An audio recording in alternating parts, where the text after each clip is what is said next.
Pressure. Written by Jeff Strand. Narrated by Scott Thomas.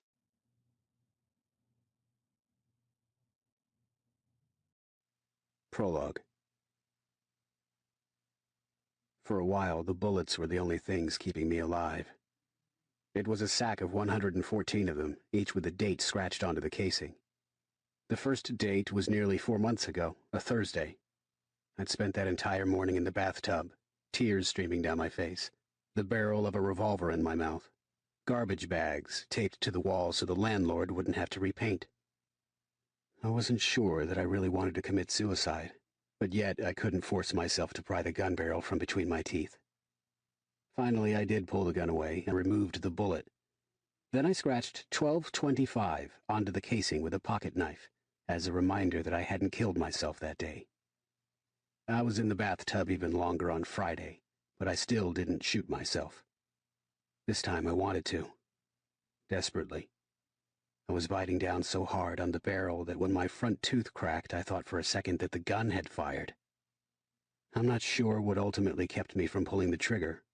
Probably cowardice. But in the end, I had a second unused bullet and another date. This became a daily ritual. Sometimes it got really, really bad. There were times, usually late at night, when the only thing keeping me from killing myself was the sight of the bag of bullets, the knowledge that I'd survived each of those days. So why couldn't I survive just one more? Other times I'd casually put the gun to my head for half a second, then plop down on the couch and watch some TV. As the sack of bullets grew heavier, it became easier not to want to pull the trigger. My life became less about escape and more about the realization that I couldn't hide away forever. I didn't need to. I'd made it through 114 days. On the 115th day, I decided that I probably had better things to spend my money on than bullets I wasn't shooting. That freakishly cold evening, I dropped the revolver in the sack, tied it tight, and walked 6 miles to the Winston Bridge. As I tried to ignore the happy father walking on the other side, his daughter perched up on his shoulders, I prepared to fling the sack into the pond below and begin a new era of my life. Then I thought, no, bad idea. The last thing I needed was for the sack to wash up on shore and some kids to find it. I'd just have to begin this new era of my life without a symbolic act. I looked at the father again, burst into tears, and walked to the nearest bar, where I got so drunk that I knocked myself unconscious when I fell off the bar stool. I woke up outside with blood in my eyes and the change missing from my pockets. I'm sure I would have shot myself right then and there, except that the bastards had also taken the sack with my gun and bullets. I just lay there on the ground, shivering, unable to see anything beyond my breath misting in the air, trying to remember if there had ever been happy times. There had been. In fact, there'd been wonderful times. But that's not where the story begins.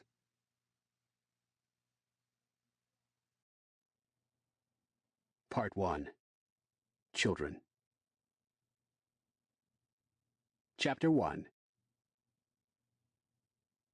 That's all you've got to do. Steal the condoms and you're in the club. I nervously shifted my weight on the propped-up bicycle as we waded across the street, a dirt road that seemed to be comprised of 1 part dirt, 9 parts jagged rocks, from the small drugstore. I don't know. Can't I just steal a candy bar or something? Paul shook his head. It's gotta be rubbers. But what if I get caught? I could go to jail. Marty chuckled. Then you can be an honorary member from your cell. I sighed. At age 12, I knew the basic function of the product they were asking me to shoplift, but I also knew that we weren't going to be getting any actual use out of it. How about this? I'll steal 3 candy bars. That's a lot harder, don't you think? If we wanted candy bars, we could just buy candy bars, Paul explained, scratching the stick-on cobra tattoo on his right arm and then pushing up his thick glasses. And it's not going to be hard. He's half blind. But what are you going to do with them? What do you think? Marty asked. Use them. You are not. Sure we are. They make great water balloons. Come on, guys, I protested. Let me steal something else. Anything else. Paul nodded. Okay. Steal a box of maxi pads. No way. Rubbers or maxi pads, your choice. If I'd still lived in Dayton, Ohio, I wouldn't so much as stolen a soggy straw wrapper for the privilege of hanging out with kids like Paul and Marty. They were both gargantuan nerds who somehow convinced themselves that they belonged to the tough guy crowd. The first time I ever saw Marty, he was sucking on his inhaler after an unsuccessful attempt to rough up a 10-year-old for his lunch money. Paul's mom still cut the crusts off his peanut butter and jelly sandwiches and included a daily note expressing her motherly love, though he always made a big show of crumpling it up and throwing it into the garbage. But Trimble, Arizona, population 6,000, was not an easy place for a newcomer. The children all knew each other and had known each other their entire lives. The cliques were firmly in place. There was no room for a skinny, introverted, completely non-athletic kid with an ugly purple birthmark covering his chin. I'd sat by myself at lunch for 3 full weeks, hoping somebody would take pity on me, but the other kids seemed perfectly content to go on pretending that I either didn't exist or carried a communicable disease, perhaps one with an oozing flesh motif. So when Paul and Marty asked me to go on a bike ride one day after school, I enthusiastically agreed. "Chicken," said Paul. Chicken. He tucked his hands under his armpits and began making what he apparently thought were chicken noises. "You sound like a duck," Marty told him. "I do not." "Then you sound like a retarded chicken." "I do not." "Okay, you sound like a special chicken." "What does that mean?" Paul asked. "A retarded chicken." "Kiss my ass." My fervent hope was that this conversation would continue until it was time for us to go home for dinner. But unfortunately, "kiss my ass" turned out to be its natural conclusion. "Do it, Alex," said Paul. "Otherwise you don't get to be in the club." "I don't even want to be in the club." "Yeah, right." "Yeah, right." "Are you sure he's half-blind?" "He probably won't even look up," Marty insisted. "We steal stuff from him all the time." My stomach was churning and I could feel a headache coming on. But I nodded, slung my backpack over my shoulder, and silently walked toward the drugstore. This was stupid. This was so stupid. This was truly, deeply, incredibly, astoundingly, jaw-droppingly stupid. But I was going to do it. A bell tinkled as I pushed open the door. Mr. Graystein looked up from his Christian Living magazine and frowned. From the way Paul and Marty had been talking, I'd expected some shriveled geezer in his 90s, but Mr. Graystein didn't look any older than 50. The drugstore was small and poorly lit, not much more than 3 aisles and a cooler. Behind Mr. Graystein was a display of cigarettes. "Leave it at the counter," he said. "What?" "Your backpack. Leave it at the counter." I walked over and placed my backpack on the counter. Since the backpack was to be the vessel through which my dastardly crime would be committed, this wasn't a good development. Mr. Graystein glared at me for a moment longer, and then returned his attention to his magazine. I walked over and pretended to look over the candy selection. The boxes of condoms were on a rack right next to the front counter. Even if I'd had my backpack, they'd be nearly impossible to swipe. How could I possibly do this? Why was I even willing to try? My stomach had gone from the churning sensation to outright pain, and the headache was throbbing with full force. I read the nutrition information on a Snickers bar while I tried to decide what to do. Just leave. Who cared what Marty and Paul thought? Maybe if I bought them each a candy bar, they'd let me join the club anyway. After all, Then I realized something that should have been obvious from the beginning. I didn't need to steal the condoms. I could just buy them. Marty and Paul would never know that they weren't stolen merchandise. I could be a liar instead of a thief. Of course, not having researched prophylactic purchasing restrictions, I wasn't sure if it was legal for a 12-year-old to buy them. This wasn't like alcohol or cigarettes, was it? Quickly, before I lost my nerve, I returned to the register.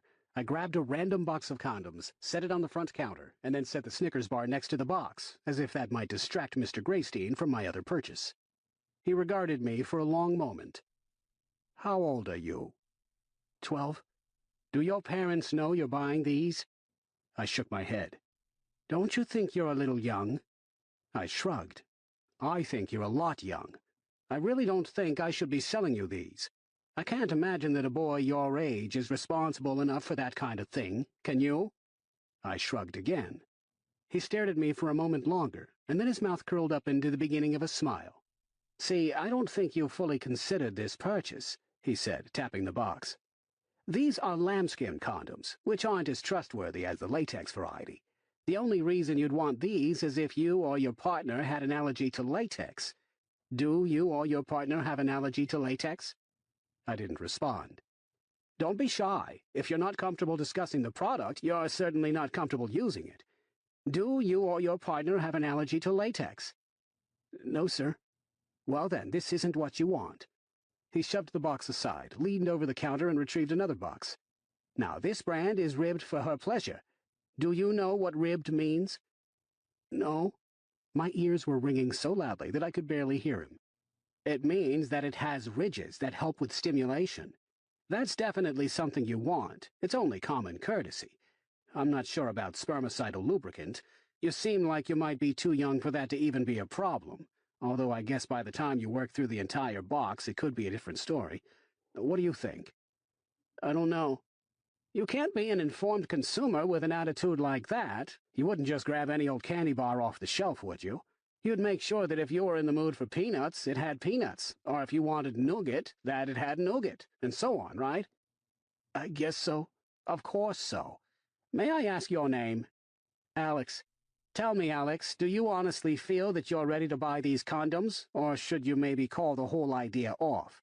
The whole idea, if you know what I mean." I like to call what happened next the trigger event for everything else that was to happen in my life. That's probably not accurate. The trigger could have been agreeing to steal the condoms in the first place, or meeting Paul and Marty, or my parents moving us to Trimble, or hell, just my being born if you wanted to get technical about it. However, I can say with absolute certainty that in 12 years of a life that included no small number of poor judgment calls, this was far and away the worst decision I'd made up to that point. I grabbed the box of condoms and ran. I shoved open the door at full speed and sprinted across the dirt road toward Paul and Marty. "Go!" I screamed. "Get out of here! Go, quick!" They took off riding without hesitation, knocking over my bicycle in the process. Nearly hyperventilating with panic, I pulled it upright, jumped on, and began frantically pedaling after them. I didn't dare look behind me because I just knew that Mr. Graystein was standing outside of his drugstore, holding a shotgun, not afraid to use it, even on a kid. I cringed and gritted my teeth, waiting for the sound of the shotgun blast and the unwelcome sensation of my head being blown apart. It didn't come, but I still didn't turn around. Maybe the only thing preventing my death was his unwillingness to shoot me in the back. Would he call the police? Would they be able to find me? Of course they would. In a town this small, the police would have no problem finding a shoplifter based on Mr. Graystein's physical description, especially when the idiot shoplifter had left his backpack right there on the counter. I squeezed the handbrakes, leaned over, and threw up onto the dirt. "Just go back there. Return the condoms, apologize, and beg him not to call the police. Tell him you'll pay twice as much as they cost. 3 times if he wants. You don't have that much right now, but next week when you get your allowance—" Marty and Paul, far ahead, turned the corner and vanished from sight. Still no sound of a shotgun. I needed to go back. Instead, I threw up again, and then rode home as fast as I could. I parked my bicycle behind the house in case Mr. Graystein drove around looking for it. Since he had access to my name and address in multiple places in my backpack, it was unlikely that he'd resort to prowling the town looking for my bicycle, but I wasn't exactly thinking at maximum logical capacity. Then I went into my room, sat on my bed, and stared at my pillow for the next hour until I was called to dinner. "Did you get your homework done?" my father asked, disinterestedly, taking a bite of broccoli. "Most of it." "Why not all of it?" "Too hard." Not to mention that Mr. Graystein was probably rifling through my backpack at this very moment. My father made no comment and took another bite. The phone rang. My stomach lurched. My mother got up, pushed back her hair, and went into the kitchen to answer. I tried to scoop up a forkful of macaroni and cheese, but I couldn't force my hand to work. Even if I could, I didn't see any possibility of swallowing it without puking again. I waited, desperately listening for some sign to indicate who my mother was talking to. The police wouldn't phone beforehand, would they? "Hi, Mrs. Fletcher, this is the law. We're on our way to apprehend your son, so if you've got any furniture you don't want riddled with bullet holes, we recommend that you move it into the garage as soon as you can." "Mm-hmm," my mom said from the kitchen.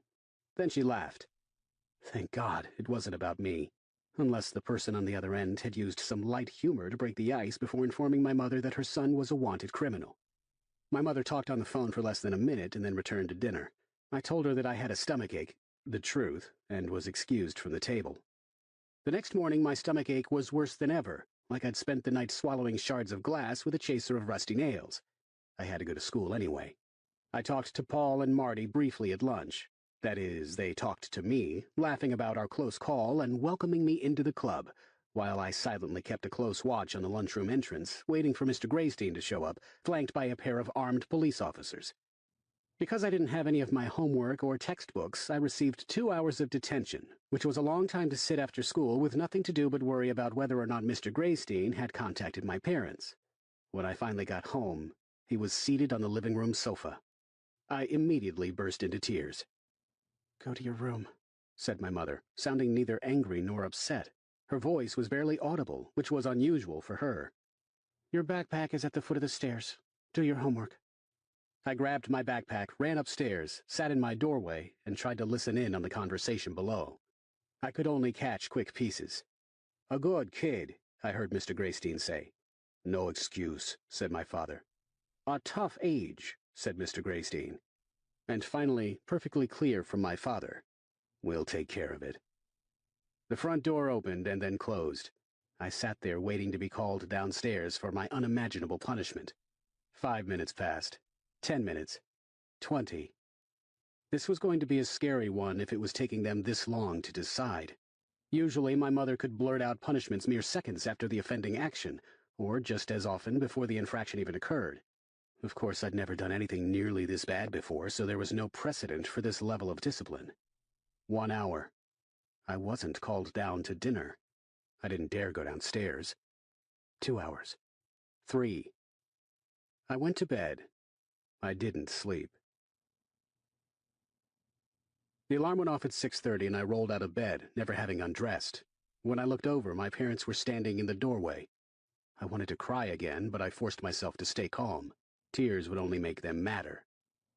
My mother sat down on the bed next to me while my father remained in the doorway. "What did you do with them?" she asked. "Threw them away?" "Why?" "Didn't want them." "Then why did you steal them?" I shrugged. "Alex, why did you steal them?" "To get into a club." "I see. And you think that was a good reason?" "No." "Then why did you do it?" "I don't know." "Well, I suggest that you figure that out." I sniffled. "Am I going to jail?" "Do you think you should?"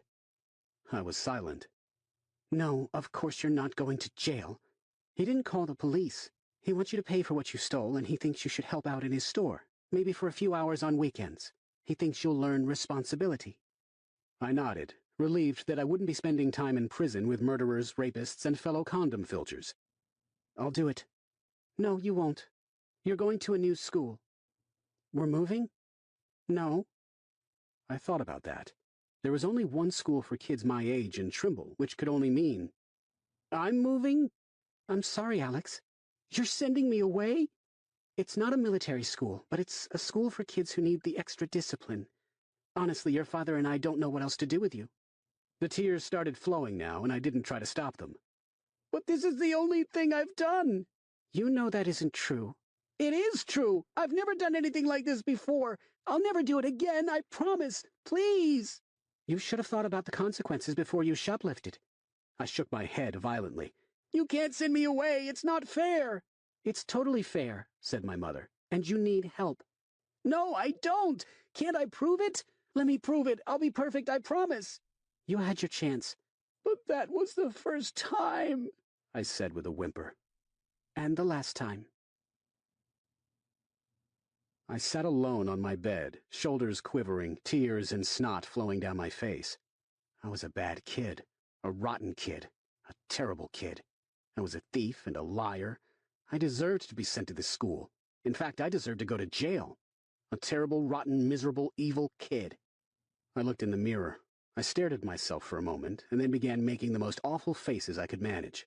I stuck out my tongue and scrunched up my eyes, contorting my face into ghastly expressions, worthy of a kid like me. A terrible kid. The worst kid in the world. It felt good to know I was that terrible. It was refreshing. A relief. Because otherwise, I was a perfectly decent kid whose parents just didn't want him. 3 weeks later, with nothing but clothes and a suitcase with a checkers board, a magic kit, a small bag of store-bought chocolate chip cookies, and my stuffed walrus Farley, I was in the car on my way to Brantford Academy.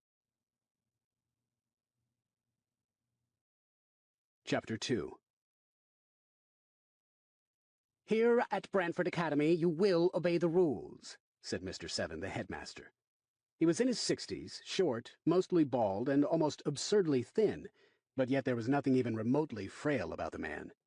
Though my parents and I were the only ones in his office, he spoke as if addressing an entire auditorium full of students. "You will wake up every morning at 5:30 sharp. The concept of a snooze alarm does not exist here. Breakfast is at 6:15 in the common dining hall. Classes begin at 7 sharp and continue until lunch at 11:30. You will have 1 hour for lunch and then 3.5 more hours of classes. Mandatory study time is from 4 sharp until 6, followed by dinner. 7 sharp to 8:30 is used for further study time or various group activities, while 8:30 to 10 is free time, providing that such a privilege has been earned. Lights out at 10 sharp. He looked at us as if to be sure we understood, and then nodded with satisfaction. "Tardiness to any class will adversely affect your grade. All assignments must be turned in at the time they are due, without exception. An A-level paper turned in late will receive an F." I raised my hand. Mr. Seven blinked with surprise, as if unaccustomed to such astounding rudeness during his speech. "Yes? What if I'm sick?" "Students who are legitimately ill stay in the infirmary, and their classroom attendance requirements are determined on a case-by-case basis. While I can assure your parents that we provide excellent medical care, I can assure you, Mr. Fletcher, that feigning illness to get out of class is simply not possible. Your days of faking stomach pains to avoid taking a test are over." "I've never done that." For a moment, I genuinely believed that Mr. Seven was going to slap me across the face. "Mr. Fletcher, I realize that your parents are still here, but effective immediately you are to follow the rules of conduct at Brantford Academy, and that means you will not interrupt when an adult is speaking. Is that perfectly clear?" "Yes, sir." "He just meant that he doesn't fake being sick to get out of going to school," my mother explained. "I was speaking hypothetically," said Mr. Seven. "And many new students who are not used to being held to our high standards, or any standards in some instances, do attempt to use the infirmary as an escape from their responsibilities. So let me make this clear. It does not work. Your dormitory will have 4 boys to a room. The rules of conduct will be explained when you arrive there. Infractions will result in a loss of privileges, including but not limited to loss of free time, loss of mail privileges, both sending and receiving, and restrictions to the academy grounds on Saturdays. This will apply equally to all 4 boys in the room. So you are not merely responsible for your own behavior, but for the behavior of your roommates. Are there any questions?" We had no questions. Mr. Seven looked directly at me. "It is not standard policy to admit students after the term has begun, but we had a recent dismissal. I sincerely hope that making this exception will not prove to be a distraction." He said this as if I should be appreciative that he let me in. I wanted to inquire as to exactly which magical universe he was living in, where letting me be a student in this hellhole was doing me a favor, but that didn't seem like a question to which he would respond favorably. After signing several papers, my parents and I were given directions to the dormitory, Dorm B. I was silent during most of the 5-minute walk, trying to force myself not to ask the desperate question that was on my mind. But once we stopped in front of the 4-story white brick building, I asked anyway, trying but failing not to sound like I was begging. "Isn't there something I can do so I don't have to stay here?" There wasn't. Once inside, there was no real tour to speak of. The guy in charge seemed annoyed that we were distracting him from his newspaper. He gave a cursory wave to where I could pick up my mail, so long as that privilege wasn't revoked, and led us up 2 flights of stairs to room 308. He unlocked the door and motioned for us to enter. It wasn't as bad as I'd expected, although at this point my expectation had been barren gray walls, iron bars, and stone mattresses, without pillows or blankets. Or perhaps even a personal torture chamber, complete with a hairy gentleman in a black hood. There was a set of bunk beds on each side of the room, and a pair of desks with 2 chairs each. Though the room was supernaturally tidy, at least based on my personal experience with rooms, a poster of a Dalmatian and another of a pug, along with a Star Wars movie poster, livened it up. "The 7th graders aren't back yet," said the guy, who had never introduced himself. "They're at a museum, I think. Probably won't be back for an hour or 2. I don't know if you want to go out and get some lunch or something like that." I almost thought my mother was just going to ask if she could leave me with him, but instead she said, "That sounds fine. Alex, is McDonald's okay?" I nodded. I didn't say anything during my last meal, and wasn't even able to finish half of my Big Mac. My parents talked to each other about what a great opportunity this was for me, and how it would open up many wonderful doors to my future, and how this summer we'd take a really fun family vacation. I pretended to be excited about this idea, just to let them ease their guilt. After lunch, we went to a mall to buy some last-minute supplies, but since I couldn't think of any last-minute supplies I needed, we wandered around aimlessly for an hour and a half until it was time to go back. The same guy was there when we returned. My mother cried a little as we said our goodbyes, and my father patted me on the shoulder, silently telling me to be brave. The guy led me back upstairs to the room and opened the door without knocking. "Here you go," he said. I stepped inside, and he shut the door behind me without another word.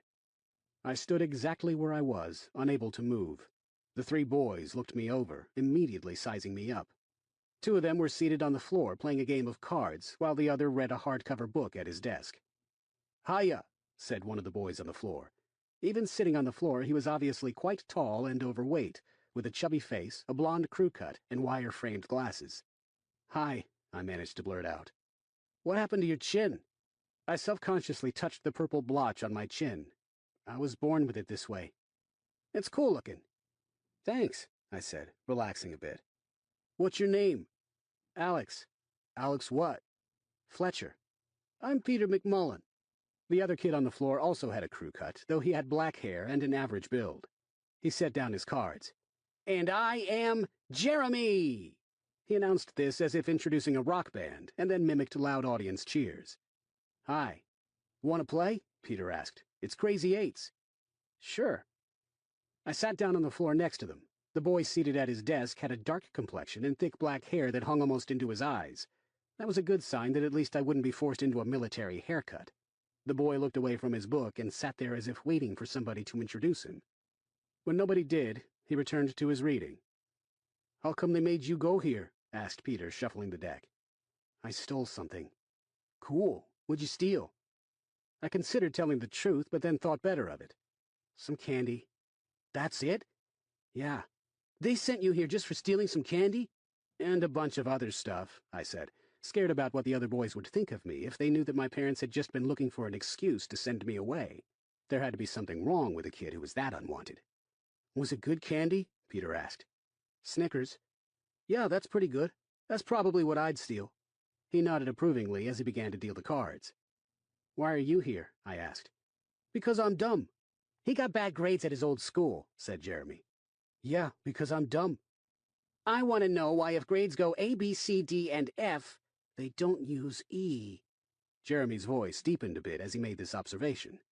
"Because F stands for failed, stupid." "So what does D stand for?" "Dumb, like me." Peter crossed his eyes and let his tongue hang out to make himself look quite dumb. "I just think that if we go to school to learn things, they shouldn't mess up the alphabet." He set down his cards. "Don't start yet. I'm going to write that down." Jeremy stood up, hurried over to the desk that the other boy wasn't using, and began to write in a spiral-bound notebook. "Why's he doing that?" I asked Peter. "He thinks he's funny." Peter picked up Jeremy's cards and looked at them. "Is it really bad here?" I asked. "Sometimes. Not all the time. It can be fun, too, but you have to make sure you get your homework done and keep the room clean and aren't late. For a lot of stuff, they punish the whole room, but I'll make sure you know what you're supposed to do." "Thanks. Don't look at my cards," said Jeremy, closing his notebook. "I wasn't. They're in your hand." "I was just keeping them safe from Darren." The boy at the desk looked up from his book again. "Ha ha." He, said Peter. "Ho ho," added Jeremy. They all looked at me expectantly. "Har har," I said. Jeremy sat down and grabbed his cards from Peter. "So are we playing or what? Who dealt this garbage? Did you ever notice how everybody on a card has an upside-down head instead of a butt? They're all a bunch of buttheads." "You've already said that," Peter told him. "But not to him." "Wouldn't that make them head butts?" I asked. Jeremy considered that, and then set down his cards. "Hold on a second," he said, returning to his desk. "How come you're here?" I asked him as he opened the notebook again. "To babysit Peter." "No, really." "Because my parents sent my older brothers here and it straightened them up real good, so I got sent here too. But I make extra money babysitting Peter." I glanced over at Darren to ask him the same question, but he'd already returned to his book. We played cards for about an hour. I was sad, scared, and missed my parents, but I knew that I'd get along fine with Peter and Jeremy. At 10 to 6, the entire residence hall gathered outside, formed a long line, and walked single file to the dining hall, which was the next building over. After we took our seats, I tried to do a quick count and estimated that there were about 400 kids in the room, all between the ages of 12 and 16. About 10 students pushed carts between the tables, handing a cellophane-wrapped dish and a container of milk to each student. "That'll be our job every Thursday at dinner," Peter explained. Dinner was meatloaf, mashed potatoes, creamed carrots, and a roll. All four were indescribably awful. The meatloaf tasted a lot like the mashed potatoes, which tasted a lot like the creamed carrots. The roll didn't taste like anything. I successfully fought back tears as I thought of my mother's meatloaf, which, to be perfectly honest, was never all that great. After the meal, Peter and Jeremy took me on a quick tour of the school grounds. There were 2 residence halls, a library, 1 classroom building, a small administrative building, and a sports field. Even with my horrible sense of direction, I was pretty sure I could keep from getting lost. When we got back to the room, we talked and played some more cards. Peter told me all about Killer Fang, his cocker spaniel, who at this very moment was guarding his room back at home, defending his valuable possessions against evil intruders. He explained how more than anything in the world, he wished that Brantford Academy would institute a policy where he could trade Jeremy in for a dog.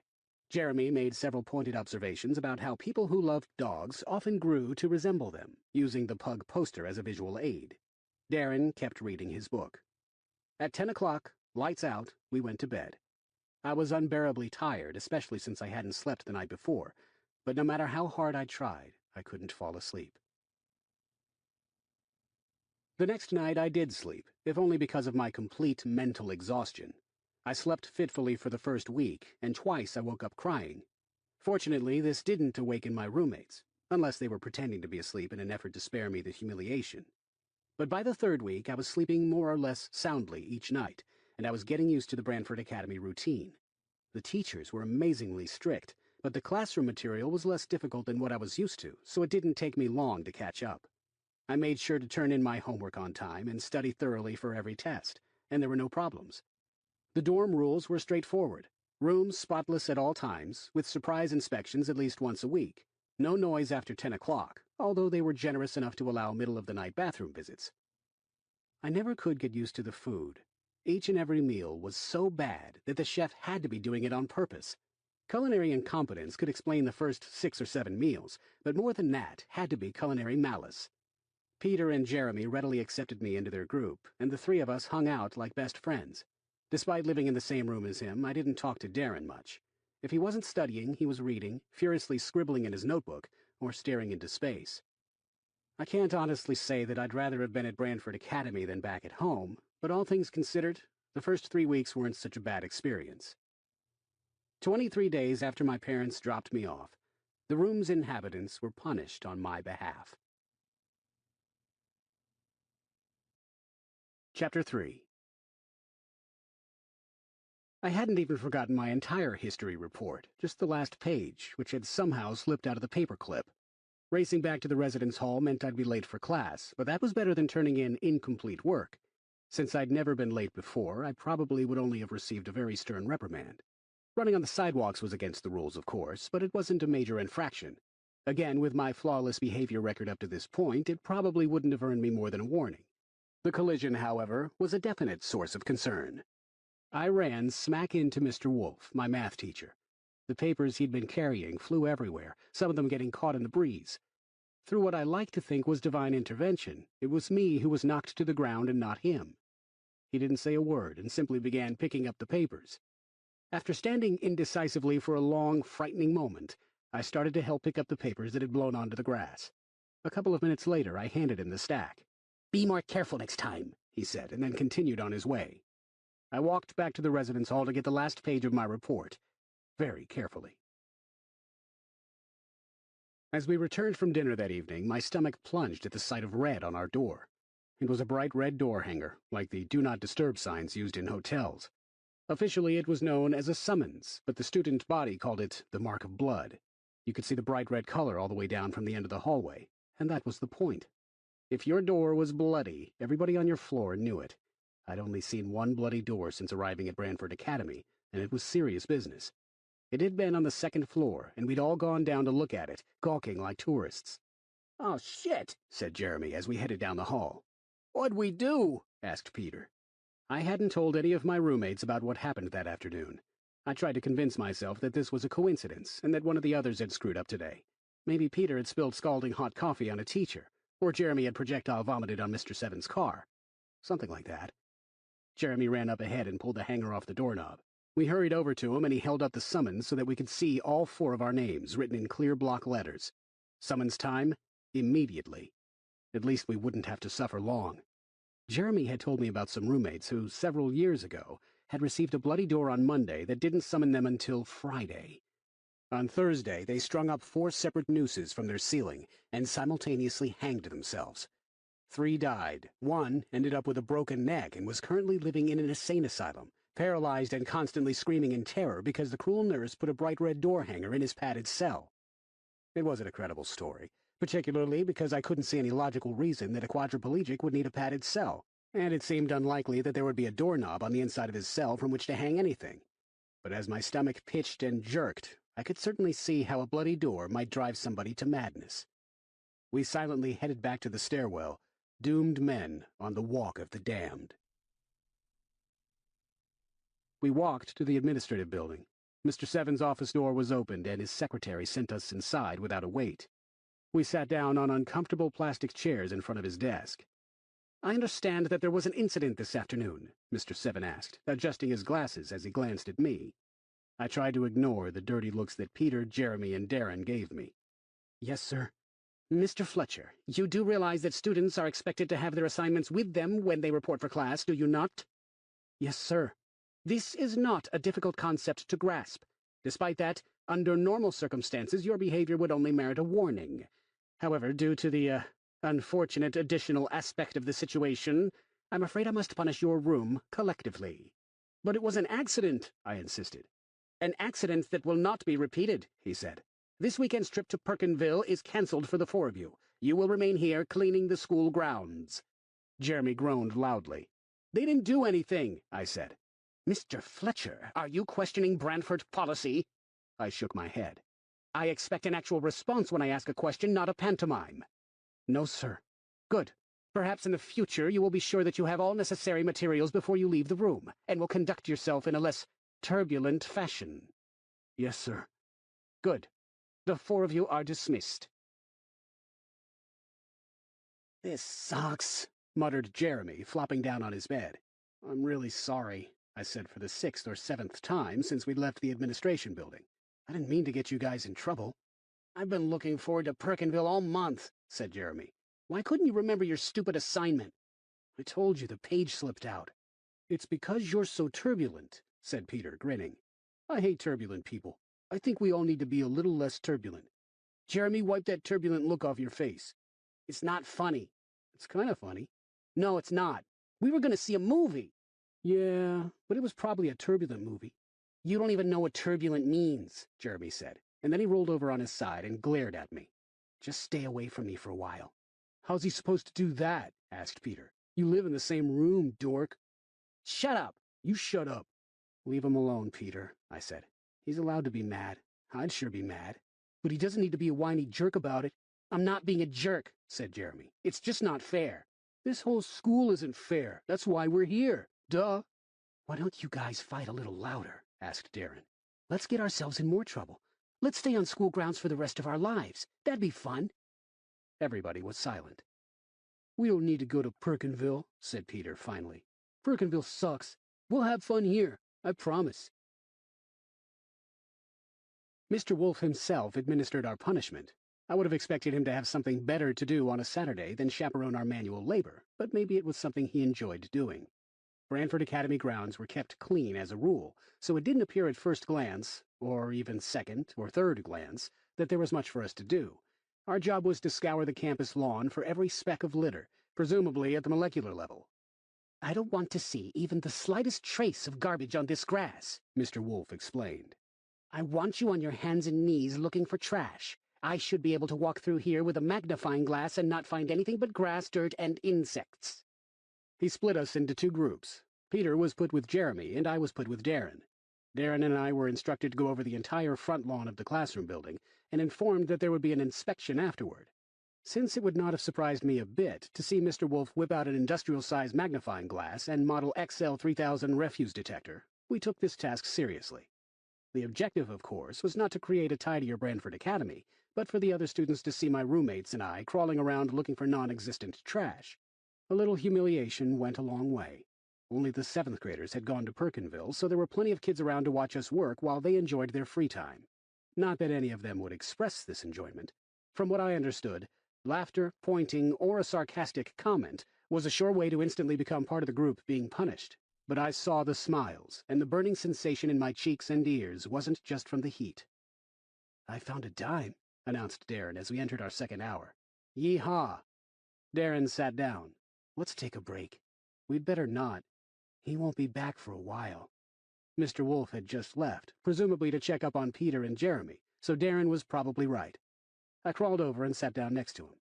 "This is the stupidest thing I've ever had to do," I remarked. Darren nodded. "Yeah. They should at least have us paint a garage or something." He ignored my comment and just sat there and stared at a pair of bluebirds perched in a lower branch of one of the trees. I looked back to make sure Mr. Wolf hadn't suddenly materialized behind us, and then watched the birds with him. They weren't doing anything particularly interesting. "What do you think they'd do if I shot one of those birds?" he asked. "You don't have a gun." "If I did have a gun, what do you think they'd do?" I shrugged. "I don't know. They're just birds. Who cares about birds?" "I'm sure some people do." "Not me." "But some people do. Bird watchers and stuff." "I'd do it," he said in a soft voice. "I'd kill a bird. I'd kill a fucking bird." He looked at me to gauge my reaction. "People kill birds all the time," I said. "Chicken, turkey." "Yeah, but I wouldn't shoot them for food. I used to shoot at birds with my BB gun. They're hard to hit. Did you know that?" I shook my head. "They are. Of course, it wasn't a very good gun. I had to sneak it out of the house. I never did hit one. Or maybe I did, and it didn't do anything to them. Have you ever been shot by a BB?" "No." "Me either. I was going to shoot myself in the hand to see how it felt, but I didn't know what it would do." "I knew a kid who got his eye shot with a BB." "Really? Did you see it happen?" "No, but he wore an eye patch for a few weeks." "I would have liked to see that. I wonder what it looked like under the patch." "He never showed anybody." "That's too bad." I looked over my shoulder again. Still no sign of Mr. Wolf. "We should get back to work." "Okay." Darren began to crawl through the grass again, sifting through the individual blades with his right hand. "Yeah, I'd kill a bird." "What's Darren always writing about?" I asked. We'd been released from cleanup duty, approximately half an hour before the 7th graders were due to return. Crawling around in the grass hadn't seemed like it would be strenuous work, but after several hours of it, we were all totally exhausted. Darren had gone back to Dorm B, while Peter, Jeremy, and I sat underneath the tree, relaxing. "I don't know," said Peter. "What do you think he's always writing about?" "I don't know." I told them about Darren's bird comments. "I've always thought he was kind of creepy," Peter admitted. "I don't like sleeping in the bunk over him. I keep thinking he's going to shove a knife through the mattress or something." "Maybe we should find out what he writes about," I suggested. Jeremy began to write with an imaginary pencil. "Dear Diary, I think tonight I'm going to stick a knife through Peter's mattress and kill him. Love, Darren." "Ha ha." "Hee hee." "I'm serious," I said. "We should look at his journal." "It's probably love letters to Miss Mosher," said Jeremy. Miss Mosher, who worked in the library, was a perfectly decent if strict woman, but our objective 12-year-old opinion was that she was the single ugliest human being on the face of the earth. She looked like a not-so-green version of Yoda. Jeremy's comment ended any trace of a serious conversation, and we broke up into hysterical laughter. 10 minutes before lights out, Darren left the room to go brush his teeth. His journal rested on his shelf. A quick peek couldn't hurt anything, could it? Sure, there was the flagrant invasion of privacy matter, and the chance that he might have forgotten his toothpaste or dental floss and catch me in the act, and the fact that his journal could be somehow rigged to let him know when unauthorized personnel had gained access, or it could even be booby-trapped.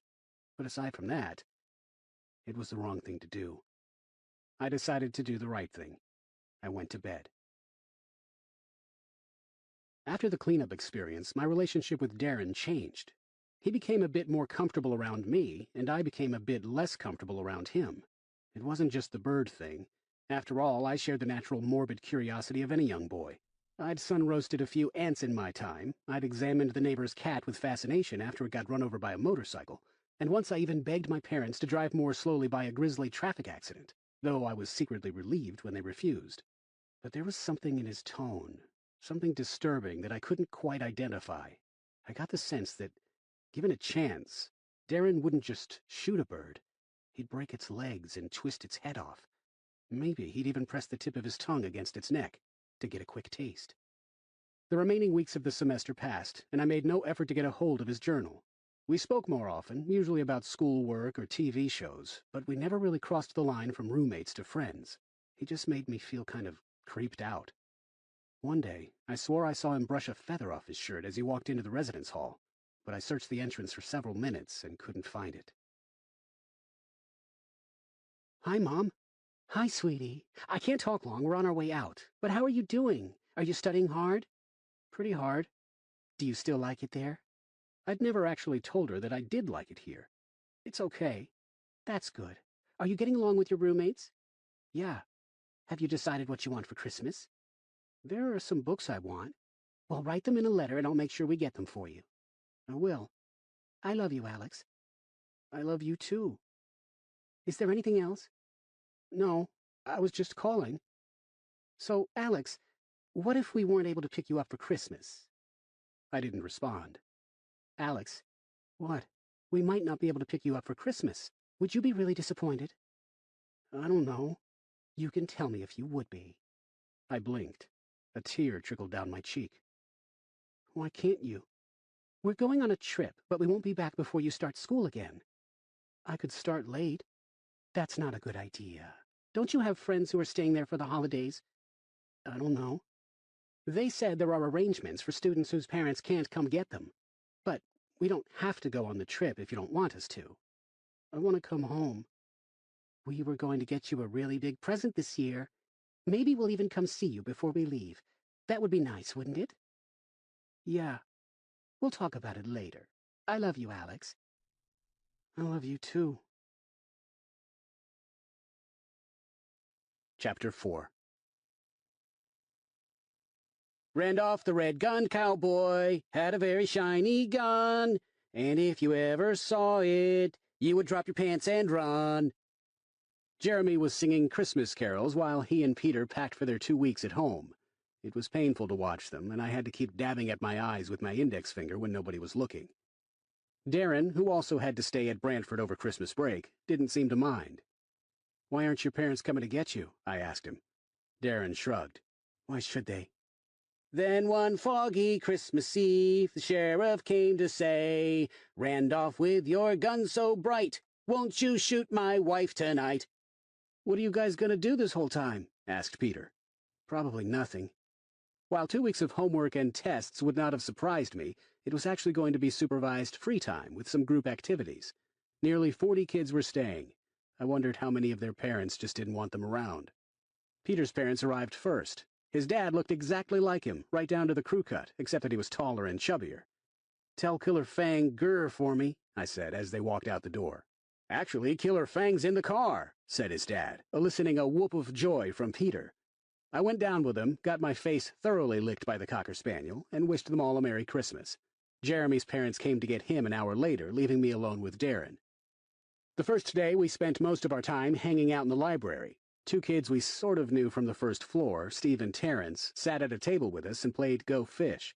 Or more accurately, Steve's variation of the game, where certain cards functioned as automatic weapons or grenades that blew cards out of the other player's hands.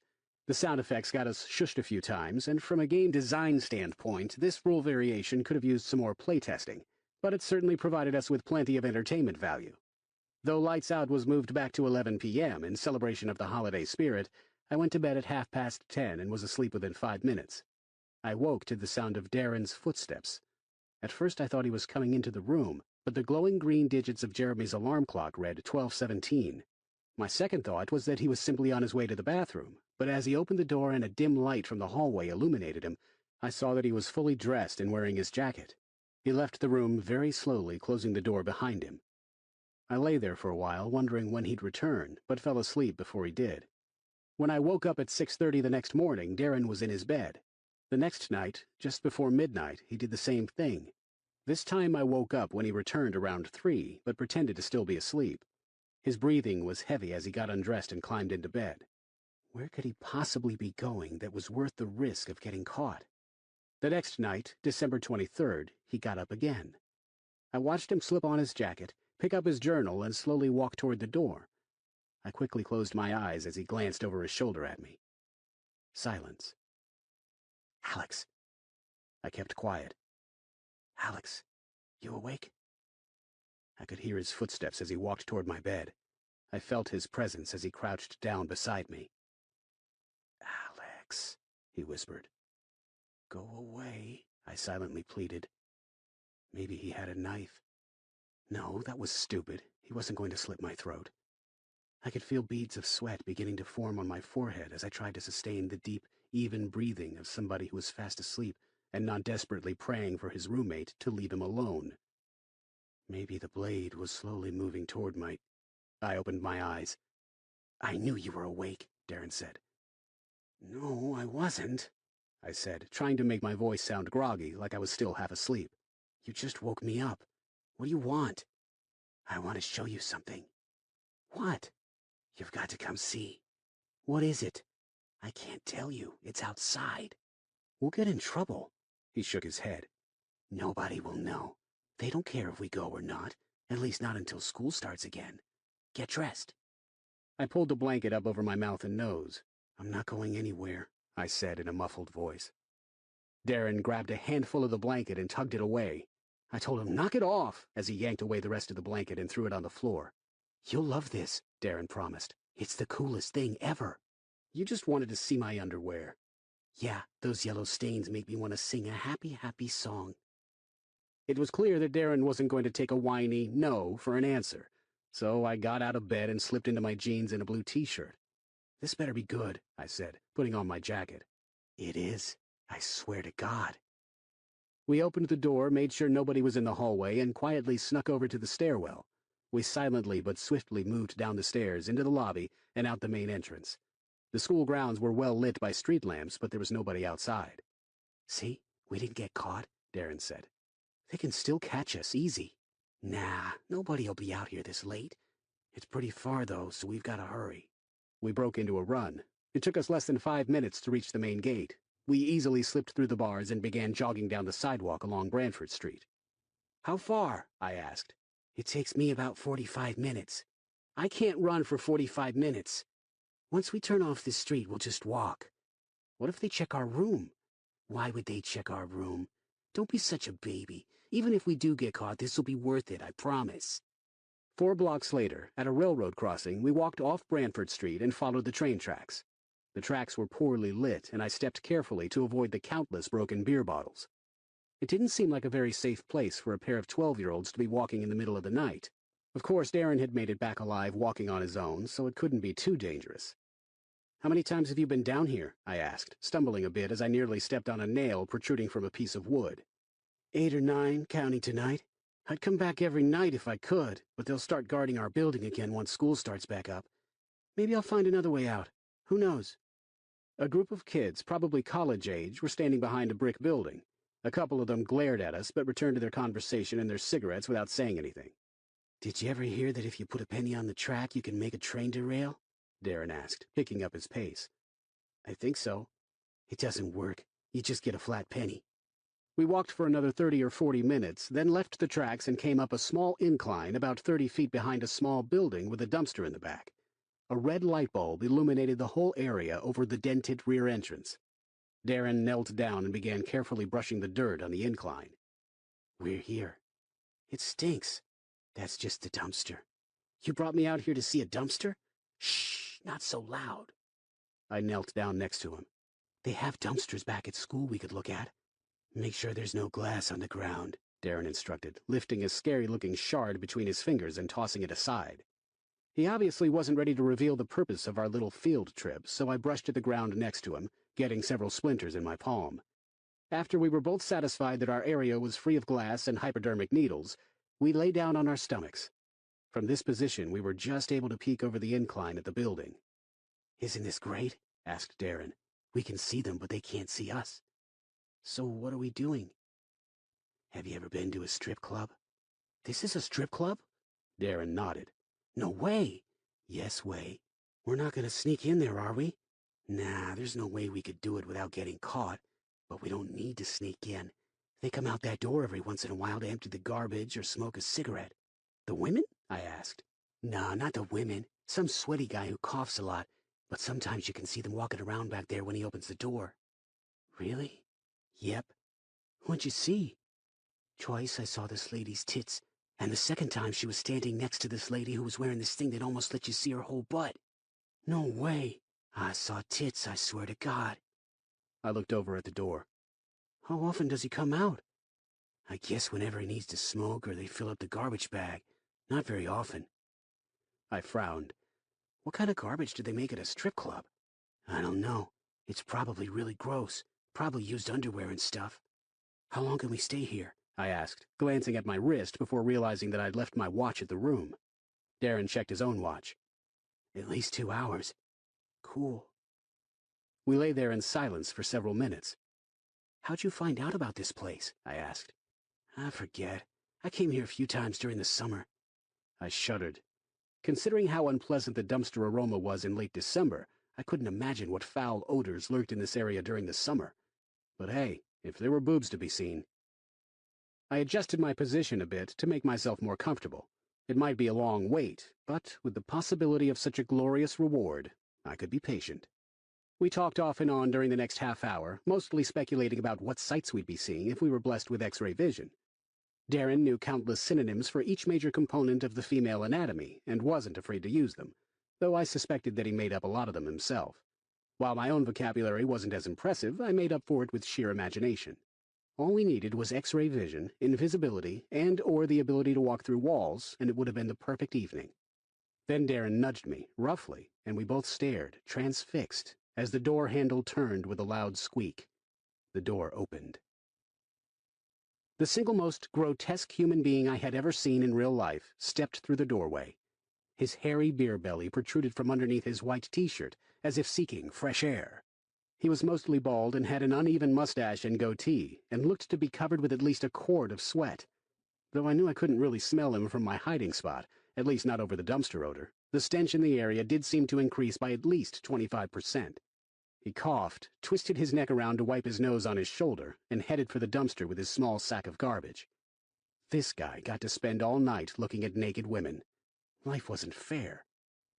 I realized with horror that I'd been watching the ugly, sweaty, smelly guy and not the open doorway. I quickly gave it my full attention. Red lighting inside, just like outside. No boobs visible.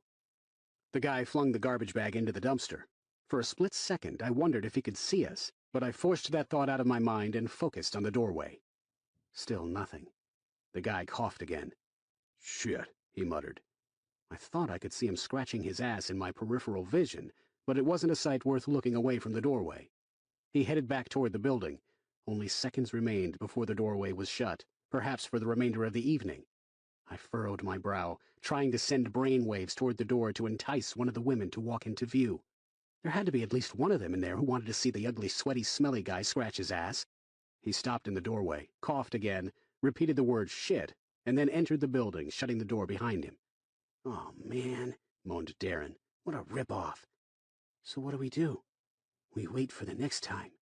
"How long is that?" "I don't know." Darren checked his watch. "We may have to head back before then." Damn.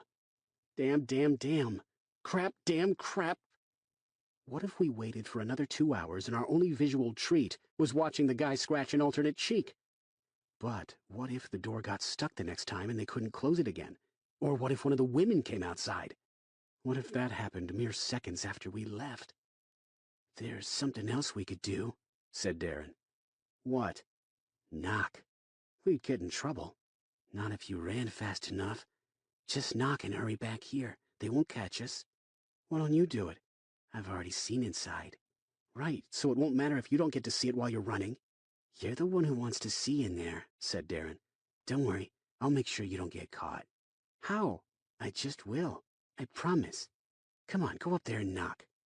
Since Darren had dragged me along to this place without telling me where we were going, there was a definite flawed logic to the whole "you're the one who wants to see in there" line of thinking.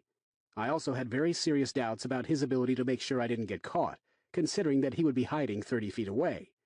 I tried to express both of these arguments, but somewhere the line of communication between my mouth and brain was disrupted, and my response was far less articulate than I would have liked.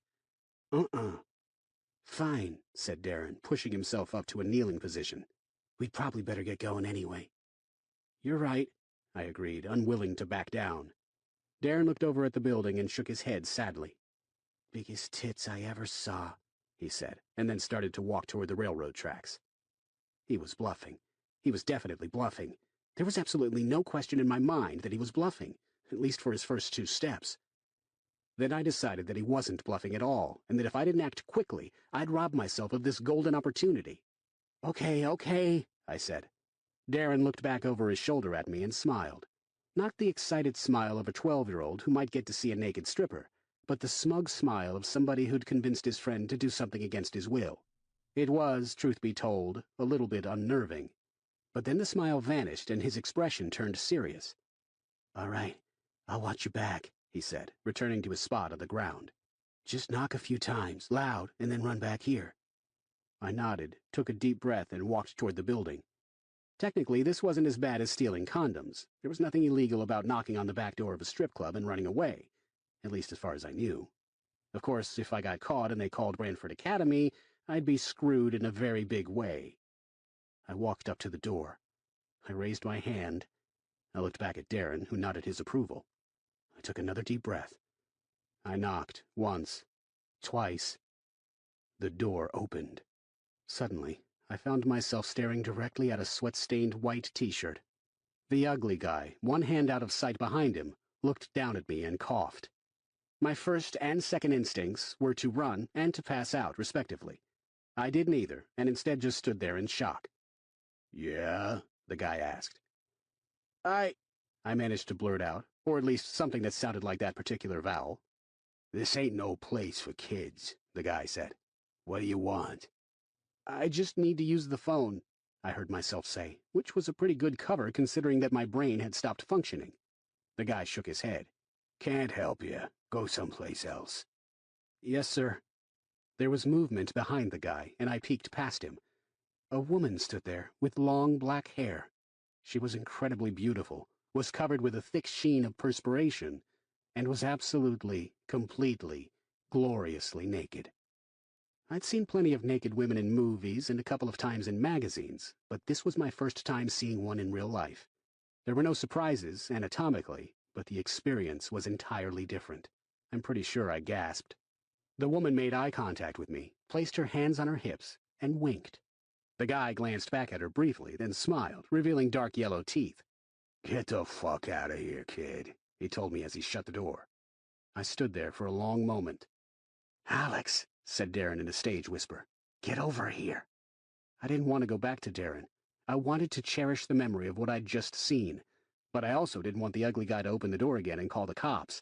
I ran back past the dumpster, and Darren and I both ran for the train tracks. I can't believe you just stood there, Darren exclaimed. Did you see her? I asked. Who? The lady. No, I just saw you and the butt-scratcher. What lady? The naked one. She was naked? Oh, yeah. How naked? All the way. Oh, man, said Darren. I should have knocked. I grinned and nodded my head. Yep, you should have. Sucks to be you. Chapter 5.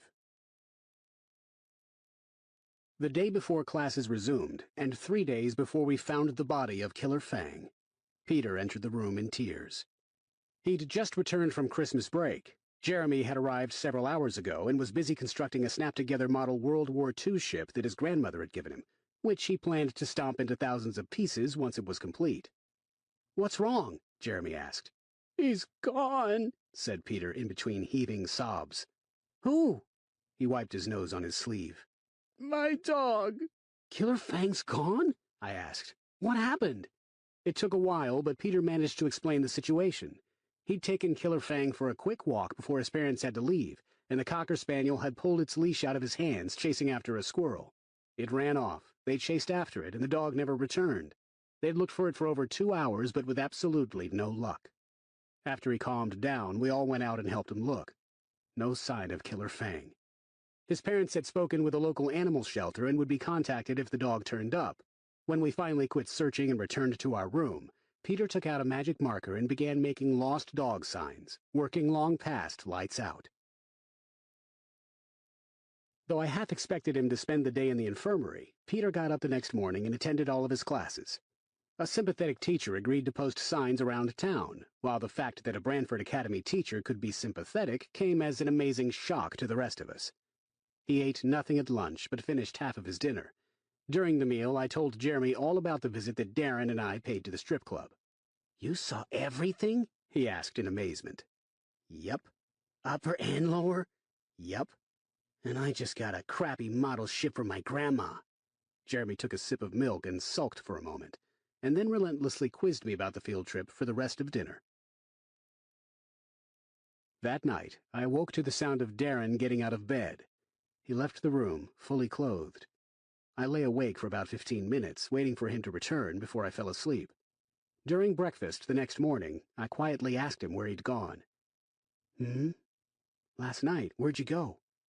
He scratched his lower lip. "To the club." "How'd you get out?" "Walked." "Wasn't there a guard?" "Maybe." This didn't make sense. If he'd dragged me out of there last time, why would he be evasive about sneaking out again? Maybe he'd gone to see somebody else's room. Just because I wasn't aware of him having any other friends didn't mean that was really the case. Why would he hide that? I didn't push it, but later on I did mention it to Jeremy. "If he does it again, we need to follow him," he insisted. "We'll get in trouble." "Only if we get caught." "We'll probably get caught." "Darren didn't get caught." "We don't even know where he went." "Right. It could be really great. It might even be better than the strip club. We've got to follow him." "I don't know." "Yes, you do." "No, yes, you do." Either Darren was quieter, or he didn't leave at all, or I just slept better than usual, but the next night I fell asleep at 10:15 and didn't wake up until morning. The night after that, I awoke to a rather obnoxious finger poking me in the nose. I was not surprised to open my eyes and discover that the finger belonged to Jeremy. "Stop it," I said. He poked me twice more. "He just left," he whispered. "Hurry up and get dressed." I was tired and wanted to protest, but I knew that Jeremy wouldn't relent. I got out of bed and quickly put on my clothes while Peter lay in bed snoring softly. Jeremy opened our door just a crack and peered out into the hallway. A moment later, he opened the door all the way and we left the room. We hurried over to the stairwell and pushed the door open very carefully. I cringed at the loud squeak. Below, we heard the footsteps of somebody running down the last few stairs, followed by a door opening and closing. Jeremy made a move to run down after him, but I tugged on the back of his shirt to stop him. "He won't go anywhere if he knows we're following him," I said. "Yeah, you're right," Jeremy agreed. We cautiously walked down the stairs and paused at the door to the lobby. "How long should we wait?" "A minute, maybe? We might lose him." "It's up to you." Jeremy considered that for a second. "Let's just go. If he catches us, we'll make him take us with him anyway. 2 against 1. He pushed open the door and we walked into the lobby. It was empty. Nobody at the front desk. We began to silently walk toward the exit, moving casually, as if there were absolutely no reason we shouldn't be on our way outdoors for a pleasant evening stroll. I couldn't be sure, but I thought I heard some giggling coming from the small room behind the front desk. Feminine giggling. If anything, that would certainly explain the ease of Darren's, and hopefully our, escape. We made it outside without getting busted. There was no sign of Darren. "We'll just go the way we went before," I suggested. He probably was simply on his way back to the strip club and was perhaps a bit embarrassed by how much time he was spending in the presence of that most foul of dumpsters. When we reached Branford Street, we could see Darren walking several blocks up ahead. Following behind him and hoping that he didn't decide to turn around was probably not the finest shadowing technique ever demonstrated, but we were afraid that anything more sophisticated might cause us to lose him. Right before he reached the train tracks, he stepped off the sidewalk and ducked into some bushes. "Is that where you went before?" asked Jeremy. "Nope." "I wonder what he's doing." "No idea." "He's probably playing with himself." I laughed. "He'd at least save that for outside the club." "Maybe he couldn't wait. We should probably turn back or we might see something really horrible. I'd hate to have to barf all over the place." Maybe he stashed some magazines over there. Maybe he stashed a stripper over there. We continued walking. What happens if Peter wakes up and tells somebody that we're gone? I asked. He wouldn't tell on us. He wouldn't try and get us in trouble, but he might get worried. Jeremy shook his head. Nah, he won't do anything. If he does, we'll just say we were trying to stop Darren. We'd all get in trouble for what Darren did anyway, so we might as well be out here enjoying it too. We stopped talking as we approached the thick bushes. I motioned for Jeremy to stop. We stood there for a moment, listening to the sounds coming from the bushes. They weren't loud, and I couldn't quite tell what they were. They sounded sort of wet. Jeremy put a finger to his lips, and together we began to walk toward the bushes as quietly as possible. The wet sounds continued, vaguely reminding me of my mother peeling the skin off a raw chicken. Jeremy held up 3 fingers, counting down. 2, 1. Gotcha! Jeremy shouted as we simultaneously pushed through the bushes. Darren cried out and threw up his hands. A few drops of liquid hit my face. There was a moment of absolute chaos as Darren frantically scooted away from us, and Jeremy's face registered pure horror at what he saw, and I was suddenly overwhelmed by a smell that was far worse than the dumpster outside the strip club. A pair of garbage bags lay on the ground. On top of them was a furry, headless carcass. A slit ran most of the way up its belly. Its severed tail rested on the ground. Its head, mouth wide open in a howl, tongue missing, eye sockets filled with tiny maggots, was propped up between 2 rocks. I violently threw up and then crawled out from the bushes, coughing and trying not to choke. It took me at least 30 seconds to recover enough to focus my attention on anything but my own nausea. Darren stood there, dripping hands at his sides, panting heavily. Jeremy faced him, fists clenched. Is that Killer Fang? Jeremy demanded. Let me tell you what happened. Is that Killer Fang? Yes or no? Yes, but I didn't kill him. I swear to God I didn't hurt him. I didn't do anything to him. You cut his head off! Darren glanced around to make sure there was nobody coming. His nose was starting to run, and he wiped it with a bloody finger. I didn't do anything to him while he was alive, Darren said in a whisper. Yeah, right. He got hit by a car. I don't believe you. He did, Darren insisted. I wasn't looking for him. I was just going to walk around town. He was lying on the side of the road. He was already dead. I wouldn't kill Peter's dog. I wouldn't do something like that. But you would chop him up, Jeremy accused, taking a step toward Darren and looking ready to beat him senseless. As horrified as I was by what had happened to Killer Fang, I also knew that getting into a fistfight over it would greatly increase the chances of our little field trip being discovered. Don't hurt him, I told Jeremy. How about I just cut his head and tail off and hide him in some bushes?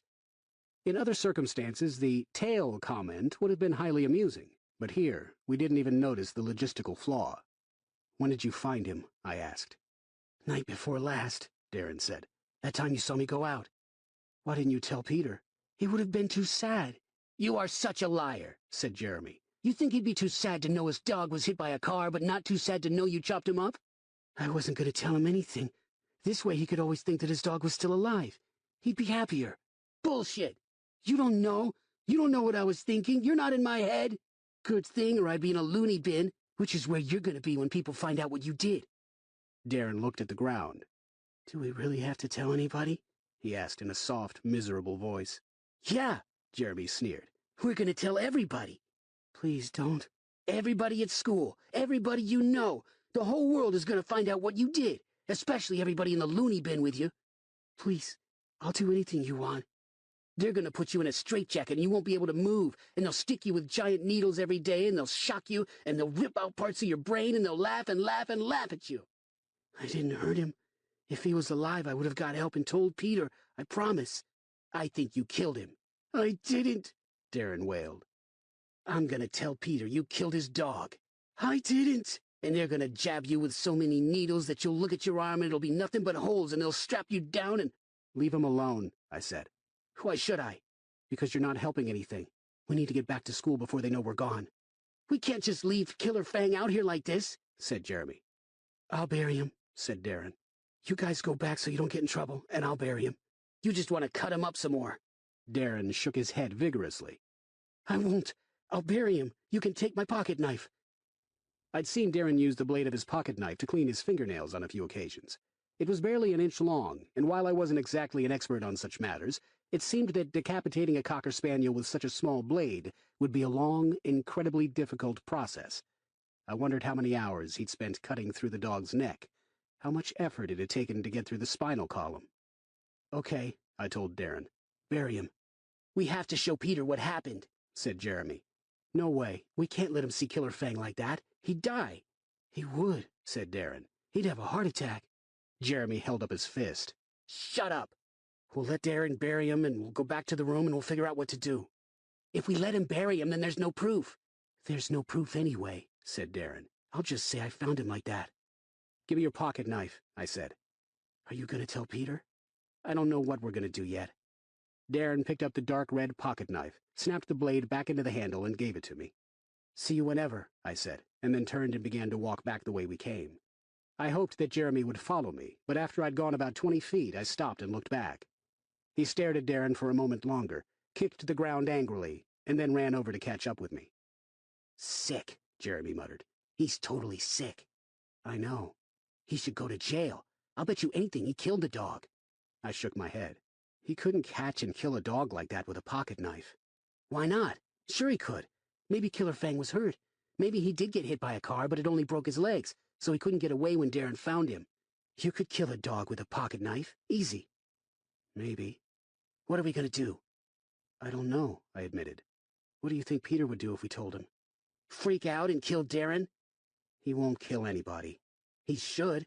"Come on, we need to be serious. Nobody's going to kill Darren. We need to figure out what we're going to tell Peter." "Everything," said Jeremy. "No. You're right, he'd freak out, and then everybody will find out. You know Darren will tell about the strip club, and then we'll all pay for it big time. Mr. Seven will take away every bit of free time we've got until summer. We might even get kicked out."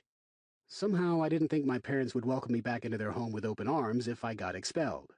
My next stop would be military school. Probably in a remote location. Somewhere chilly.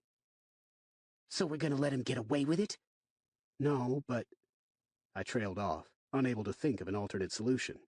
We certainly had to let Peter know that his dog was dead, but while I hated the thought of letting Darren go unpunished, was it worth getting in that much trouble ourselves? I truly believed that Killer Fang had been dead when Darren found him, but maybe next time the dog wouldn't already be dead. Would he stop at dogs? What if we, I don't know, what if we kept it between us and we just made sure he never did anything like that again? Kept it between the three of us or the four of us? I'm not sure. I'm not going to babysit him the rest of my life. I don't care if I do get in trouble. He's not going to get away with this. Peter loved his dog. I'm not saying he has to get away with it, just that we don't have to get anybody else in on it. So what? You want us to give him a spanking or something? He cut our best friend's dog's tongue out, just for fun. Jeremy was right. We couldn't let Darren get away with this, but there had to be a way we could take care of the problem on our own. Maybe just knowing that he'd been caught would keep Darren from doing this kind of thing again. Or maybe... "I know what we could do," I said. "What?" "We could scare him. You, me, and Peter can figure out a way to scare the hell out of him. We'll scare him so bad that he will never, ever do something like this again in his entire life." Chapter 6. Getting back into the residence hall was ridiculously easy. Parents who paid the tuition with the expectation of a secure environment were getting ripped off, big time. On the way back, Jeremy and I worked out a plan. I would have preferred something a little more subtle and a little less cruel, but the end result was one that we could both live with. We also played rock, paper, scissors to determine who had to tell Peter about Killer Fang. Paper covered rock, and I won, but after we snuck back into the room, I decided that Jeremy's rage about the entire situation meant that he might reveal too much before we were ready, so at the last minute I offered to take on the miserable task. Peter was still snoring. I shook him gently until he opened his eyes. "What do you want?" he asked sleepily. "I have to tell you about Killer Fang." Peter immediately sat up. "You found him? How is he?" "He got—" My throat closed up and it took me a few seconds before I could continue. "He got hit by a car." Peter's lower lip began to tremble. "He's okay though, right? He's a pretty tough dog. I bet he made it through okay." "He got killed. Darren found him." "Darren doesn't know for sure, does he? He could be wrong. Killer Fang's a pretty smart dog. I don't think he'd let himself get hit by a car. He wouldn't do that." "He got killed," I repeated. "Oh." Peter rolled over on his stomach and buried his face in his pillow. His whole body began to quiver. I wasn't sure how to console him, and after standing there for a long, uncomfortable moment, I went to bed. When we got up the next morning, I was very relieved to see that Darren was there. I'd half expected him not to return to the room, maybe even to run away from Branford Academy altogether. I lingered behind with him as Peter and Jeremy went to take their showers. "Did you do it?" "Yeah," said Darren, almost pouting. He held up his hands, which were raw and swollen. "Look what happened because I didn't have anything to dig with. Too bad for you." While I hoped that none of his teachers asked Darren to explain what had happened to his hands, I certainly wasn't going to feel sorry for him. "I should have used the dog's jaw," he said, looking me straight in the eye as if daring me to take offense. The frightened, pleading Darren of last night was gone. I couldn't help but take a small bit of pleasure from knowing that soon it would return. "You were wrong," Peter told me as we returned to the room after lunch to pick up our materials for our next class. "I was? I talked to Darren. He said he doesn't think it was Killer Fang that got run over. He said it was a little black dog and that the people who hit it took it right to the vet. I guess I was wrong then. I've read a lot about how dogs can find their way home, no matter how far it is. He's pretty fast. It'll probably take him about a week to get back home, so that'll be around Sunday or Monday." "Well, that's good to hear." "Yeah, I hope he doesn't get too hungry." Jeremy and I didn't speak to anybody else about our plan for the rest of the day, or all day Friday. I was growing more and more uncomfortable with the whole idea, but Jeremy was insistent. Darren needed to be punished, and Peter needed to accept the fate of his dog. "And it'll be fun," Jeremy said. I strongly disagreed about that aspect, but each time I considered telling Jeremy that he'd have to do this without me, I remembered the headless carcass on the garbage bag. Even though he knew how much Peter missed his dog, how much he loved it, Darren had mutilated its body. He was a sick, scary kid, but when we were done with him, he'd be on his best behavior for the rest of his time at Branford Academy, and hopefully for the rest of his life. Saturday evening. Jeremy and Peter had already snuck out of the building. Darren was seated at his desk, lost in thought. He held his pen but hadn't written anything for the past 20 minutes. "Put on your jacket," I told him. "Why?" "We're going out." "Screw you, I'm not going anywhere." "You are so. You have to apologize to Peter. You're going to take us out to where you buried the dog and you're going to say you're sorry for lying about it being a different dog." "Yeah, right." "I'm serious, Darren. It's mean to let him think he's still alive." "Then go out there and show him yourself." "Yeah, and while we're there, we'll just show him what you did." "I don't even know what you're talking about." I desperately wanted to smash my fist into his lying mouth. But of course I didn't, and not just because I was fairly sure that he could beat the crap out of me if it came down to it. "Don't lie to me." "I'm not. I have no idea what you're talking about. Leave me alone." "You have a choice," I said, struggling to make my voice sound as cold and calculating as I possibly could. "You can come with me and help Peter get over this, or we can show him what you did to his dog. We can show him that you ripped his tongue out. Maybe he'll do the same thing to you for lying." "Ooh, I'm so scared," said Darren, but his eyes seemed to indicate that the statement wasn't necessarily sarcastic. "Put on your jacket." He did. "Why is he so much in love with dogs anyway?" asked Darren as we walked along the sidewalk. "They aren't like people. They don't do anything. They do a lot of stuff." "Like what?" "They catch frisbees, they fetch sticks, they let you pet them." "So? What makes that so great?"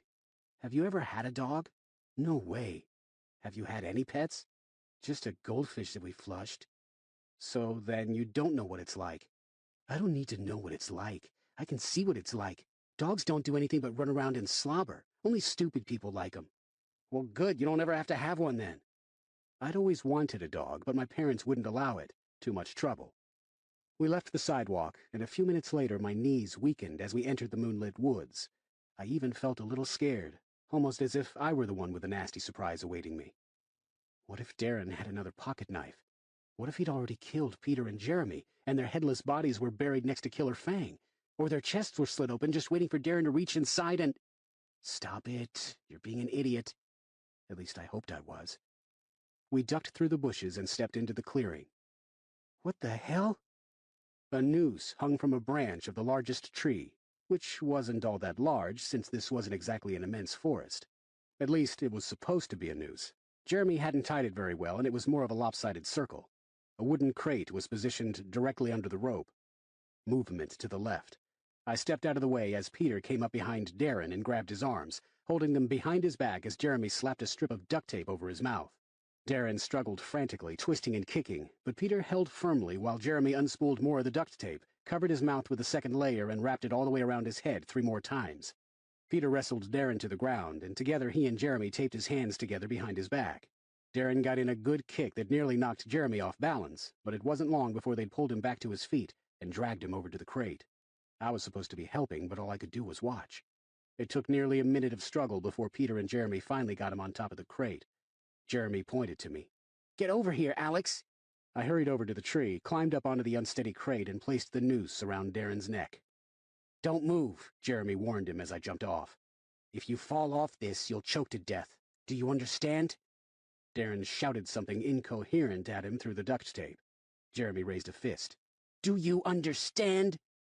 Darren continued shouting for a few more seconds, but then finally went silent and gave a small nod. "Good." The 3 of us stepped away from the makeshift gallows and took a moment to catch our breath. Peter looked terrible. Even in the poor light, I could see that his eyes were red and puffy, and he had the look of somebody who'd spent the past hour being kicked in the head. "Okay, let's do it so we can get back," I said. "Darren Rust, you have been accused of the crime of murder," said Jeremy in a booming voice. "You hunted down Peter's dog, Killer Fang, and you stabbed him to death with your pocket knife, and you dragged him into the bushes and chopped up his body. How do you plead?" Darren said something that we couldn't understand. "Nod for guilty and shake your head for not guilty," said Jeremy. Darren shook his head. "We know what you did. We all know. We can look into your very soul and see what you did, Darren Rust, and you must be punished." I'd written the line about looking into Darren's very soul, and I was amazed how well Jeremy was able to deliver it. "You must be punished for your cruel actions, for your taking of an innocent life. You must suffer just as Killer Fang suffered." Peter glanced over his shoulder. "Did you hear that?" We all looked back in that direction. We waited for a few moments, hearts racing. Nothing. "The words of the Bible say, an eye for an eye, a tooth for a tooth," Jeremy told Darren. "To punish you for what you've done, we must chop your head off and shove maggots in your eyes. We must cut open your stomach and make you eat food again. Maybe we'll even surgically implant a tail so we can rip it off." That last line hadn't been planned, and certainly wouldn't have been approved by the creative team. "Peter, as the owner of the victim, do you feel that the punishment of the accused is fair and just?" Peter nodded. "I do." "Alex, as the impartial witness, do you feel that the punishment of the accused is fair and just?" I nodded as well. "I do." "Then, Darren Rust, you have been fairly sentenced by a jury of your peers, and you must accept the punishment we have decided for you." The 3 of us simultaneously took a step forward. The crotch of Darren's pants darkened. "The accused has pissed his pants," Jeremy gleefully announced. "He's wet himself in court. Oh, my God!" I looked over at Peter. He didn't seem amused. "Did you see that?" Jeremy asked me, laughing. "What a baby!" "Knock it off," I told him. "But he pissed his pants." Jeremy pointed to him. "I can't believe he did that." "Shut up, Jeremy." "Fine, fine, fine." He resumed his booming tone. "If the accused would like to speak any final words before his sentence is carried out, well, too bad because his mouth is taped shut. I guess we should have taped his wee-wee, too." "Damn it, Jeremy." Okay. "Darren Rust, upon the count of 3, the jury of your peers will carry out your punishment. 1." We all took another step forward. 2. Darren looked terrified and frantically began struggling to free his taped hands. 3. Darren stepped backward to get away from us, and the crate toppled onto its side. I swore I heard a loud crack as he dropped. Before I could fully register what had happened, Darren was dangling from the tree, the noose tight around his neck. "Shit!" Peter screamed. Darren's legs kicked wildly 2 feet above the ground as he struggled to get free. Peter and I rushed forward, and I immediately received a violent kick to the chest that knocked me backwards several steps, gasping for breath. "Stop moving!" Peter shouted at Darren, but the accused was too panicked to listen. Jeremy just stood there frozen. I ran back over to the tree, turned the crate right side up, and pushed it underneath Darren's feet while Peter tried to keep him steady. Once Darren was on solid footing again, I hopped up onto the crate, quickly loosened the noose, and removed it from his neck. His skin was red and glistening where the rope had dug into it. Peter and I helped Darren down from the crate. I hurriedly unwrapped the duct tape from around his head, ripping off some hair in the process. Darren sucked in a deep breath, sounding like he was hyperventilating. "Oh, God, look what we did to his neck," Peter said, his voice frantic. Jeremy still hadn't moved. Darren fell to his knees, coughing and choking. I tried to free his wrists, but my hands were trembling too badly to unpeel the edge of the tape. "Are you okay?" Peter asked. "Can you breathe?" Darren continued coughing. He might have been sobbing, too, but I couldn't tell. "We didn't mean it," I insisted. "We were just trying to scare you." "Get away from me," Darren managed to shout. "Just leave me alone."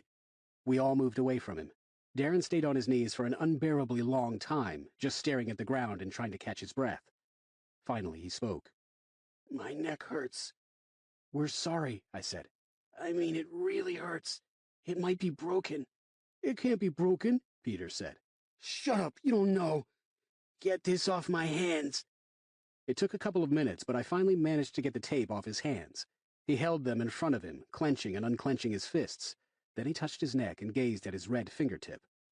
"I'll probably have to go to the hospital." "You might not," said Peter. "It doesn't look that bad." "Well, it feels that bad. You guys made me bleed out my neck. I might die. I hope I do die. Then we'll see what happens to you." Jeremy suddenly came out of his daze. "So, we're even, right? You killed his dog and we got back at you." "I didn't kill his dog," Darren shouted, so loud that Peter, Jeremy, and I all instinctively looked back to make sure nobody was around to hear. "But you cut him up." "So what? I cut up a dead dog." Darren ran his palm across the side of his neck and held it up to show us. "Look what you did to me. His dumb dog was already dead when I found it, so all I did was biology. You guys were almost murderers." "No, we weren't," I said. "I told you we were just trying to scare you." Darren shoved his palm into my face. "That's not what this looks like." "But it's true. We were going to let you down." "I don't care. I'm going back to school and I'm going to tell Mr. Seven exactly what you fuckers did to me." He walked off.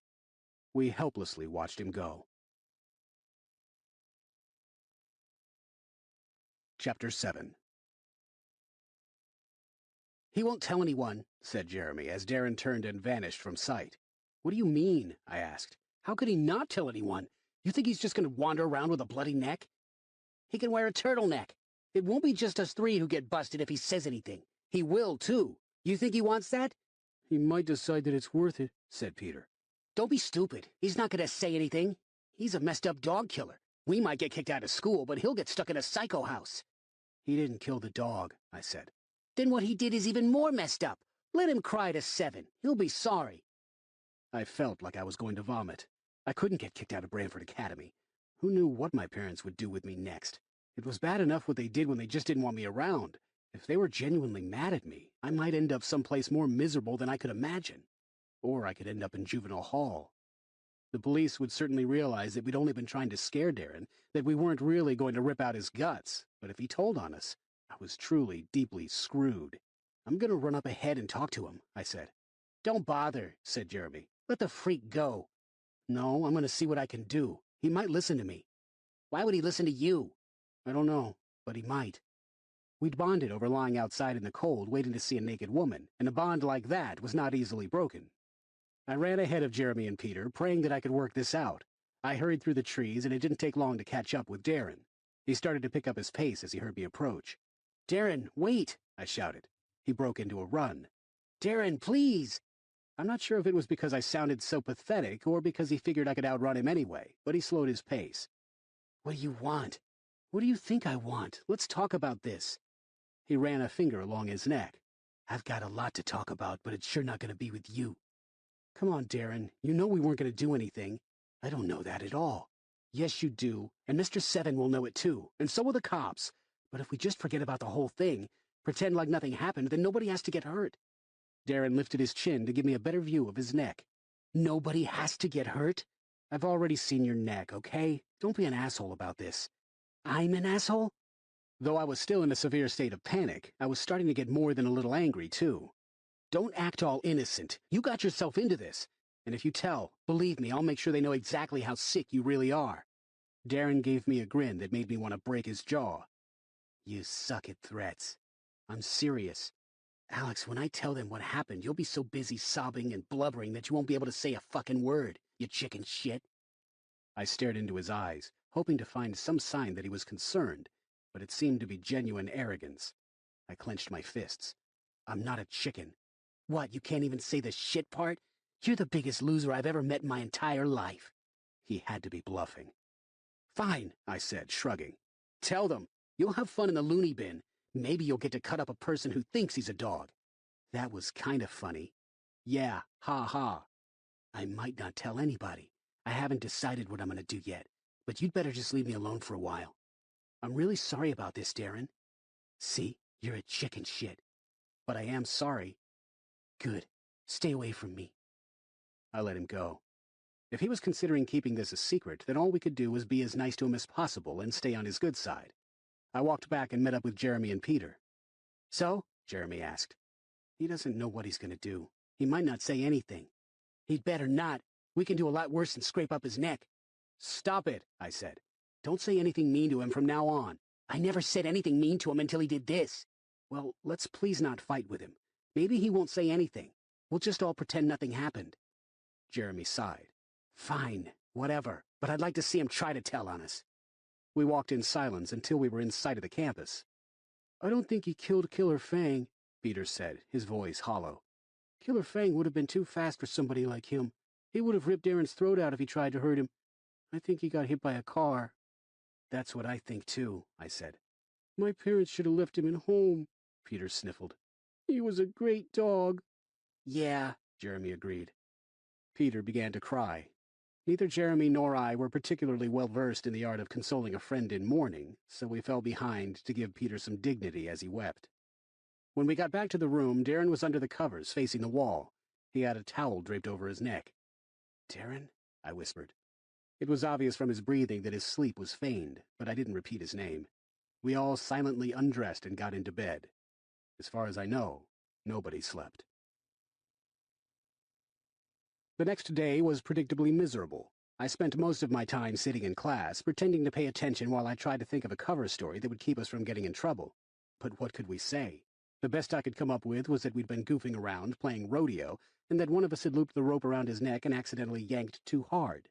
But that was a dumbass cover story and would put all the blame on us. No, if the events of last night were discovered, Darren was going to be revealed as the sicko that he was. I'd make sure of that.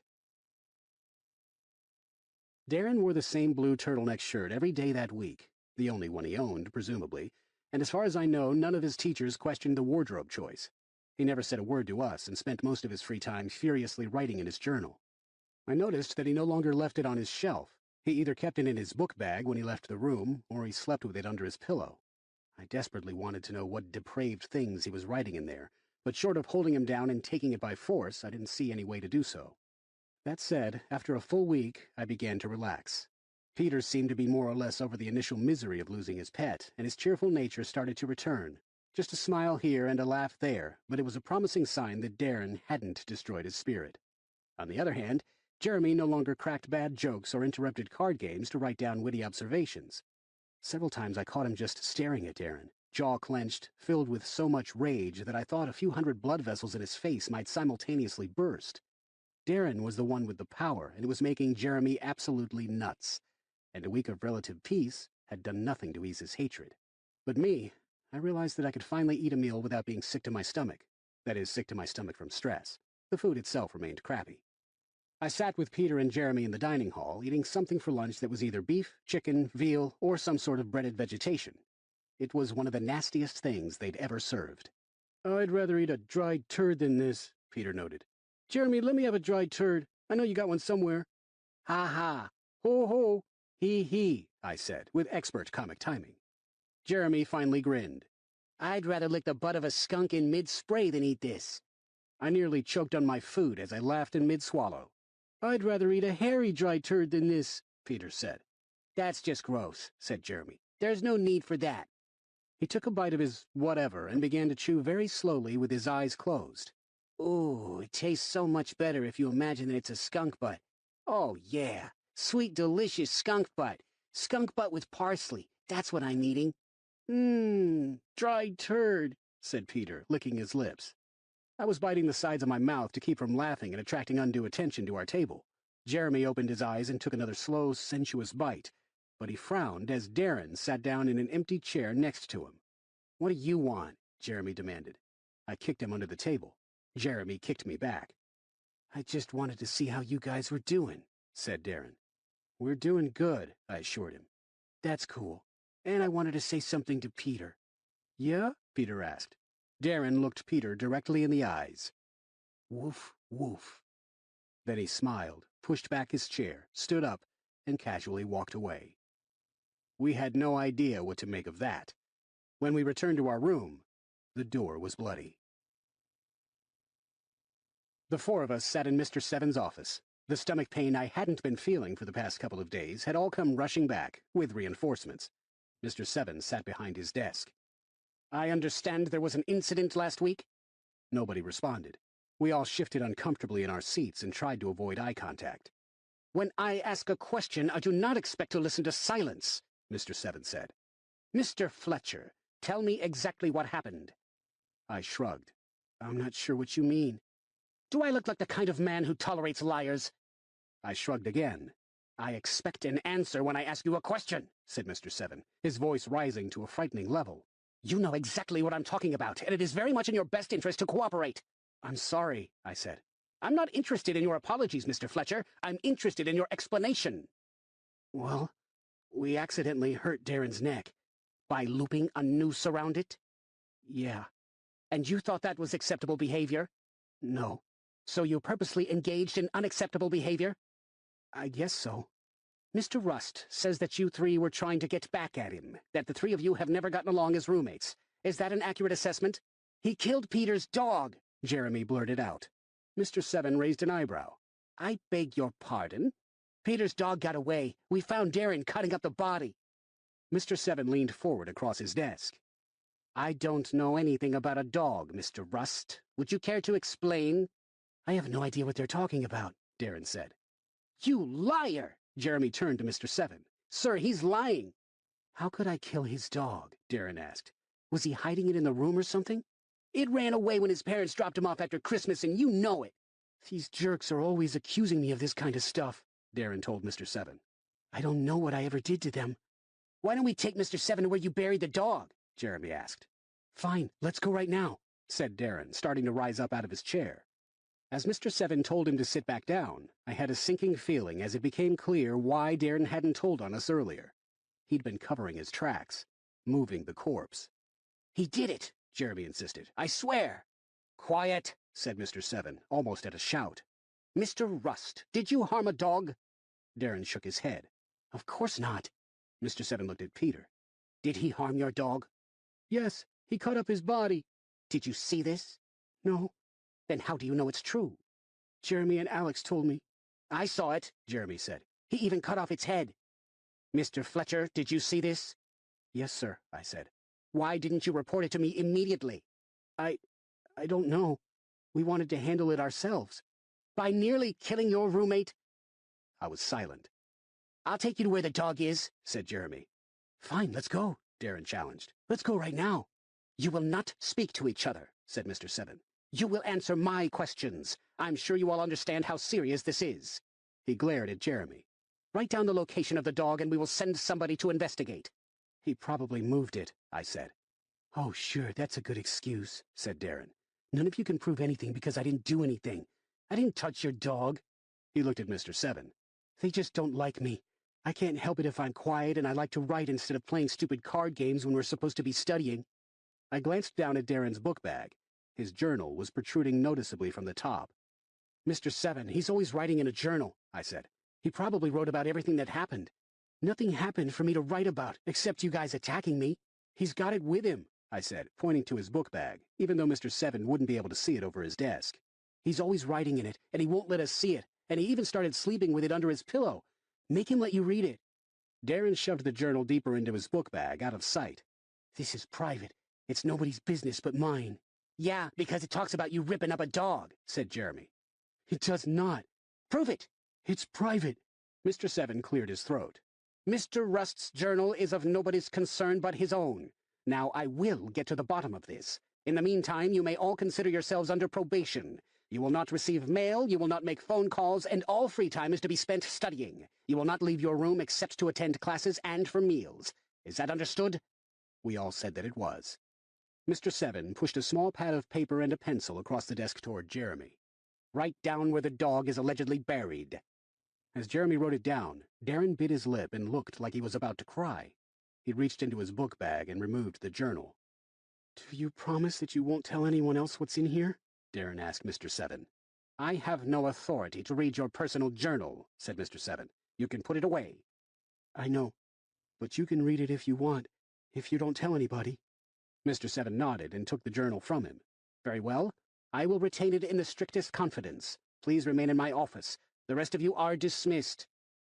Jeremy, Peter, and I got up and left his office. "That lying bastard," said Jeremy, as soon as we were out of earshot. "What do you think's in the journal?" Peter asked.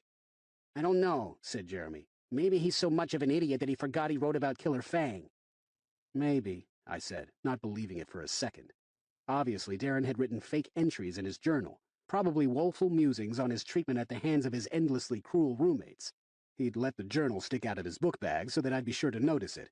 Hell, he'd spent the whole past week making us think he was writing incriminating stuff in there. How could we prove it was all lies? How thorough had he been about covering his tracks? The answers came early that evening. We couldn't, and very thorough.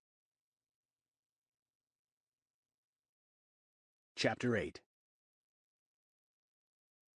We never found out exactly what Darren wrote in his journal, but apparently it was a heartbreaking chronicle of astounding, yet credible-sounding, abuse. I tried to explain that the journal was faked, but the words sounded ridiculous even as I said them. Mr. Seven dropped his usual veneer of calm but stern authority and screamed at us until he was red in the face. A splotchy sort of red, but red nevertheless, and both Peter and I were in tears. My only solace was that I'd held out slightly longer than Peter before breaking down. A pair of teachers went out to look for the dog, but found no evidence of any wrongdoing. Had a forensics team been dispatched, I'm sure we would have been fully exonerated, but despite our insistence that the story was true, 2 teachers were all that we got. Darren was moved out of our room. We asked where he was going, but we were told in no uncertain terms that it was none of our business. We were not kicked out of school, though our parents were called. My dad didn't talk to me at all, while my mom just said in a soft voice that she was very disappointed in me. But she didn't sound disappointed. The lack of emotion of any sort in her voice stung me as if I'd slammed my body against a wall of thumbtacks. During Jeremy's phone conversation with his parents, he finally broke down into tears. As everybody else had done more than their share of bawling since this whole adventure began, I was glad to have him finally join in the fun. Our probation was to continue for the rest of the term. No free time. Our door had to remain open until lights out each evening, with surprise inspections at any moment. Our weekends were spent engaged in manual labor that was exhausting, tedious, humiliating, or, most often, all 3. They did relax the restriction on our incoming mail, which wasn't much of a consolation for me since I never received any. And though I can't prove it, I'm pretty sure that the cafeteria food was made slightly worse on our behalf. Peter, Jeremy, and I did manage to entertain ourselves by joking about our plight, and we occasionally risked unimaginable punishment by breaking out an unlawful deck of cards, like people drinking alcohol during Prohibition, but for the most part, it was a pretty miserable existence. Though we were instructed not to interact with him, I'd see Darren each day in the cafeteria and in class. He'd almost always avoid my glance, but every once in a while, when he knew nobody else was watching, he'd smile. It was the kind of smile that made me think it would be worth getting expelled and going to prison just for the opportunity to nail him to the ground with rusty spikes and punch him in the face over and over until every tooth was shattered. I hadn't ever thought I was capable of hate, real hate, but there it was. 10 long weeks after the incident, I sat in Mr. Wolf's classroom taking a harder-than-usual but not unmanageable test. Though it may have created a joyless existence, all of this extra studying did mean that it was pretty hard not to ace a test. "What is this?" Mr. Wolf demanded, loud enough to make me flinch. I looked over at him, as did the other boys in the class. Mr. Wolf hovered over Peter, holding a piece of paper, looking furious. "That's not mine," Peter insisted. "It was on the floor in front of your chair. You're the only one who could have used it." "But I didn't know it was there." "Stand up," said Mr. Wolf. As Peter did so, Mr. Wolf grabbed his test paper and crumpled it up. "Come outside with me. The rest of you, eyes on your own paper. I mean it." Mr. Wolf led Peter out of the room and shut the door behind them. I glanced over at Jeremy. He gave me a confused shrug. When I looked over at Darren, he was staring intently at his test, brow furrowed in concentration, cheek clenched as if trying not to laugh. For what it was worth, Mr. Wolf gave Peter a chance to prove his innocence. Peter's answers on the test matched those on the stolen answer key, but of course, correct answers were no solid evidence that he'd been cheating. So while Peter sat in an empty classroom by himself, Mr. Wolf quickly wrote up a new test. Peter, who was stressed out, flustered and terrified, got a C-. That weekend, we helped him pack his things. Peter had not officially been kicked out of school, but his parents decided that another approach was needed to straighten their son out. Peter didn't know where he was headed, but he'd been assured by his angry parents that the vacation was over. "I didn't cheat," said Peter as he put his clothes into his suitcase. "Why would you cheat? We have to study 85 hours a day." Jeremy took Peter's books off the shelf, slamming each one onto his desk. "Darren did it." There was no doubt in my mind that Darren was responsible, but we had no way of proving it, and to even try to bring that idea to anybody's attention probably would have gotten us in even more trouble. "I'm gonna miss you guys," Peter said. "I probably won't have any friends where I'm going." "Yeah, you will," I insisted. "You'll have lots of friends." Peter shook his head. "I bet I won't." He reached for one of the push pins on the pug poster, then hesitated. "You guys can keep the poster if you want, if you like it." "Okay," I said. The room wouldn't be the same without the pug poster. "You need to sign it for us." "Sign it?" "Yeah, sign 'Peter was here' on it. That'd be kinda cool." Peter grinned, found a black magic marker, and scrawled his name on the bottom corner of the poster. "What you should do is carve your name into the wall with a knife," said Jeremy. "It's not like you can get into any more trouble." "Nah." "Then carve your name into Darren's face with a knife." Peter shook his head. "That wouldn't be right." "What do you mean, it wouldn't be right?" "It should be your name. It has more letters." We all laughed, and then we helped Peter finish packing. His parents picked him up that evening, and I watched through the window as they walked across the front lawn, away from Dorm B and Branford Academy. Before they were out of sight, Peter's father smacked him so hard across the back of the head that I winced. Jeremy and I were separated after that. I moved into a room with 4 other boys who were none too happy to have an extra person in their already cramped living quarters. They weren't outwardly hostile, but they were clearly resentful of this intrusion, and they certainly made no attempts to offer their friendship. Of course, it didn't help that I remained on probation and thus wasn't allowed to be a part of their free-time activities. I don't even remember their names. I talked to Jeremy every day in the cafeteria and learned that he'd ended up with a slightly more sociable group of guys. "Not anywhere near as cool as you and Peter," he assured me with a sad smile. I did notice that as the days passed, Jeremy seemed more cheerful, more animated. Maybe he just needed a change of scenery. Me, I wanted our old room back. I wasn't even allowed to put up the pug poster. The term continued with an excruciating lack of haste. With 2 weeks left, it was hard to believe that I wasn't 35 years old, but no, I was still 12. Well, 13, but my birthday had passed with so little fanfare, a card from my aunt that I almost but couldn't quite remember, that I didn't really even think about officially becoming a teenager.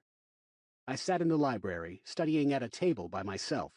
I heard somebody sit down at the next table, but didn't bother looking up to see who it was until I heard Darren clear his throat. He wasn't trying to attract my attention. At least, he didn't seem to be. He was scribbling in his journal, that most foul and wretched of journals, apparently unaware of my presence. I stared at him, hoping that the power of my gaze would cook his brain so that it bubbled and boiled and leaked out of his ears, but it didn't seem to be working. Finally, he looked up. "What are you staring at?" he asked. "Nothing much." "You're not supposed to come near me." "I was here first." Darren shrugged and rubbed the back of his neck. "You know, my neck still hurts sometimes. Like I care. It could be permanent damage. Like I care. You should care. If I'd broken my neck, you'd be in jail right now. I'd rather be in jail and have you dead. I'll tell Mr. Seven you said that." "Go ahead, write it in your journal." Darren sighed. "You know, it's not you that I'm mad at." "Oh yeah? Peter didn't do anything to you. Why'd you fake that he was cheating?" "What makes you think I did that?" "I don't think. I know." "You don't know anything." I gave him the finger and returned to my studying. At least I pretended that I was studying. In truth, I was terrified that Darren would in fact run to tell Mr. Seven about my "I'd rather be in jail and have you dead" comment. I wasn't sure what Mr. Seven could do to me with only 2 weeks left in the term, but it would be ghastly. A couple of minutes later, Darren got up. I thought he was leaving, but instead, he sat down next to me. "You're not supposed to come near me either," I told him. "Nobody ever said that." "Well, go away." Peter deserved to get kicked out. "He didn't get kicked out. His parents pulled him out." "Still, he deserved it. He hardly ever talked to me." "I never saw you talk to him either. And you didn't talk to me when I first got here. Peter and Jeremy did, but you didn't." "I took you to the strip club." "That was later. I haven't been back since that thing happened. We should go sometime." I couldn't believe what I was hearing. Was Darren actually suggesting we go out for a social event? Was he trying to become friends? "I can't go anywhere. I'm on probation because you're a liar." "You could sneak out." "If I'm going to take the chance of getting in that much trouble, it's sure not going to be to hang around with you." Darren bit his lip, and for a second I almost thought he was going to cry. My sympathy for him would have been minimal. Instead, he smiled. "You're such a jerk. Better a jerk than a liar." "I'm trying to be nice." "You want to be nice to me? Go tell Mr. Seven that you made everything up. Tell him that you made up stuff to put in your diary and that you moved Peter's dog, and that you stole a copy of the test and stuck it where Peter got blamed for it, and that you're a total liar." "I didn't do any of that." "Get away from my table." "It's not your table." "I'll tell somebody that you're bugging me." "Okay," he said. "I'll go." Then he leaned in closer to me and spoke in a whisper. "I'm trying to make up. But if you want me to be mean, I can be mean. I can be meaner than anybody you've ever known. I'll fuck up your whole life, Alex. You already have. I'll do it worse." God, if I'd only had a tape recorder. Though with my luck, Darren would have gotten a hold of it and cleverly re-edited the conversation so that it sounded like I was threatening him. I just wanted him to go away and let me study in peace. But at the same time, I definitely didn't want him to go away and start brainstorming plans to enact further revenge on me. He'd already proven that he was capable of making good on his threat. "Okay, fine," I said. "How do you want to make up?" "Maybe I don't." "Then go away," I said. I sure wasn't going to beg. "You can't do anything to me." Oh, crap, I thought, immediately feeling sick to my stomach and wishing I hadn't said that. The last thing I needed to do was taunt him. "You think I can't?" "Maybe you can, but maybe you'll get caught this time." He smiled. "I don't get caught." "That's what Jack the Ripper said." "Jack the Ripper never got caught." "Then that's what—" I trailed off, trying to think of a suitable villain who had, in fact, been caught. "The Joker?" Darren suggested. "Shut up." "You should be nice to me." "I was nice to you." Darren nodded thoughtfully. "Yeah, you were. I wish you hadn't let Jeremy and Peter do that to me. I wouldn't have come after you, just them." I wasn't completely sure what he meant by that. Would he have done something to them even if the whole hangman fiasco hadn't happened? Or was he just not thinking clearly about what he was saying? I decided that I didn't really want clarification and said nothing. "Did it bother you waiting?" he asked. "For what?" "For you to be next." "What?" He glanced over his shoulder to be sure that we were still alone. "You know, waiting to be next. Like Peter. I could have done that to you too, you know." The way Darren spoke, I got the impression that he'd been dying to confess his crime. No, not confess. Gloat. It probably made him absolutely nuts to not be able to safely say anything, to confirm for certain what we already knew. His frustration at not being able to share his wicked deeds was probably only matched by, well, by being the victim of his wicked deeds and not being able to do a thing about it. "Maybe I'm smarter than Peter," I said quietly. "Of course you are. That's what would have made it fun." Fun. I would have gladly postponed the future loss of my virginity by 10 years for the right to grab him by the hair and smash his face into the desk. "So did it bother you waiting for me to get back at you?" Darren asked. I couldn't see any reason not to be honest. "Yeah." "It was probably worse than if I'd just done something right away, wasn't it?" "Maybe." "Yeah, it was. Like when you're a little kid and you break something, and your mom catches you right away and you get spanked and grounded. That's bad to a little kid, but it's worse when your mom doesn't catch you, and you keep waiting for her to find out who did it. It's probably worse even if you never get caught." "Then go tell Mr. Seven what you did." Darren grinned. I didn't mean for me. Are you here to make up or just to bug me? We can make up.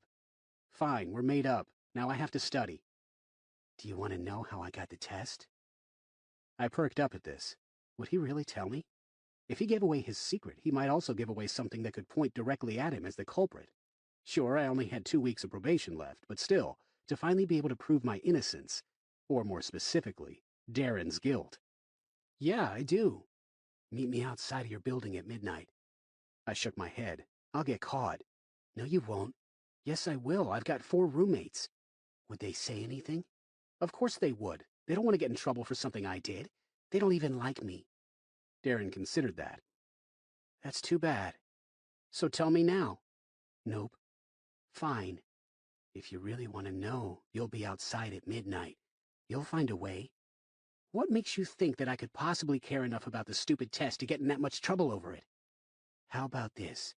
Be out there at midnight, or I'm coming after you next. Screw you. I'll get you bad. Go to hell. I hope I do go to hell. Maybe I'll see Peter's dog there, or maybe just its head. I said nothing further. I wasn't going to let him goad me into doing something I'd deeply regret. Without a word, I looked back down at my book and resumed studying. Pretending to study, anyway. Alex. I ignored him. I also tried to ignore the sweat trickling down my back. I'm talking to you. I said nothing. He sat there for a full 2 minutes, 2 minutes that seemed like 1,000, staring at me, waiting for me to become so uncomfortable that I'd be forced to acknowledge him. I didn't give in. You are so dead, he said, pushing back his seat, standing up, and casually walking away. Chapter 9. That's incredible, said Jeremy. I know. I mean, I can't even believe it. Jeremy took another bite of his lasagna. Did they fire the chef or something? This is delicious. Maybe Darren got him, I said. It was the best lasagna I'd ever had. And to be perfectly honest, I didn't even like lasagna all that much. But this was enough to turn me into a fan. I'd had so many awful meals in the Branford Academy dining hall that I'd almost reached the point where I truly believed that food, as an entity in itself, sucked. We ate dinner in silence for a few minutes, enjoying the bliss of food that wasn't complete crap. I'd told Jeremy about my conversation with Darren. He was, quite predictably, pissed off. We'd tried to brainstorm plans of action, but there didn't seem to be much we could do. Unlike mine, Jeremy's new room had a window that faced the front of the building, so he assured me that he'd be on watch at midnight. If Darren did in fact show up outside, Jeremy would quickly see to it that he was busted. But though Darren had gotten cocky enough to come out and admit that he'd been responsible for Peter's removal, we didn't think he'd be dumb enough to just stand outside the building waiting for me, especially because I'd indicated that I wouldn't be coming. And if he was out there, he'd probably have some sort of sneaky plan up his sleeve. We weren't quite sure what it could be, but we weren't willing to rule anything out. For about 1/10 of a second, we considered going to Mr. Seven and telling him about the library conversation, but that didn't seem like a good idea. Darren was a much more convincing liar than I was a truth-teller. Instead, Jeremy and I settled for a vague plan of being incredibly vigilant. If Darren was going to try something, well, we'd make sure we were alert at all times. No journals protruding from book bags were going to get me this time. Though it seemed unlikely that Darren would confess his crimes a second time, Jeremy and I decided that we needed to carry around tape recorders, those handheld ones that we could fit in our pockets. Unfortunately, since we were stuck on the school grounds and were unaware of any tape recorders available on campus, there really wasn't much we could do, so we were screwed in that regard, but we did vow to be vigilant. I lay awake that night, listening as 75% of my roommates snored hard enough to make the bed sheets flutter, which was a 25% improvement over the usual situation. I wondered if Darren really was out there, waiting for me to meet him at midnight. If he was, what would he do when I didn't show up? You are so dead. He could have meant that literally. No, he was a sinister, morbid, rotten kid, but he was just a 12-year-old. He wouldn't be coming after me with a knife or a gun or even a staple remover. Physically, at least, I was perfectly safe. I wasn't going to live in fear because of him. He wasn't going to have that kind of power over me. No way. He could make all the threats he wanted, but I was not going to let him control my life. The best he could do was cost me a night of sleep. And he did it very well. Darren may or may not have tried to meet me outside. Jeremy, ever vigilant, admitted that he'd fallen asleep and didn't keep watch. But it was a long shot anyway, so I kept the humorlessly phrased disparaging remarks down to fewer than 8. I didn't see Darren in the cafeteria at breakfast, which concerned me. I also didn't see him in Mr. Wolf's class when it started. And I didn't see Jeremy, which concerned me more. What if Darren had gotten him? What if he'd killed him? It was a ridiculous thought, I knew, but still, he'd had practice cutting things up. What if he had Jeremy hidden away in some bushes, opening him with his pocket knife, struggling to saw away his head and knowing that, with time and patience, it would eventually pop free? Ridiculous. Absurd. Maggots in Jeremy's eyes. Laughable. Ha-ha. Ho-ho. He. His mouth filled with insects instead of a tongue. Not even worth the brain energy to think about. Perhaps still alive, unable to scream beneath the duct tape, watching as Darren makes precise incisions, staring curiously at his own blood pooling around the blade. Jeremy hurried into the classroom, out of breath. "You're late," said Mr. Wolf, without looking away from the chalkboard. "I know. I'm sorry, sir. I couldn't find my book. Share with somebody else, please." He scooted his desk next to mine, and we silently read the grammar lesson while Mr. Wolf wrote sentences to be diagrammed on the board. 5 minutes later, Darren entered the room, bleeding. His face was bruised, swollen, and bloody, as if he'd been punched several times, hard. There was also blood on his torn shirt, along with grass stains and dirt. He walked with a limp. Everybody in the class stared at him as he went toward his desk and sniffled pitifully. "What in the world happened to you?" asked Mr. Wolf, glancing over his shoulder.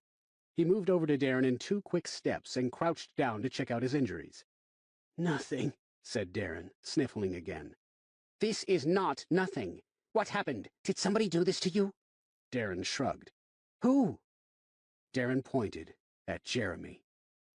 My first reaction, I'm ashamed to admit, was glee that Jeremy had beaten the shit out of that little monster. That glee was mixed with a sense of disappointment that I hadn't been there to hold Darren down. But this reaction instantly vanished as I saw Jeremy's face. He hadn't done a thing to Darren. Our common enemy had threatened me, but gone after him instead.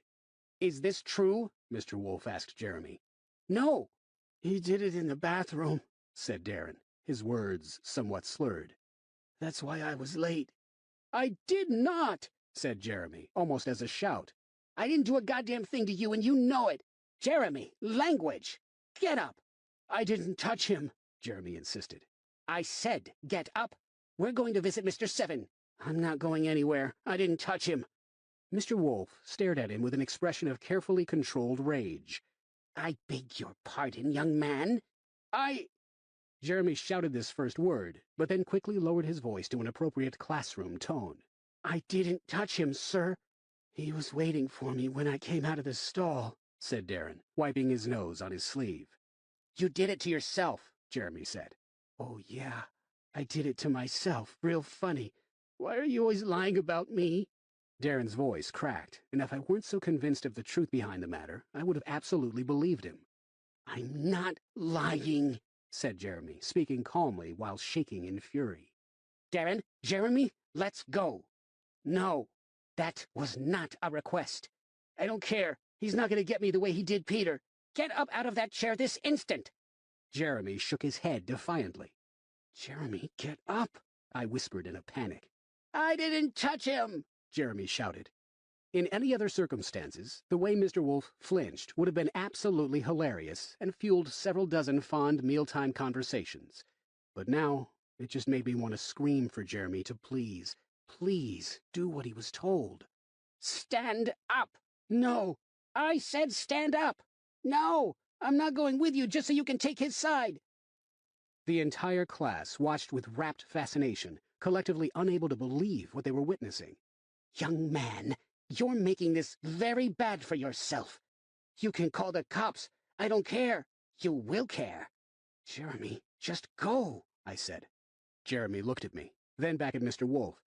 Then, with a frustrated, furious sigh, he pushed back his chair and stood up. "I didn't touch him," Jeremy said. "I didn't do a thing to him." "That's for me to decide," said Mr. Wolf. Mr. Wolf?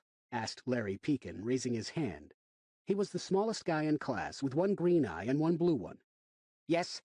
I saw Jeremy go into the bathroom after Darren. You liar! Jeremy screamed. Quiet! Mr. Wolf looked positively enraged. Jeremy, Darren, Larry, the three of you come with me, now! Larry is lying too, Jeremy insisted. I didn't do a single thing to Darren. Look at my hands. He held up both of his hands, palms facing Mr. Wolf. There's not a mark on them. He did it with his book, Darren said. I did not, Jeremy shouted. Then his shoulders fell as the impact of Darren's words sunk in. Jeremy, where's your book? Mr. Wolf asked. I don't know, Jeremy admitted. He had it with him when he went into the bathroom, said Larry. I saw it. All right, let's go, said Mr. Wolf. Everybody else, read ahead. No talking. Mr. Wolf left the room, followed by Darren and Larry, who seemed happy just to be included. Jeremy looked absolutely miserable as he walked out of the room after them. I felt absolutely miserable, too, because I had a very good idea of what they'd find. Maybe in a bathroom stall, maybe in the wastebasket, maybe stashed under the radiator, but somewhere between this classroom and the restroom, they'd find Jeremy's textbook, his name in the front, smeared with both his fingerprints and Darren's blood. I knew that Jeremy was telling the truth. This meant that Darren had stolen his textbook, beaten himself bloody with it, and then convinced, or coerced, Larry to lie for him. Perhaps Larry had stolen the textbook, or even been the one to use it as a tool of violence. But either way, it was a preposterous-sounding scenario. Would Mr. Wolf believe that, or would he believe instead that it was Jeremy who beat him senseless? Things didn't look good for my only remaining friend at school. Mr. Wolf returned 15 minutes later without Darren or Jeremy. Larry followed him and sat down, looking smug. What happened? I asked. That's none of your concern, Mr. Wolf told me. Everybody, open to page 256. We have a lot to make up. Neither Jeremy nor Darren was at dinner. I walked over and sat down across from Larry. Go away, he said. What happened? I demanded. They saw that I was telling the truth. You were not. Mr. Wolf found Jeremy's book in the trash can. Why would Jeremy be stupid enough to throw his book in the trash? He'd know they'd look there. Larry shrugged. Why would he be stupid enough to beat up Darren? Everybody knows he hates him. You're going to get caught, I told him. You're going to get in so much trouble you won't even be able to believe it. You'll get kicked out of school. Larry sneered at me. Yeah, right. You'd better believe me, because I saw you steal Jeremy's book. The flash of guilt that I hoped to see didn't materialize. Most likely, Darren had been the thief. Uh-huh. You're such a moron. If you don't go away, I'll tell that you're threatening me. Try it. Larry immediately called my bluff, raising his hand and looking for the nearest adult. I grabbed my tray and moved to a safer dining area. I didn't see either Darren or Jeremy the next day. I even went to speak with Mr. Seven, but was told that it was none of my concern and that I would do well in life not to hang out with juvenile delinquents in the future. I made periodic trips to Jeremy's room, risking getting in a hell of a lot of trouble, but his roommates said he hadn't come back. The next evening, he was packing. What did they do? I asked. Mr. Seven said, under the circumstances, we have no choice but to believe Darren's version of the story. It wasn't a very good impression of Mr. Seven, but I forced a smile nevertheless. I have to start talking to a counselor, and I don't even know what they're going to do. Darren's parents were all freaked out, and they said they were going to sue the school, and I'm scared. I can't believe he did that to himself. I'd thought about it a lot. One smack to the face, maybe. But to either beat himself or allow himself to be beaten to that degree just for revenge required some serious mental problems. Well, I can. He's a fucking lunatic. Why did you get him so angry? It wasn't my fault. You're the one he should have gone after. I stepped back, shocked at this outburst. I didn't do anything. You said you did. You said that you made him mad in the library and that he was going to come after you. Well, he didn't. He came after me. And now I have to see a doctor, and they're probably going to give me shots. They won't give you shots. Yes, they will. You don't know what they're going to do. It's all your fault. No, I didn't do... Get out of my room, Alex. I just stood there, completely stunned. Get out! I quietly left the room. Chapter 10. I lay in bed, eyes closed but not asleep, enjoying the movie in my mind. Peter, Jeremy, and I kicked the box out from underneath Darren, shattering the wood. As he dropped, we heard the satisfying crack of his neck breaking. He dangled from the noose, slowly turning in circles, the rope getting tighter and tighter around his dead flesh. His head fell to the ground, followed by his body. We left his body alone, but kicked his head around until it was unrecognizable. No, rewind. We kicked his still-living, screaming head around until it was unrecognizable. He begged us to stop, but we laughed and laughed. When he tried to bite us, we kicked out all of his teeth. I opened my eyes. In my mind, I watched men in immaculate white suits strap Jeremy to a machine. They gave him shots with an oversized needle to keep him calm, and then pulled a lever. His body spasmed, drool gushing from his mouth, blood trickling from his eye sockets. No, nothing like that would happen to him. You couldn't get in that much trouble for beating up another kid, bashing him bloody with a textbook. Jeremy didn't even get the pleasure of the act that he got blamed for. What did Darren have planned for me? Nothing. I was vigilant those last couple of weeks of school, vigilant to the point of paranoia, but Darren didn't try anything. He returned to classes, face still swollen but healing nicely, but he didn't even make eye contact. He didn't look guilty. He looked satisfied. The term ended. Because Branford Academy didn't have a summer session, my parents really had no choice except to pick me up, even if they planned to immediately dump me someplace else. My mom hugged me and said that she missed me, and while her words weren't convincing even to a 13-year-old, I told myself that on some level they were true. We loaded up the car. My dad asked me some superficial questions about life at Branford Academy, and I gave some superficial answers. I really didn't want to talk about it. As I ran back upstairs for one last check to make sure I hadn't left anything behind, I saw Darren standing by my door. "You're too late," I said. "You can't do anything to me now." "I wasn't going to, but you were pretty scared that I was, weren't you?" "No." "Don't lie to me," Darren smiled. "I bet you spent every day scared that I was going to get you. If you could get me, you would have done it. You wouldn't have gone after Jeremy." "I liked you better than Jeremy." "Well, I hate you." Darren shrugged. "Doesn't bother me. You coming back to Branford?" I shook my head. "I don't know where I'm going." "Did you beg your mom not to make you come back?" "No." "I bet you did." "You bet wrong." "Yeah, well, maybe I'll see you around. Have a good life." He chuckled, turned around, and started to walk away. "Hey, Darren." He glanced back. "Yeah?" "Did you kill Peter's dog?" "Nope. I found him that way. But I did finally kill one of those fucking birds." He walked away, whistling cheerfully but tunelessly through his swollen lips. Part 2. Friends. Chapter 11. There were dead bodies everywhere. It was the tackiest decorating scheme I'd ever seen. This was my first year of college, and while I fully expected cinder block shelving, pizza box tables, and beer can wallpaper, I really hadn't expected to walk into my dorm room and discover a love shrine to serial killers and their prey. I tossed my garbage bag of clothing on the unclaimed bed and did a quick survey of the room. Virtually every square inch of my roommate's half of the wall space was covered with graphic photographs and newspaper clippings on the subject.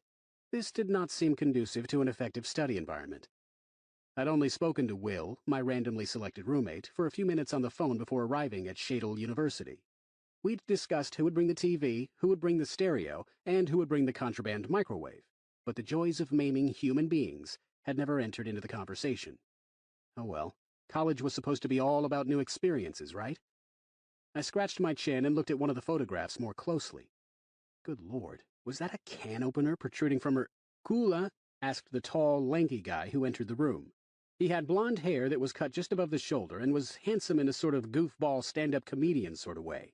He wore a silver earring shaped like an outhouse and a t-shirt that depicted a skull about to be hit by a cream pie. Yeah, way cool." He stuck out his hand. "I'm Will. Either you're Alex or a trespasser that I'll need to shoot." "Yep, it's Alex." "Glad to meet you," he said, shaking my hand. "I hope you don't mind that I picked this side of the room, but I got here yesterday and didn't have a whole lot to do." No, that's okay," I said.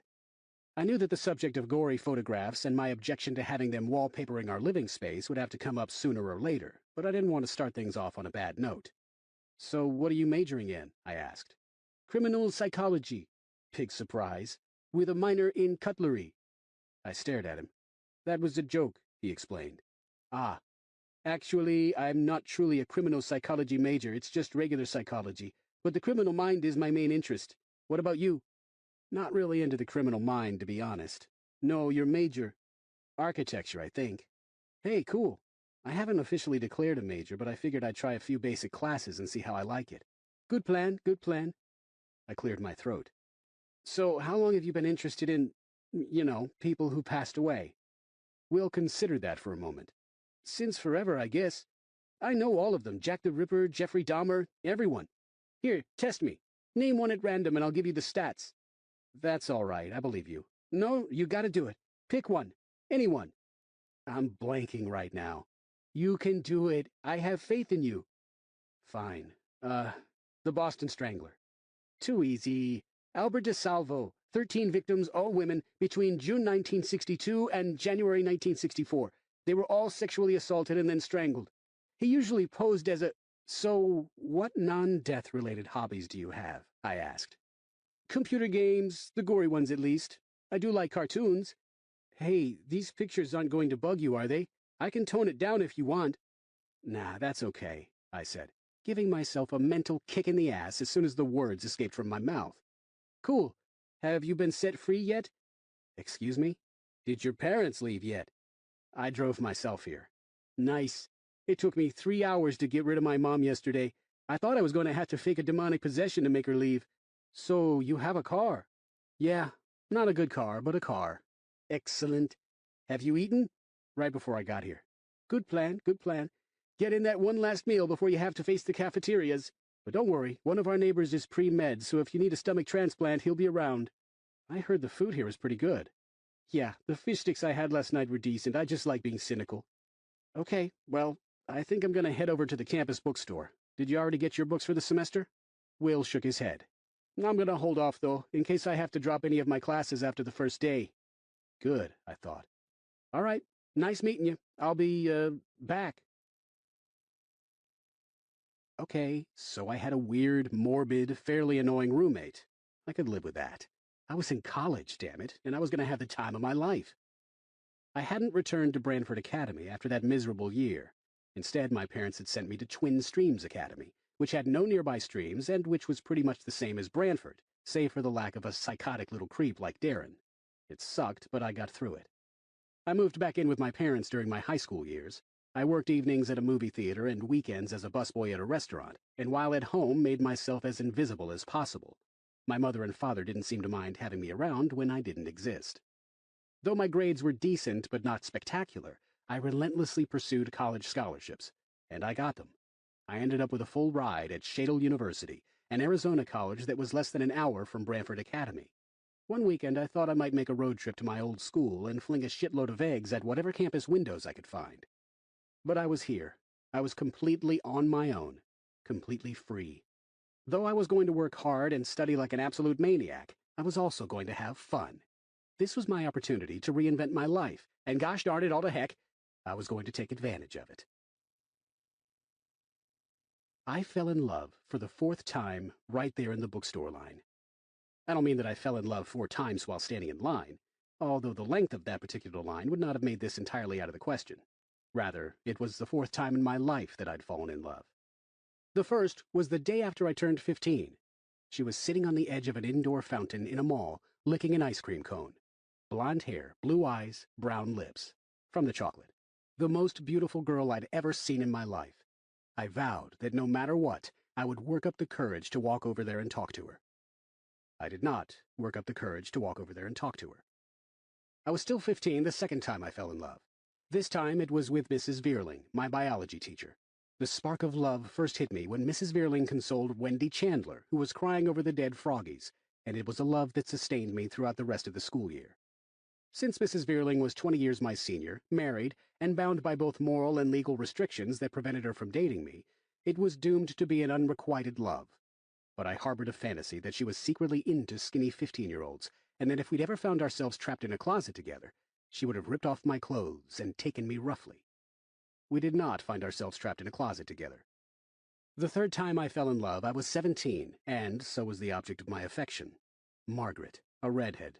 Absolutely gorgeous. We had 3 classes together, and my time spent gazing at her contributed to me answering more than one question from the teacher with, "Huh?" I confessed my love to my friend Brian. He shared this news with lots of people. Lots of people shared this news with Margaret. Margaret, whose taste in men did not lean toward those with large purple birthmarks on their chin, was humiliated. She told me to leave her the hell alone, which I guess she meant in a preemptive way, since I'd never even spoken to her. Lots of people witnessed this event. Most of them seemed to enjoy it. The 4th time literally took my breath away. Something struck me in the gut so hard that I let out a oomph, pronouncing it exactly that way. Both hands went to my stomach as I struggled not to double over and puke. Then I stared into the wide, horrified eyes of the girl who'd accidentally bashed her duffel bag into me, and was immediately entranced. I was entranced, suffering from physical agony, and embarrassed because the other students in line were staring at me, all at the same time. It was quite a sensation. "Oh my God, I'm so sorry." The girl lowered her duffel bag and put her hand on my gut. "Did I hurt you?" I shook my head. Had she not hurt me so badly, I might have managed a verbal response. She pushed up her thick glasses. She had long blonde hair that was pulled back, was a couple of inches shorter than me, was thin but not waifish, and was positively adorable. "I'm sorry. I wasn't paying any attention to where I was going. I'm such a klutz. Are you sure you're okay?" I nodded, still struggling to keep my lunch from making a cameo appearance. She removed her hand from my stomach. "Okay, well, I'm really sorry about that. I'll just go slink off now." She gave me a sheepish smile, the most beautiful smile I'd ever seen in my entire life, and quickly walked away. I watched her go, regretting that I hadn't thanked her. It took me another 15 minutes of standing in line to realize that regretting that I hadn't thanked her for bashing my gut was really, really stupid. Who was she? What was her name? What was in the duffel bag? Why had she been so distracted that she didn't see the long line of students? What was her major? How long had she worn glasses? Where was she born? When did she lose her first tooth? Was she into skinny guys? Did she have any tattoos? I finally was able to pay for my books. Destitute, I left the campus bookstore and started to head back to my dorm. "Hey!" somebody called after me. A guy. I turned around. A dark-haired guy I didn't recognize hurried over to me. "I knew it," he said with delight. "I'd recognize that birthmark anywhere." My hand instinctively went to my chin. Who in the world was... "Darren?" I asked. The guy grinned. "Yep, I thought that was you in line. I saw that girl walk right into you. So how've you been?" I shrugged. My stomachache was returning, and I really just wanted to turn and walk away. "I got here a couple days ago. They really screw you over with these book prices, don't they? And when we try to sell them back, we'll get about a quarter of what we paid. Good racket they've got going here." "Yeah," I said. Darren looked at me carefully. I noticed that he'd acquired some serious muscle tone since our Branford Academy days, which was easily visible through the white Shadle University t-shirt he was wearing. His hair was still shoulder length, but stylishly cut, and he'd matured into an extremely handsome guy. Model material easily. I was still a dork, and it wasn't fair. Darren frowned as he studied me, but then he let out an incredulous laugh. "Holy shit! You're still upset, aren't you?" I shrugged. "I can't believe it. Dude, we were just kids. You can't hold a grudge against me for that. Come on, forget the past. This is the present, Alex." I looked him in the eye. "You ruined my friends' lives." Darren's smile faded. Okay. I'm not going to pretend that I wasn't a fucked up little kid, but I didn't ruin anybody's lives. You don't get your life ruined when you're 12. I was a bully, what can I say? Not a bully, a psychopath. Look, I really need to get back to my room." Darren shook his head. "No, you don't. Come on, this is no way to act. Let's leave all that crazy shit in the past. You were always a cool guy, Alex. And you mutilated Peter's dog." "I was 12. There's a statute of limitations, you know. When I was 12, I also farted in a movie theater. It was the nastiest, smelliest, wettest fart you could imagine, and the smell probably soaked into everybody's popcorn and ruined the movie. But I'm sure that by now they've all gotten over it because I was 12. Maybe. Are you saying that people are still upset over that fart? Because if they are, I'll apologize to them personally. I'll buy the plane tickets and I'll walk up to their front door and say, 'Hey, I was the kid in the third row center who'd just eaten a burrito, and from the bottom of my heart I apologize for that foul, lingering odor. I couldn't hold back the grin. Darren extended his hand. Come on, screw the past. I hesitated for a second, but then nodded and shook his hand. All right. Cool, so let me buy you lunch. I just ate. Eat more. I got a lot of stuff to do. Okay, so you're not really screwing the past, are you? You can't do this to me. You can't still think of me as that weirdo. I had issues. So did you. So did everybody. Come on, we'll hang out. We'll have fun. I'll get you laid. I chuckled. Oh, gee, how can I pass that up? You can't. Come on, let's go. As we walked to the student parking lot, I took out 3 beanbags and began to juggle. I'd learned to juggle in high school, and when I got nervous, which was often, it helped me relax. Juggling now was not helping me relax. I'd been all psyched for the college experience, and it was already sullied because I didn't have the balls to just tell Darren to go away and find some other freshman to torment. Damn, you're good, said Darren. He seemed genuinely impressed. Thanks. Can you juggle more than 3? I nodded. I can juggle 5 of them without messing up, and I can do up to 7 messing up a lot. Can you juggle flaming torches or running chainsaws? Flaming torches are easy. They're perfectly balanced and easy to throw, so the only trick is not to lose your concentration. Running chainsaws, no. No way, said Darren, amazed. You can really juggle flaming torches? You're not just messing with me? I have some back in my dorm. I mean, ignitable torches, not torches that are on fire right now. You hope. Yeah. So what other hidden talents do you have? Darren asked. I bet you know a bunch of magic tricks, right? I nodded, increasing the height of my throws. A couple. Do you know how to saw a woman in half? Sure. How? It's a very sophisticated animatronic woman that separates in the middle. You have to buy them direct from Disney. No, seriously. It's a secret. So, magic tricks, juggling. Are you an escape artist too?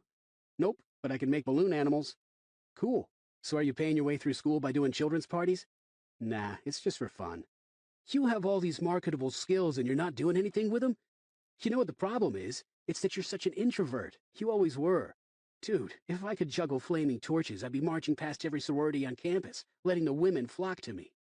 I caught the 3 beanbags and shoved them back into my pocket. Obviously, you live in some bizarre alternate universe where women go for guys who can juggle. Being able to do magic tricks is actually a very effective form of female repellent. I don't know. It shows that you're good with your hands. I chuckled. I just do it for fun. But if you're ever in desperate need of a balloon animal, I'm the guy to call. Can you make balloon roadkill? Not without popping it. We reached his car, which was only slightly less crappy than my own, and drove to a small burger joint called Patty's. Our conversation was lighthearted and effortless, and I realized that I was surprisingly comfortable around the guy who'd been responsible for one of the most miserable times in my life. Maybe he was right. He'd been 12. Perhaps it was time to get over it. We sat down at a corner booth, and the attractive waitress, who looked to be in her early 20s, was giggly and flirty as she took our orders. Of course, all of the flirting was directed at Darren. She winked at him as she left to get our drinks. Darren leaned forward and put a shielding hand next to his mouth, speaking confidentially. I do believe that our waitress has a rather intense desire to fuck me. I barely stifled a laugh. I think you may be right. Well, I've got a girlfriend back home, and I figure I should be loyal to her for at least a couple of weeks. Our waitress will have to deal. My girlfriend's a waitress too, actually. So waitresses have a thing for you? Waitresses, cashiers, beauticians, accountants, policewomen, political leaders, you name it. It's tough being such a grade-A stud muffin. Darren shook his head and sighed in mock misery. So, what about you? Are the women in your hometown going to be doing a lot more masturbating now that you're gone? Oh, definitely, I said. I'm sure sales of baseball bats have tripled. Darren grinned. Seriously, did you have to leave a girlfriend behind? Nah, I didn't date all that much. Not all that much or not at all? Not all that much. There was one girl, Vicky, where we sort of wavered between just friends and more than friends, but nothing really happened. The waitress returned with our Cokes. Though I couldn't be positive, I was pretty sure that she'd undone an extra button on her blouse. Can I get you anything else? She asked, looking straight at Darren. I think we're okay for now. Well, if you need anything, just wave at me. My name's Stephanie. She left the table, but it looked like she had to pry herself away. Oh yeah, said Darren. She wants me. Do you need me to clear a spot on the table? I asked. I can find someplace else to sit. Darren threw a glance over at Stephanie, who was taking another customer's order. I've got to say, if I were the kind of person who would cheat on his girlfriend this soon, she would be near the top of my list. Did you notice the extra button? I thought I was imagining it. So, you don't have a girlfriend, huh? Nope. Well, like I said, I'm taken, but I'll bet I could get you together with Miss Stephanie. I gasped in pretended excitement. Really? Do it, do it. Oh, please do it. I'll be your best friend. I'm serious. No, you're not. Darren nodded. You want her? He looked absolutely serious, which made me a bit uncomfortable. I leaned back in my seat. What do you mean you could get us together? I'm not talking about a relationship, but I'll bet you anything I could get both of us invited to her place. I'll get her percolating, you can drink the coffee. I laughed. That's the stupidest metaphor I've ever heard. So, you up for it? I'm thinking, no, it wouldn't happen anyway. Darren shrugged. Your loss. But hey, the offer stands. Thanks. I'll continue to fail to get women on my own. Maybe you should juggle when she comes back with our food. Again, I think you're really not tuned into the dating prospects of magicians. Here, let me see one of those bean bags. I reached into my pocket and took one out. A green balloon came out of my pocket with it and dropped onto the seat. Oh, hey, even better. Why don't you make a balloon animal for Stephanie? Nah. Why not? You think this place is too classy? I don't feel like it. You're such a weenie. Get out a balloon or I swear to God I'll embarrass the living shit out of you. I have no shame, I mean it. Since I had absolutely no reason to doubt that those words were true, I picked up the balloon and stretched it out a few times. Why do you stretch it? Darren asked. Makes it easier to inflate. And it weakens the balloon a little bit so that if it pops, it won't send a chunk of rubber flying through your eyeball and into your brain. I had no idea balloon animals could be so deadly. Oh, they'll kill you like a bullet. I put the end of the balloon in my mouth and inflated it, leaving 4 inches at the end to serve as the tail. A couple at the table across from us turned to look, and I self-consciously tied a knot in the end. I felt like an idiot, but began to pinch and twist the balloon, locking segments into place until I formed a traditional example of a balloon dog. Here, have a pet, I said, handing it over to Darren. The couple at the other table smiled and returned to their meal. I had a sudden mental image of Killer Fang, decapitated and cut apart, flecks of his blood hitting my face as we caught Darren in the act. Pretty good, Darren remarked, inspecting the dog and clearly unaware of the irony. He flicked the knot that served as the nose. Is it housebroken? No, it still leaves air all over the place. I think I'll name him Spot. Darren set the dog on the edge of the table. I'm sorry if I forced you to make a balloon animal in a public restaurant. I can give you the names of several top-notch therapists if you want. I'll probably survive. A couple of minutes later, Stephanie arrived with our burgers and fries. Oh, how cute, she exclaimed, looking at the dog and then at Darren. Did you do that? Nope, it was my friend here. I expected her to look disappointed, but instead she turned to me and smiled. What else can you make? I shrugged. A few different animals. He's being way too modest, said Darren, as Stephanie put our plates down in front of us. Alex, you can make a flower, right? Yeah. Well, then make our lovely waitress here a flower. Oh, no, you don't have to do that, said Stephanie. Sure does. It'll only take a minute. I could feel a burning sensation in my face and was pretty sure that my cheeks were fluorescent red, but I didn't want to drag out the embarrassment by protesting. I took out a few balloons, selected another red one and a green one, and shoved the rest back into my pocket. He has to stretch them to avoid killing innocent bystanders, Darren explained as I began the process. I inflated the red balloon and twisted it into what resembled the bloom of a rose, then inflated the green balloon to serve as the stem. I twisted the two together and handed them to Stephanie. Thank you, she said, taking a pretend whiff of the scent. This is probably the best tip I'll get all day. If you two need anything else, just give me a holler. She left, taking the rose with her. I bet you could improve on that tip, said Darren. Uh-huh, right. Eat your burger. I'm serious, buddy. I stuffed a French fry into my mouth. No, actually the word is delusional. Want to test that theory?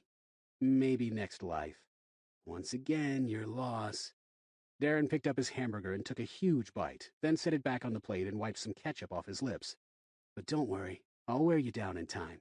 Then we'll have some real fun. I didn't see Darren during the first week of classes, which was fine because I was busy soaking up the college experience.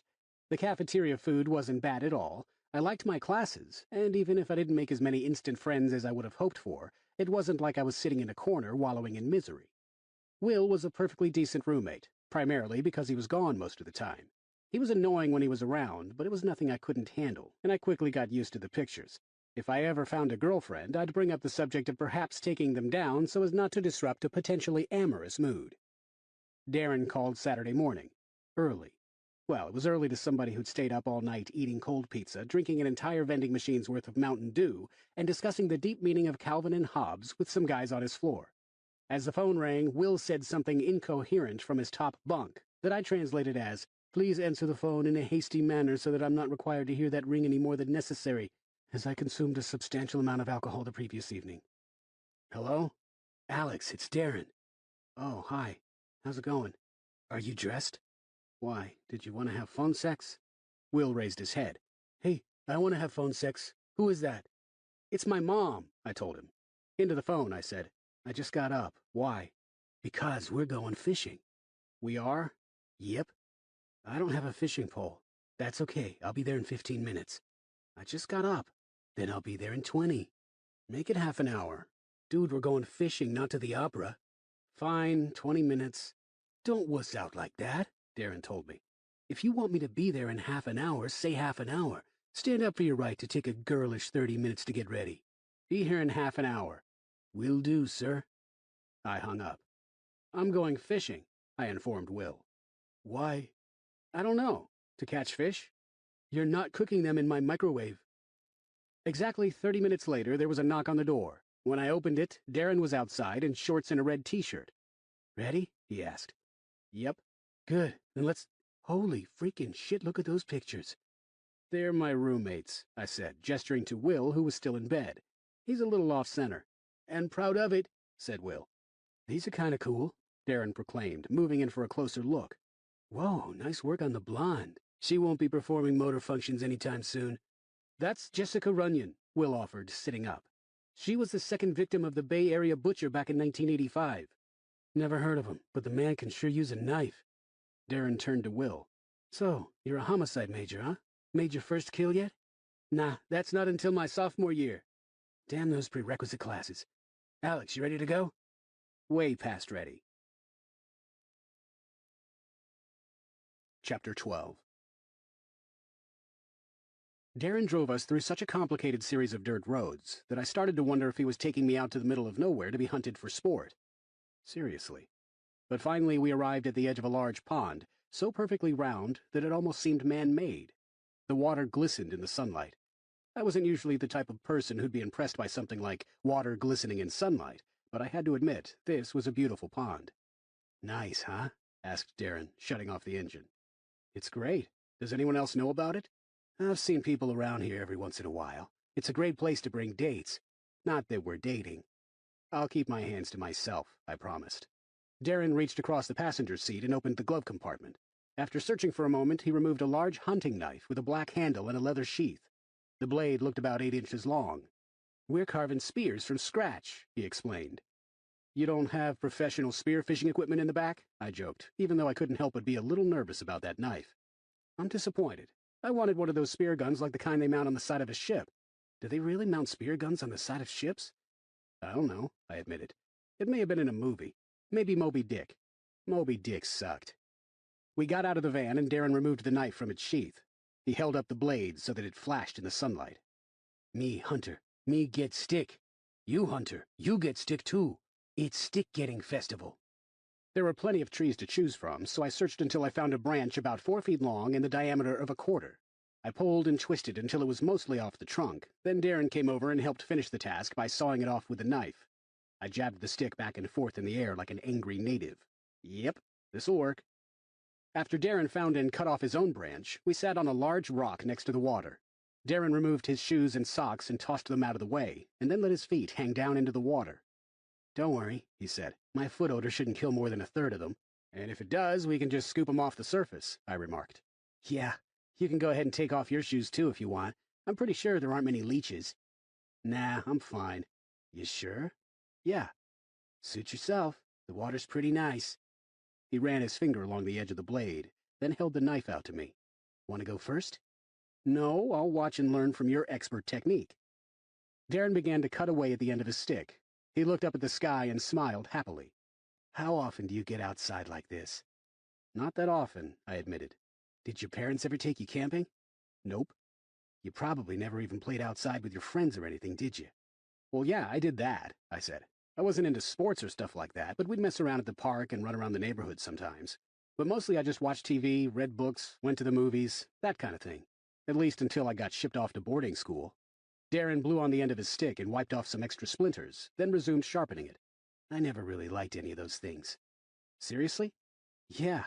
They're okay, I guess, but I like to have some control over what's going to happen. When you're watching a movie, someone else controls everything. It's all made up before you even get into the theater. Even if you went back and beat the crap out of the projectionist, you couldn't change it. I don't like not having any say in how things turn out. But isn't that comforting sometimes? I asked. You get to forget about your problems for a couple of hours. My problems usually aren't that bad. Mine aren't either, I guess. I like being entertained. I love to laugh. I've probably seen almost every comedy ever made. And it doesn't bug you, watching some actor doing something that you know is stupid and not being able to slap some sense into him? No, that's part of what makes it funny. Comedies aren't so bad, I'll admit. But I just about have a stroke when I get dragged to a horror movie. Don't go into the attic, you idiot. Turn around and pay attention to the psycho with the axe, you brain-dead fuck. It's more stress than it's worth. With a satisfied nod at his makeshift spear, he handed the knife to me. I accepted it and began to cut the end of my own stick. Not like that, said Darren after the first stroke. Never cut towards yourself. I reversed my cutting direction. I'd fully expected to bumble through the whole procedure, probably ending up with something the size of a pencil. But the hunting knife was seriously sharp, and it wasn't long before I had my own perfectly serviceable spear. All right, said Darren, pushing himself up to a standing position. Let's go poke us some fish. I removed my shoes and socks and pulled up my pant legs. We waded into the water, stirring up dark clouds as our feet sunk into the slimy muck. You'd tell me if this pond was a haven for broken glass, right? I asked. You'll be okay, Darren assured me. Just don't step on a crab. Ah, yes, the ponds of Arizona, the perfect breeding ground for crustaceans. See? You at least know enough about the great outdoors to be sarcastic. Darren stopped once the water was knee-high, and I followed his lead. We stood about 10 feet apart, holding our spears with the points facing the water. Now what? I asked. We wait for the water to clear. All right. Let the thrill fest begin. We stood there without speaking for a moment, as if silence would cause the muck to settle faster. So, do we sort of stand here until a fish swims by? Yeah. Do you even know if there are fish in this pond? There are. I've seen them jump. I was quiet for a long moment. We don't stand a chance in hell of catching a fish, do we? I wouldn't think so. Not standing knee-deep in a mucky pond with a couple of sticks. And why exactly are we doing this? When you woke up this morning, did you think you'd wind up going spearfishing? No? Then that's reason enough. I thought about that, and then broke into laughter. What else would you have done today? Darren asked. You would have watched a movie or two, wandered around campus, looked at some of your roommates' freaky pictures, pretended to study, and gone to bed. By Monday, the whole day would be gone from your memory. But instead, you're here with me, and I guarantee you that 10 years from now, you're going to remember the time you stood in a pond with a stupid fake spear, looking like an absolute ass. Now my laughter was getting out of control, and I had to jam the spear into the pond floor to keep from topping over as my body shook. You're disrupting the water, Darren exclaimed. The fish are going to escape. For reasons that I couldn't even fathom, that made me laugh harder. I wiped a tear from my eye and lifted the spear out of the water. Look, I caught some slime. Hoorah! We'll eat well tonight, my friend. Darren shoved his own spear into the ground and scooped up some black sludge. I've caught some too. The gods are smiling upon us this day. With a flick of his wrist, Darren sent the sludge flying at me. It wasn't a direct facial hit, as was no doubt intended, but it splattered all over my shoulder. Sorry, said Darren. Muscle spasm. That's okay, I assured him, bending down. I have no intention whatsoever of retaliating. I'm just going to reach down into the water for reasons that have nothing whatsoever to do with revenge and get myself a nice gooey handful of pond glop. Glad to hear it. Okay, here we go. I've now retrieved a huge handful of slime in an action that in no way is related to anything having any connection to vengeance. I flung the muck at Darren, who dodged just in time. Damn. Instantly, we both threw our spears aside and crouched down, scooping up as much pond glop as possible, and then the missiles flew. It wasn't long before Darren had several blobs stuck to his chest, arms, and legs, and I found myself almost completely coated. All right, I said, spitting out a particularly flavorful mouthful. Truce. No truce, but I'll help you get cleaned up. Darren rushed at me, arms outstretched. I tried to grab some muck off my shirt to throw for a vicious close-range hit, but didn't make it in time. I let out a loud grunt as Darren tackled me and we both splashed into the water. I prepared to wrestle myself to freedom, but Darren backed off, allowing me to sit up. "Do you surrender?" Darren asked. "You got my wallet all wet. You're a college student. There's nothing in it anyway. Do you surrender?" "How about no?" "Fine. I hope you're hungry for pond scum." My fearsome opponent charged, and I nailed him point-blank in the face with a previously hidden handful of muck. Darren cursed, threw his hands up against his face, and stumbled backward. "Are you okay?" I asked, genuinely concerned, although I also scooped up some more ammunition in case he was faking it. Darren nodded through his hands. "Did I get you in the eye?" "Your clump had a rock." "Oh, jeez, I'm sorry, I didn't mean to." Darren lowered his hands, revealing a small red mark. "It's okay, no big deal." Then he gave me a wicked grin. "Except that you're seconds away from gaining about 50 pounds in pure pond crap." The battle raged again. I lost. Big time. By dunking ourselves underneath the water a few times, we managed to get mostly cleaned up. I had some mud deep in my ear that I couldn't quite manage to get out, and which I explained to Darren would probably later cause me severe hearing problems and ultimately death. Darren told me to quit being such a pansy and to accept my imminent fatality like a man. We wandered around the area for a while to give the sun a chance to dry our clothes. As demented as it sounded, I felt a lot more relaxed around Darren now that we'd pummeled each other half to death with muck. We listened to music, talked, and laughed the entire way home. It had been a great day. I couldn't believe it. Darren and I were friends. Actual friends. I wondered what Peter and Jeremy would think about that.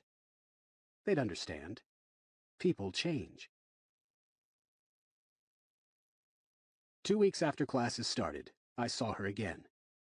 Darren and I were at the library doing homework. Or, to be more accurate, I was doing research for an English paper while Darren sat at our table scoping out hot college chicks. "Check her out," Darren said, pointing to a brunette with gargantuan breasts. "If she ever toppled over, she'd bounce right back up. She can suffocate me with those things any time." "What about your girlfriend?" I asked, amused. Darren checked his watch. "My loyalty period is just about to expire." "You're such a sleaze." "But I'm a lovable sleaze, and that's all that's important." Ooh, there's your space cadet." Darren pointed over my shoulder. I turned around and saw the girl who'd accidentally walloped me in the bookstore. She was carrying a ridiculously tall stack of books and having a bit of trouble managing it. "She is cute, though," Darren noted. "Very." I looked back at Darren. He was grinning. "What?" I asked. "You've never agreed with me before. You usually just tolerate my obnoxious, misogynistic behavior." "Yeah, well, you were right. She is cute." "So's the girl with the mammoth tits." "Don't say that." "What, tits?" "No, mammoth tits. I'm not turned on by woolly breasts." Darren grinned even more broadly. "I can't believe it. You're trying to change the subject. You've got the hots for the spacey chick, haven't you?" "Nah, you can't lie to me. She's got you mesmerized. So don't sit here yapping with me, dipshit. Go talk to her." "She's probably busy." "That's the weakest possible excuse you could come up with. If you let her go, I promise you, she'll smack into some other guy and he'll be doing her doggy style before the day is over." "Sleaze. Go talk to her. I've got a private room, so you two can use my place for your thrusting and moaning." "No. Go talk to her." "I don't have anything to say. Offer to help her with the stack of books." I glanced over my shoulder. "She's gone anyway." "She went around that corner," said Darren, pointing. "Go talk to her, or I swear I'll scream at you to take your hand off my dick. I'll do it. You know I'll do it." I closed my book, pushed back my chair, and stood up. My heart was pounding as I headed in the direction that Darren had pointed, but it was pounding in a good way. As I turned the corner, I saw her, still struggling with the stack of books. I hurried over, walked behind her a few steps, and then walked up beside her. "Hi," I said. She glanced over at me. "Oh my gosh, how are you? You're still not hurt, are you?" No, I'm fine." "Oh, good. I felt like such a geek." "Can I help you with that?" I asked, gesturing to her stack of books. "That would be awesome. There don't seem to be any empty tables in this place." I took the top half of her stack, about 10 books. The top book was something about Egyptian mummies. "Oh, that's much better," she said. "Thanks. They should give you shopping carts. Of course, I'd just bash into people with that, too. Could you do me a huge favor and push up my glasses?" I quickly adjusted the stack of books and used my free hand to push up her thick glasses. "Thanks so much." "No problem." "Oh, thank goodness, there's an empty table up there." As we made a beeline toward the table, another student sat down at it. The girl sighed in frustration. "There's another one," I said, doing a half-sprint toward it and nearly dropping the stack of books. Fortunately, I made it to the table without the unbearable humiliation of dropping them, and she breathed a sigh of relief as she set down her own stack. "Now I just have to camp out here for the rest of the semester and I'll be fine," she said, sitting down. I stood there helplessly. Should I leave? Should I ask if I could join her? Should I make an informed yet witty comment about Egyptian mummies? "Are you busy? Do you want to sit down?" she asked, sparing me from any decision-making. I loved her for it. "Sure," I said, sitting down across from her. "Did we introduce ourselves after I hit you in the stomach?" she asked. "No, I didn't think so. I'm Melanie." "Alex." "Nice to meet you." "Nice to meet you." We just looked at each other in awkward silence for a long moment, until Melanie burst into giggles. "Wow, we're the best conversationalists ever." "We're brilliant." "Astounding." My mind went blank as I tried to think of another adjective, and Melanie burst into giggles again. "What's your major?" she asked. "Please don't tell me communications." "Architecture." "Like it?" "It's okay so far. I only have one class on it, so I can't tell yet." "I'm history. I don't know what I'm going to do with it yet, but I always liked history." She pushed up her glasses again. "I really should get contacts one of these days." "Why haven't you?" "I'm not sure I want to touch my eyeball. I don't think you're supposed to do that. And I'd always be worried that I'd blink and the contact would slide up onto the top of my eye and come off and get lost back there. Yuck. The glasses look good on you." "You think so? I'm going for the nerd look. I got bored with the whole beauty pageant queen, supermodel, Greek goddess thing." "It works for you." "Thanks." We continued talking. We talked about high school, movies we loved, movies that sucked, our favorite authors, our favorite music, how the first 2 weeks of college were going, foods we liked, foods that made us queasy, our roommates, our hobbies, and our childhood. Once we got started, the conversation was effortless, even when I told her about my parents. Oddly enough, we didn't share many of the same tastes, but talking to her made me want to experience Italian cinema, and listen to Dar Williams music, and eat a slaw dog. I didn't even like coleslaw, but a slaw dog sounded wonderful. We talked so long that we didn't even realize that there were now plenty of open tables. It wasn't until a librarian told us that they were closing up that we realized we'd been sitting there for several hours. "Oh my gosh, I didn't get anything done," Melanie exclaimed. "I mean, I got a lot done. I loved talking to you, but I didn't finish any of my research." She smiled. "Darn you for being so interesting." "Did you want to go get something to eat?" I asked. "Oh, I'd love to, but I have to turn in the first draft of this paper tomorrow, and I'm going to be pulling an all-nighter. I don't write fast. I'll just have a vending machine dinner." "Okay." "Are you busy this weekend?" "Not at all." "Want to go to the movies?" "Yeah," I said, because screaming "hell yeah" at the top of my lungs would have made me seem needy. "You can pick it, but I get veto power." "It's a deal." "Want to help me get these to the checkout counter?" "Sure thing." After she checked out her books, I walked her back to her dorm, which was disappointingly close to the library. One of her friends was walking in at the same time and offered to share the load, so Melanie gave me a hug and reminded me to call her. I walked away from the dorm, feeling like I was glowing. In a good way, not the radioactive 1950s monster movie way. Wow. I knew what I should do. I should pick her up something good for dinner and drop it off so she wouldn't have to eat candy bars from the vending machine. Maybe I'd get a rose to go with it. Nah, I didn't want to come off like a stalker. I had to play it cool, like Darren would. Just give her a call tomorrow night as planned. I headed back to my dorm, but I didn't really feel like going inside. It was too nice of an evening. I strolled around campus until nearly midnight, feeling good about everything in my life. I felt less good when the alarm woke me up at 6:15 a.m., but I forced myself to get out of bed, attended all of my classes that day, and even paid attention in most of them. After all, getting kicked out of school would adversely impact my ability to keep seeing Melanie, and if we were to get married and have kids, I'd need a good job, so it was important to study hard and get excellent grades and make sure that Yes, I was 18 years old and envisioning an elaborate future with a girl I'd really only gotten to know the day before. Call me a romantic. I gave Melanie a call after dinner. Because she had to study for a test, we only talked for 2 hours instead of the desired 16, but it was a wonderful conversation, hampered only by Will's frequent gagging gestures. We weren't even saying any lovey-dovey stuff. When we finally hung up, even the mutilated bodies on our walls seemed to be radiating love and happiness. Ed Gein, the inspiration for Psycho and the Texas Chainsaw Massacre, looked like Cupid. The phone rang. "If she's calling you back already, I'm gonna puke," Will informed me. "Keep it on your side of the room." I picked up the phone. Hello? Dude, I've been trying to call you for the past hour, said Darren. You gotta come over here. Why? Because you do. It'll be worth it, I promise. I've got homework. Screw homework. I've got life lessons here, Alex. This is education that you'll remember forever. Get over here. All right, all right. God, you're pushy. Get over here quick. I will. No lollygagging. I won't. I'll kick your ass if you lollygag. Maybe you should chill. Maybe you should get over here before it's too late. I hung up the phone.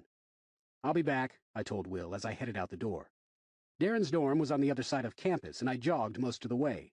I walked up the stairs to the 3rd floor and knocked on his door. Darren answered and quickly ushered me inside. The first thing to catch my attention was the nearly naked woman on the bed. Chapter 13. She looked a couple of years older than us and was dressed only in black panties and a tube top. Under other circumstances, she was probably an incredibly attractive woman, but her brown hair was messed up and her makeup was smeared. She smiled and gave me a clumsy wave as Darren shut the door behind us. Alex, meet Tricia, Darren said. Hi, I said politely but warily. Tricia nodded. I couldn't quite tell if she was looking at me or at something behind me. So what's up? I asked Darren. She's pretty hot, huh? I shrugged. Yeah. You want her? What? She's yours if you want her. You're not going to get many chances at a body like that. She's horny as all shit. I looked back at her. Darren, she's drunk off her ass. So? Dude, I'm offering you an end to your virginity. Come on, I told her all about you. She said she'd do both of us.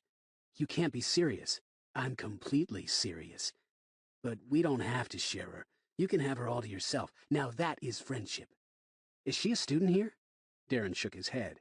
Nah, just some waitress I met. You and those waitresses. I forced a chuckle. I've got to get going. This is exquisite pussy you're passing up. You can't just walk out on this. At least get her shirt off and check out what I'm offering. I've got a girlfriend. I was pretty sure that Melanie didn't quite count as an official girlfriend yet, but it did seem like a good excuse to get me out of here. The spacey chick? Yeah. You fuck her? None of your business. Because if you didn't fuck her, there's no commitment yet, and you can do whatever you want. And if you did fuck her, then she's a slut who puts out on the first date, and you shouldn't have any commitment there either. Come on, nobody'll know. I won't say a word. I'm not doing it. Why not? Give me one reason. She could have diseases. That's what rubbers are for. It could break. So you let her use her mouth. I took a deep breath and tried to speak in such a way as to allow no room for argument. I'm not doing anything with her, and that's final. I appreciate you thinking of me, but my first time is not going to be with a drunk lady that I met 30 seconds ago. I'm not going to mess things up with Melanie before they even start. Darren shrugged and let out a deep sigh. All right, I was just doing you a favor. Thanks. Darren looked at Tricia, then back at me and lowered his voice. You could hit her. Say what? She's more than just drunk. She wouldn't feel it. I gaped at him. Darren slapped me on the back, hard. Ah, I'm just playing with you, buddy. You go back and get some sleep. Tell the spacey chick I said hi. I will. He opened the door for me. Yeah, I'm gonna make me some sweet, sweet love. Give me a call if you change your mind. We'll be here all night. Okay. I stepped out into the hallway and he closed the door. I walked toward the stairwell, desperately craving a shower. Darren called late the next morning. I am so sorry, he said. That was totally uncool. I'd had way too much to drink and I just got out of hand. It'll never happen again, I promise. All right, I said, not convinced. I didn't even sleep with her. I sent the skank home. You were right. Who knows what kind of filthy diseases she could have been carrying. She could have melted the condom right off me. Yeah. Come on. You're still pissed off? Don't be pissed. Let me make it up to you. Nah, it's fine. Things are working out with that library girl, huh? Melanie, yeah. Good to hear. You gonna be around? For a bit. Cool. I'm on my way. When Darren showed up at my dorm room, he was holding a piece of red licorice. Peace offering, he said, handing it to me. Thanks. I apologize again for last night. I will never mix Jack Daniels and Snapple ever again. I'm glad you turned me down. If both of us stud muffins had gone at her, she would have been paralyzed from the lips down. You just wanted me to observe your penis. Yeah, well, there's that too. He sat down at Will's desk. So when are you getting together with Melanie again? Friday for a movie, maybe before that for lunch or something. I don't know. You bringing her back here? Not with you in the room. No, seriously, are you bringing her back here? I haven't planned that far. I doubt it. If you do you want her to see all this crap? Darren gestured to Will's decorations. Not really. So get rid of it. I was going to ask Will about that later. Why haven't you asked him already? I just haven't gotten around to it. You're not going to get any action if you've got all this serial killer stuff up on your walls, said Darren, standing up. That is, unless Melanie's a necrophile, and necrophiles are hard to come by in a college setting. Let's make this stuff go bye-bye. I said I was going to ask him about it. Why ask him? It's your room too, right? Half of it. Darren reached over and plucked a color photograph of a decapitated head off the wall. See, why does he need this? It's not like he severed the head himself. He crumpled up the picture in his fist and tossed it onto the floor. Hey, whoa! Whoa what? What's he gonna do to you, beat you up? You can take him. Darren yanked a newspaper article off the wall and crumpled it up as well. Seriously, don't do that, I said, picking the photo off the floor and straightening it out the best I could. It's not my stuff, but you have to look at it. Yeah, well, I'll take care of it tonight. Let's take care of it now. Darren ripped a second newspaper article off the wall. Damn it, knock it off, I said. I have to live with him. That's exactly why you shouldn't let him push you around. He's not pushing me around. I never asked him to take them down. I said I'll ask him tonight. Quit wrecking his stuff. Wow, said Darren. I've never seen you pissed. Yes, you have. You just don't remember. Now quit it. I mean it. You need to control your life. Let Will know that you're in charge of this room. Let that morbid little freak know that it's your room, and you're just being nice enough to let him hang out here. Come on, let's rip all this shit down and show him that there's not a thing he can do about it. He can sure go to tell the resident advisor.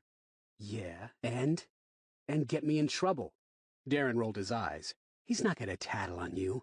If he does, you say you asked him over and over to take these pictures down because they made you sick and he refused. Say you were in fear for your life. Worst case scenario, you get switched to a new roommate. You'd be better off. The pictures don't even bug me. Bullshit. Okay, look, I'll make you a deal. Tear one down. Just one. You'll feel better, I promise. I'll feel better when you let this drop. I'll let it drop when you tear one down. Fine. I glanced around the wall and located a picture of a woman's body lying on a mortuary slab. I removed the pushpins and took down the picture. Are you happy? Crumple it up. No, just that one. Crumple it up. He's been collecting this stuff for years, and you have the power to take it away from him. This stuff isn't even enriching his life, Alex. Somebody who would subject his roommate to this crap without asking permission deserves to lose it. Crumple it up. When he gets back and asks what happened to it, look him right in the eye and say that you did it. There's not a thing he can do. I set the picture on Will's desk. I think you're still drunk. Come on, one picture. Wreck one picture. Or an article. Wreck an article. I'm sure he's got copies. Wreck one of them and I swear I won't say another. I slashed at the wall like a cat, ripping down several of the articles. There! Now will you leave me the hell alone? I certainly will. Crap! Pieces of the articles were still stuck under the pins, so I removed all the pins and scraps. Will's gonna throw a fit. So what if he does? I gathered up all of the articles and photos and set them on my own desk. I wasn't sure what Darren's problem was all of a sudden, but I didn't need a friend who acted like this. I had Melanie. I could handle my roommate disputes perfectly well on my own, thank you very much. I refused to admit that ripping down those articles had felt pretty good. And I refused to admit that instead of dreading it, I was actually kind of looking forward to seeing Will's reaction when he got back. He returned about 45 minutes later, while Darren and I were watching television. He walked into the room, got himself a soda from the refrigerator, then frowned. What happened there? He asked, pointing to the blank spot on the wall. Oh, geez, I'm sorry, I said. We were messing around and they sort of got... We tore them down, Darren explained. Oh, Will snorted a laugh. What were you guys doing, having a wrestling match? No, said Darren. We just felt like tearing them down. Will looked at him as if unsure whether or not he was kidding. You didn't throw them away, did you? We burned them. They're on my desk, I said. Darren looked at me expectantly. Ask him. Ask me what? Oh, do you think you could tone it down a bit? The pictures, I mean. Melanie might come over this weekend, and I don't want her to get creeped out. Yeah, sure, it's not a problem. Will picked up the decapitated head photo from my desk and glared at me. Did you do this on purpose? No, I insisted. We were just roughhousing. I'll pay for it. Darren punched me in the arm, so hard that I winced. "If you two have become gay lovers, that's fine with me," said Will. "You can do all the S&M you want, just keep it on your own side of the room." I tried to think of a joke to add to that, but nothing immediately came to mind. Darren stood up, making no attempt to hide his frustration. "I'm out of here. If you want people to push you around your whole life, that's fine. I hope you're happy. Maybe you'll look out and Melanie will be a necrophile. See ya." He left the room, not slamming the door behind him, but certainly shutting it harder than was necessary. Will gave me a confused look. "What the hell was that all about?" I shrugged. "No idea." "Why were you hoping that Melanie is a necrophile?" "I wasn't. It's hard to explain. I'm not sure what his problem is today." "Well, if the pictures and stuff bothered you, you should have said something. I asked you about it before." I know. Actually, though, I'm going out with Melanie on Friday, and if we decide to come back and watch TV or something, it might be nice if you could maybe, I don't know, get rid of some of the sicker ones." "Sure, it's your room too." Will didn't sound like he believed it. "Don't harbor stuff like this, Alex. It's not healthy." "I wasn't harboring anything. I was just... Thanks for taking it down." "No problem." I lay in bed, almost asleep, wondering what to do about Darren. I still thought of him as my best friend, but he was getting way out of control. Threatening to accuse me of touching his dick in a crowded library to get me to talk to Melanie was something I could live with, but demanding that I rip up Will's property for no good reason was going too far. The incident with Tricia I'd blame on alcohol, even though Darren hadn't seemed drunk and I hadn't smelled any booze on his breath. I wondered if that creepy kid from Bramford Academy was still there. Not the one who mutilated dead dogs, but the one who took great delight in knowing how much power he had over me. I could still see the sadistic glee in his eye when we spoke that last day before school let out. "Don't lie to me. I bet you spent every day scared that I was going to get you." I fell asleep. I dreamt of mummies bursting from their sarcophagi and tearing long, bloody strips of flesh from my bones. Chapter 14. My date with Melanie was a disaster from beginning to end, and one of the best times of my life. First of all, somebody stole all of my laundry out of the dryer. This was an ongoing prank at our dorm. If you weren't watching your clothes, the unknown culprits would swipe them and return them in an amusing fashion. Our next-door neighbor found his clothes on a female mannequin that had been placed in the kitchenette. The guy down the hall found various pairs of his underwear clogging each of the toilets. Nobody knew who was responsible, or how you could even get a mannequin into the building without anybody noticing. But we'd already had 2 mandatory meetings about the situation, and it was supposed to stop immediately. I knew that I deserved whatever creative fate befell my clothing, simply for being dumb enough to leave the dryer unattended. But my favorite blue shirt had been in there, and now I had nothing nice to wear. Will, ever helpful, offered to let me wear his black Charles Manson shirt, but I declined. Then I accidentally dropped my electric shaver, breaking it against the bathroom floor. So I had to shave with a regular blade, which meant that I acquired several lovely nicks and attractive pieces of toilet paper stuck to them to stop the bleeding. Not to mention that I was having a bad hair day. Admittedly, I was not the kind of person who ever had good hair days, but this one was particularly abysmal. Cowlicks I'd never formerly possessed sprung up like weeds, and no amount of hair gook would keep them in place. Will helpfully suggested that I shave my head and offered to track down a machete to speed up the process, but I declined. The walk to Melanie's dorm passed without incident. Melanie looked gorgeous. We weren't going anywhere fancy. I hadn't yet gotten a part-time job and my money was running low. But she was wearing a red blouse that looked new and was wearing just a hint of makeup. Her roommate Sally gave me a good-natured interrogation and then we were off. My car wouldn't start. Though it was a crappy car, and had been crappy when I bought it, this was the first time it had ever failed to start. I lifted the front hood and spent a few minutes pretending that I knew what I was looking at, all the while making jokes that were much funnier than my usual standard of nervous jokes. When it became clear that my car wasn't going to start, without professional assistance or supernatural intervention, we returned to Melanie's room to get permission to borrow Sally's car. The interrogation this time was substantially less good-natured, but we were allowed to borrow the car after promising that if we were in an accident, we would bleed on the pavement and not the upholstery. Then Sally's car wouldn't start. After a few frustrated tries, I realized that this was because, like a dumbass, I was using the key to my own car and not Sally's.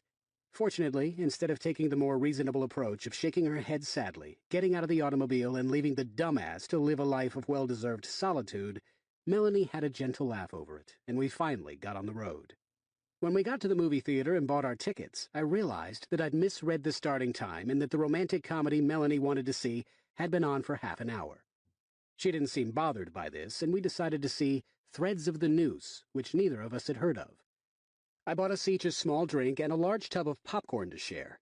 I allowed Melanie to take on the responsibility of butter application, and she drenched it with more butter, well, technically butter-flavored product, than I had ever personally witnessed coming into contact with popcorn. I was pretty sure that an alarm went off at a nearby hospital, preparing them to dispatch an artery surgeon at a moment's notice. But even though I generally liked dry popcorn with just a hint of salt, sharing this semi-solid glop with Melanie sounded delicious. Threads of the Noose sucked. I mean, really, really, really, really, really sucked. It was boring and depressing and badly acted and incoherent and featured not one, not two, but 3 graphic shots of the actors throwing up, which is not what I pay to see when I go to a movie, especially when I'm eating a tub of semi-solid popcorn glob. But we were the only 2 people in the theater, which allowed us to loudly and gleefully share our disdain for the movie and have a wonderful time. When we got back to Sally's car, I couldn't get Melanie's door unlocked because, again, I was using my own keys. I acknowledged that I was a dumbass, while stating that in my own defense, at least I wasn't the kind of dumbass who would make a movie like Threads of the Noose. We went to dinner at a small, inexpensive seafood place that turned out to be inexpensive for a reason.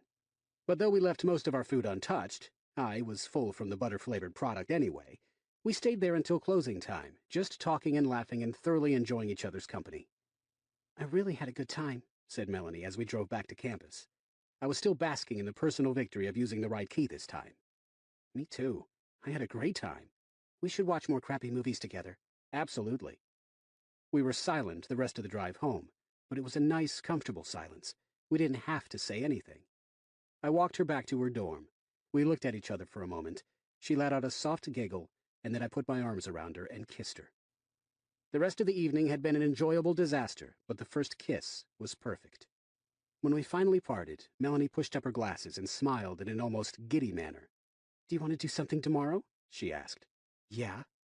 "Good." She kissed me again, quickly this time, and then went inside the building. I stood there for a moment, just collecting my thoughts, then decided that I didn't want anybody to think I was the kind of creep who stood around outside girls' dormitories after dark. So I went home and walked in on Will having sex with a goth chick in a position that didn't look comfortable for either of them, or good for his desk. He paid me $10 to sleep out in the lounge, and I cheerfully accepted. The couch was uncomfortable and too short, but I got the best night's sleep I'd had in a long time. I woke up all hot and sweaty, feeling like there was an incredible weight on my chest. There was. The jackasses who'd stolen my laundry had left the pile on top of me while I slept. "If you could kill one person, who would it be?" asked Darren, nibbling on a piece of pizza. "I don't know. I wouldn't kill anybody." Darren shook his head. "Cop-out answer. You have to give me a name. Somebody at this school." "I'd kill my English teacher for giving me a B- on that paper. That was a good paper." "Who else?" "That's it. Come on, that can't be it. Let that inner hostility out." "Let's just drop it." "Dude, it's just a conversation starter. I'm not saying let's go out and kill some people. I'm just asking who you'd kill if you could." "Yeah, then tomorrow morning their heads will end up in my bed." "Nah, I'm a strangler, not a decapitator." We were sitting out on the lawn in front of Booker Hall. I'd just been sitting out there studying, but Darren had noticed me on his way back from the cafeteria and joined me. "So who would you kill?" I asked, picking off a mushroom before taking my next bite. I'd probably take the teacher out like you did. I hate that they think they can rule me, telling me to do homework and take tests and all that shit. Yeah, those damn teachers ruin college for everyone. They sure do." "So why'd you go to college anyway, if you don't like people telling you what to do?" "What are my other options? Military would be a million times worse, or I could get some lousy job and have a boss order me around all the time. College seemed to have the most freedom." "You could always be a panhandler." "Nah, I don't do well without my creature comforts. Like this pizza." He took a great big bite. "You didn't even ask me how my date with Melanie went." "How'd your date go? Did you fuck her?" "No." "Couldn't get it up, huh? I've got a little crane you could borrow next time. I've got a piece of pizza I could smear in your face." Darren held up his own piece of pizza in a defensive pose. "You know I'm just kidding. How'd it go?" "It was great." I told him about the entire evening, from beginning to end, not even censoring the part with the car keys. Darren listened to the whole tale, laughing in the right places and seeming genuinely happy for me. One thing I'd always liked about him, even if he had a tendency to ignore protests on matters of sleeping with drunk women named Tricia and ripping down photographs, he did always listen, rather than just wait for his turn to speak. When I told him about the kiss, he slapped me on the shoulder to congratulate me for a job well done. "Well, I'm thrilled," he said. "I'm so thrilled that I won't make my usual crude comment." "Oh, go ahead. I wouldn't want to cause you psychological distress." "Okay, when are you gonna fuck her?" I punched him on the arm. "Sissy punch," Darren noted. I hit him harder. "That one hurt. Don't do that again." He chuckled. "Yeah, I can see it now. You two will be spending all your free time together and there'll be no room for Darren Rust. I'll just stand outside your window making puppy dog noises for attention. And if you're really good, we'll let you come inside and stay in a cage." We both laughed. But it occurred to me that it was kind of odd that such an outgoing guy didn't seem to have any other friends.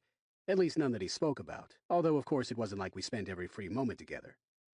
"We could always take her fishing," Darren said. "Or we could fish out of the library toilets and have just as much success." "Yeah. You know, my parents have a cabin and some property, about a 12-hour drive from here. I was going to go up there for Thanksgiving break. We could all go together." "You have parents?" "Of course I have parents. You never said anything about them. I figured you were a test tube baby, or else you spontaneously generated from the muck underneath a city or something." Darren grinned. "I wish. Want to know why I never talk about my home life? Because it's so boring that you'd slash your wrists with a tin can lid before I'd gotten 5 minutes into it. You cannot imagine how boring my parents are. My dad goes to work at an office Monday through Friday. I don't even know what he does there. And my mom vacuums the house and watches daytime television. They're like zombies without the cool flesh eating. Do you have a tin can lid handy?" "In my other pants." "They don't even use the cabin. They inherited it but have never been there. Walking into my house is like walking into this energy-sucking pit where all creativity and inspiration just goes whoosh. They're like non-entities. I have no idea how I turned into such an interesting guy. Man, they suck." "Sounds like it. So what about the cabin idea?" "Believe it or not, Melanie has a family that would miss her if she didn't come home for Thanksgiving. Imagine that." "Yeah, it's freaky." "Well, if you ever want to go up there, let me know. It's too far for just a weekend trip, but Thanksgiving, Christmas, spring break, any of those are cool." "Is it a nice cabin or an outhouse with a bed?" "Real nice cabin." "Sounds good. I'll let you know." Darren made it a point to ask at least once a day if Melanie and I had finally fornicated. 5 weeks and a day after our first date, my answer changed. Having a girlfriend was a new experience for me and one that I cherished. We saw each other every day, though we didn't get to spend as much time together as I wanted. Melanie was a straight-A student, but as she frequently said, "I have to struggle for every grade." I knew that she could get equivalent grades in half the study time, and wasn't convinced that the 14th draft of a term paper could be notably superior to the 11th. But her obsessive attention to detail was just one of the many, many things I loved about her. After our first study session together, we were forced to admit that perhaps we were not the best study partners. Something vague about kissing being preferable to quizzing each other. And I respected her need to devote much of her free time to schoolwork. I got a part-time job bussing tables at a much better restaurant than the one I'd bussed tables at during high school. This gobbled up some of my spare time, but I still had time to hang out with Darren. He'd begun to date regularly, and he, Melanie, and I had gone out on a few double dates, each time with a different girl. He and Melanie seemed to get along fine. Darren could be remarkably charming when he put his mind to it. Melanie and I had a few heavy petting sessions. She was technically a virgin, but only technically. And after working out an "if the room's a rockin', don't come a knockin' arrangement with Will, who was still seeing the goth chick, Melanie and I spent some quality time on my top bunk. I remained a virgin by definition, but a happy one. Then Will went home for a weekend, and Melanie decided that she was caught up enough in her studies to take the weekend off. I traded shifts at the restaurant and spent all day Saturday and Sunday in my room with her. We dragged the mattress onto the floor, watched bad movies, ate worse pizza, and cuddled. We fell asleep in each other's arms. When we woke up, I told her that I loved her. She kissed me in response, and for a second I thought she was doing it to avoid an answer. But then she whispered, "I love you too, Alex." We kissed some more, and then made sweet, gentle love. Then we made sweet, gentle love again. Then we had some more pizza. Then we made love once more, though it wasn't quite as sweet and definitely not as gentle. But it was fun. Lots of fun. "Oh my God, you're holding out on me," said Darren. "You fucked her, didn't you?" "Like I tell you." "Did she come?" "Like I tell you." "Is she loud?" "Like I tell you." "Was she a wild animal? Did she hurt you? Do you want me to check you for claw marks?" "I'm not telling you a damn thing," I said, putting on my best smug expression. "You'll just have to use your imagination. Your vivid, wet, dripping imagination." "That's just gross." "And yet I feel no regret for saying it." "I hope you were careful." "Of course. Because when a man and a woman love each other a lot, they take off their clothes and try to make a baby." "Shut up, dork." "Well, I'm happy for you," said Darren. "I'd shake your hand to congratulate you, but I have a pretty good idea about where it's been." "Sleaze." "Don't call me a sleaze. You're the one who's out there engaging in rampant sexual activity. Oh, by the way, you won't find this in any book, but the first time you have sex, your testicles swell up to watermelon size and you have to hide yourself from society for a few weeks. It's a ritual that people don't like to talk about. Takes about 2 days for the swelling to begin. When did you do her again?" "I can't believe I'm hanging out with you instead of her." "I know. Why is that?" "She's studying." "Ah. So, are you gonna keep seeing her, or are you gonna dump her like a scoundrel and move on to the next conquest?" I told her I loved her. Darren raised an eyebrow. "Really?" "Yeah." "Did she say I love you back?" "She sure did." "Wow, that's great." His expression turned serious. "To celebrate, I'm going to quit making any and all crude comments about you two. I'm serious. If you two are in love, I couldn't be happier." "Thanks. I meant after this conversation, of course. How did her pussy taste?" "You are such a prick." "Kidding. I'm just kidding." "Congratulations, man. You deserve it. And I mean that." "Thanks." 2 days later, Darren and I walked into my room. Will was seated at his desk reading a new book about serial killers. "Hi, Psycho Boy," said Darren, plopping down on the floor in front of the television. "Hi," Will replied, not looking up from his book. "How was class?" he asked me. "Not too bad. How was yours?" "Eh." "Yeah." I glanced at the wall, frowned, and then stepped over to look more closely. I felt a sudden burst of rage, beyond anything I'd ever experienced. "You sick motherfucker!" Chapter 15. "What the hell?" asked Will, flinching and nearly falling back in his chair. I tore the picture off the wall.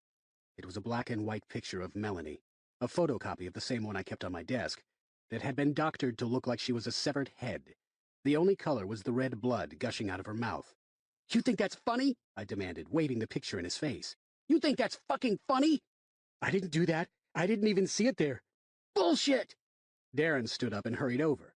Hey, calm down. There's no reason to—" "Oh, Christ." I glanced back at the wall. The severed head picture wasn't the only one of Melanie. Her face had been taped to a shot of a woman strapped to a gurney, several knives protruding from her chest. Another picture had her hanging from a meat hook, while yet another showed Melanie dismembered, her body parts stacked in a pile, bloody head on top. I tore them down. "Is that your sense of humor?" Darren asked. "Or were you really planning to do that?" "I didn't," Will protested, right before I took a swing at him. He blocked it easily. "You sick fuck!" I screamed, not caring if the entire goddamn dorm could hear. "You sick motherfucker! It wasn't me! Chill the hell out!" I threw another punch. Will grabbed my hand and tried to hold on to it, but I pulled free. Darren came up behind him, dragged Will out of his chair, and pulled him to his feet. "You touch Melanie, we'll fucking kill you," Darren said, wrenching Will's arms behind his back. "Get your hands off me!" Will shouted, struggling violently. I looked at the picture of Melanie on the floor and punched Will in the face as hard as I could. His head rocketed back against Darren's face, and as it slumped forward, I could see blood spurting from Darren's nose. "Oh, jeez, it's fine. Hit the fucker." I punched Will again, so blinded by fury that the punch didn't even hurt my hand. Actually, it felt good. Invigorating. The door flew open. "Knock it off!" I heard Michael, our resident advisor, shout. I raised my fist to deliver another punch, but hesitated. "You do that again and I'll kill you!" I screamed at Will. "Enough!" Michael shouted, pulling me away. "Let him go," he told Darren. Darren shoved Will to the floor. He hit the ground hard, groaning in pain.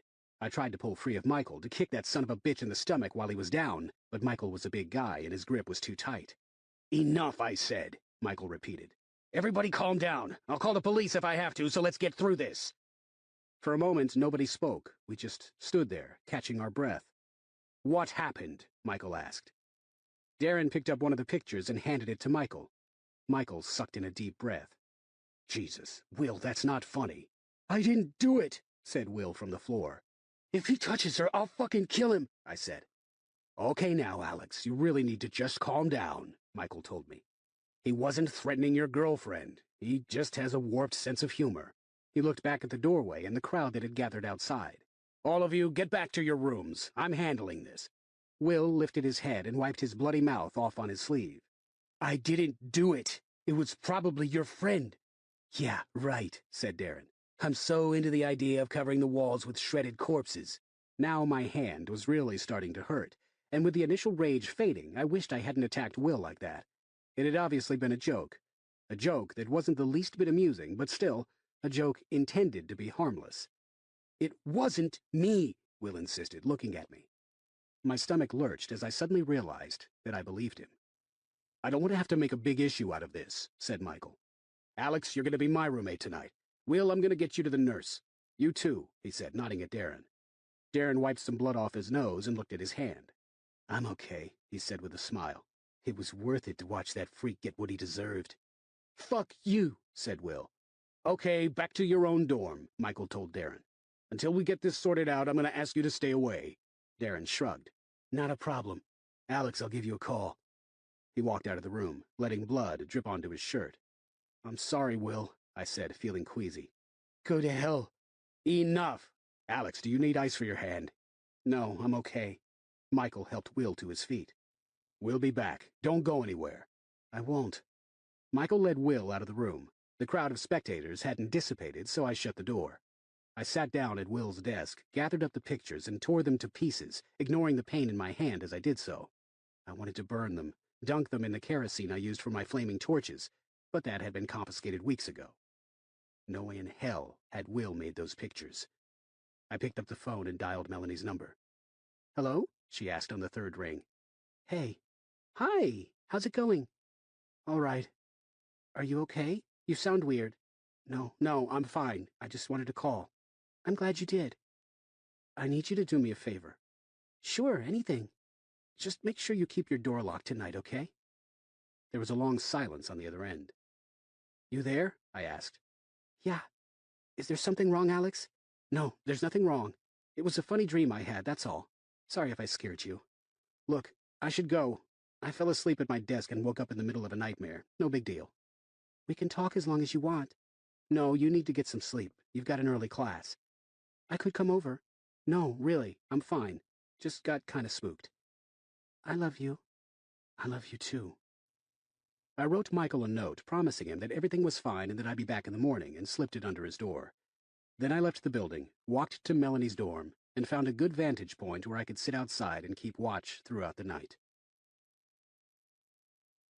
As the first students started to emerge from their dorms and head off to class, I walked to Darren's room and knocked on his door. Hey, Alex, he said, grinning as he answered. His nose was red and swollen. That was one hell of a punch you threw. I think you probably hurt me as bad as you did him. Can I come inside?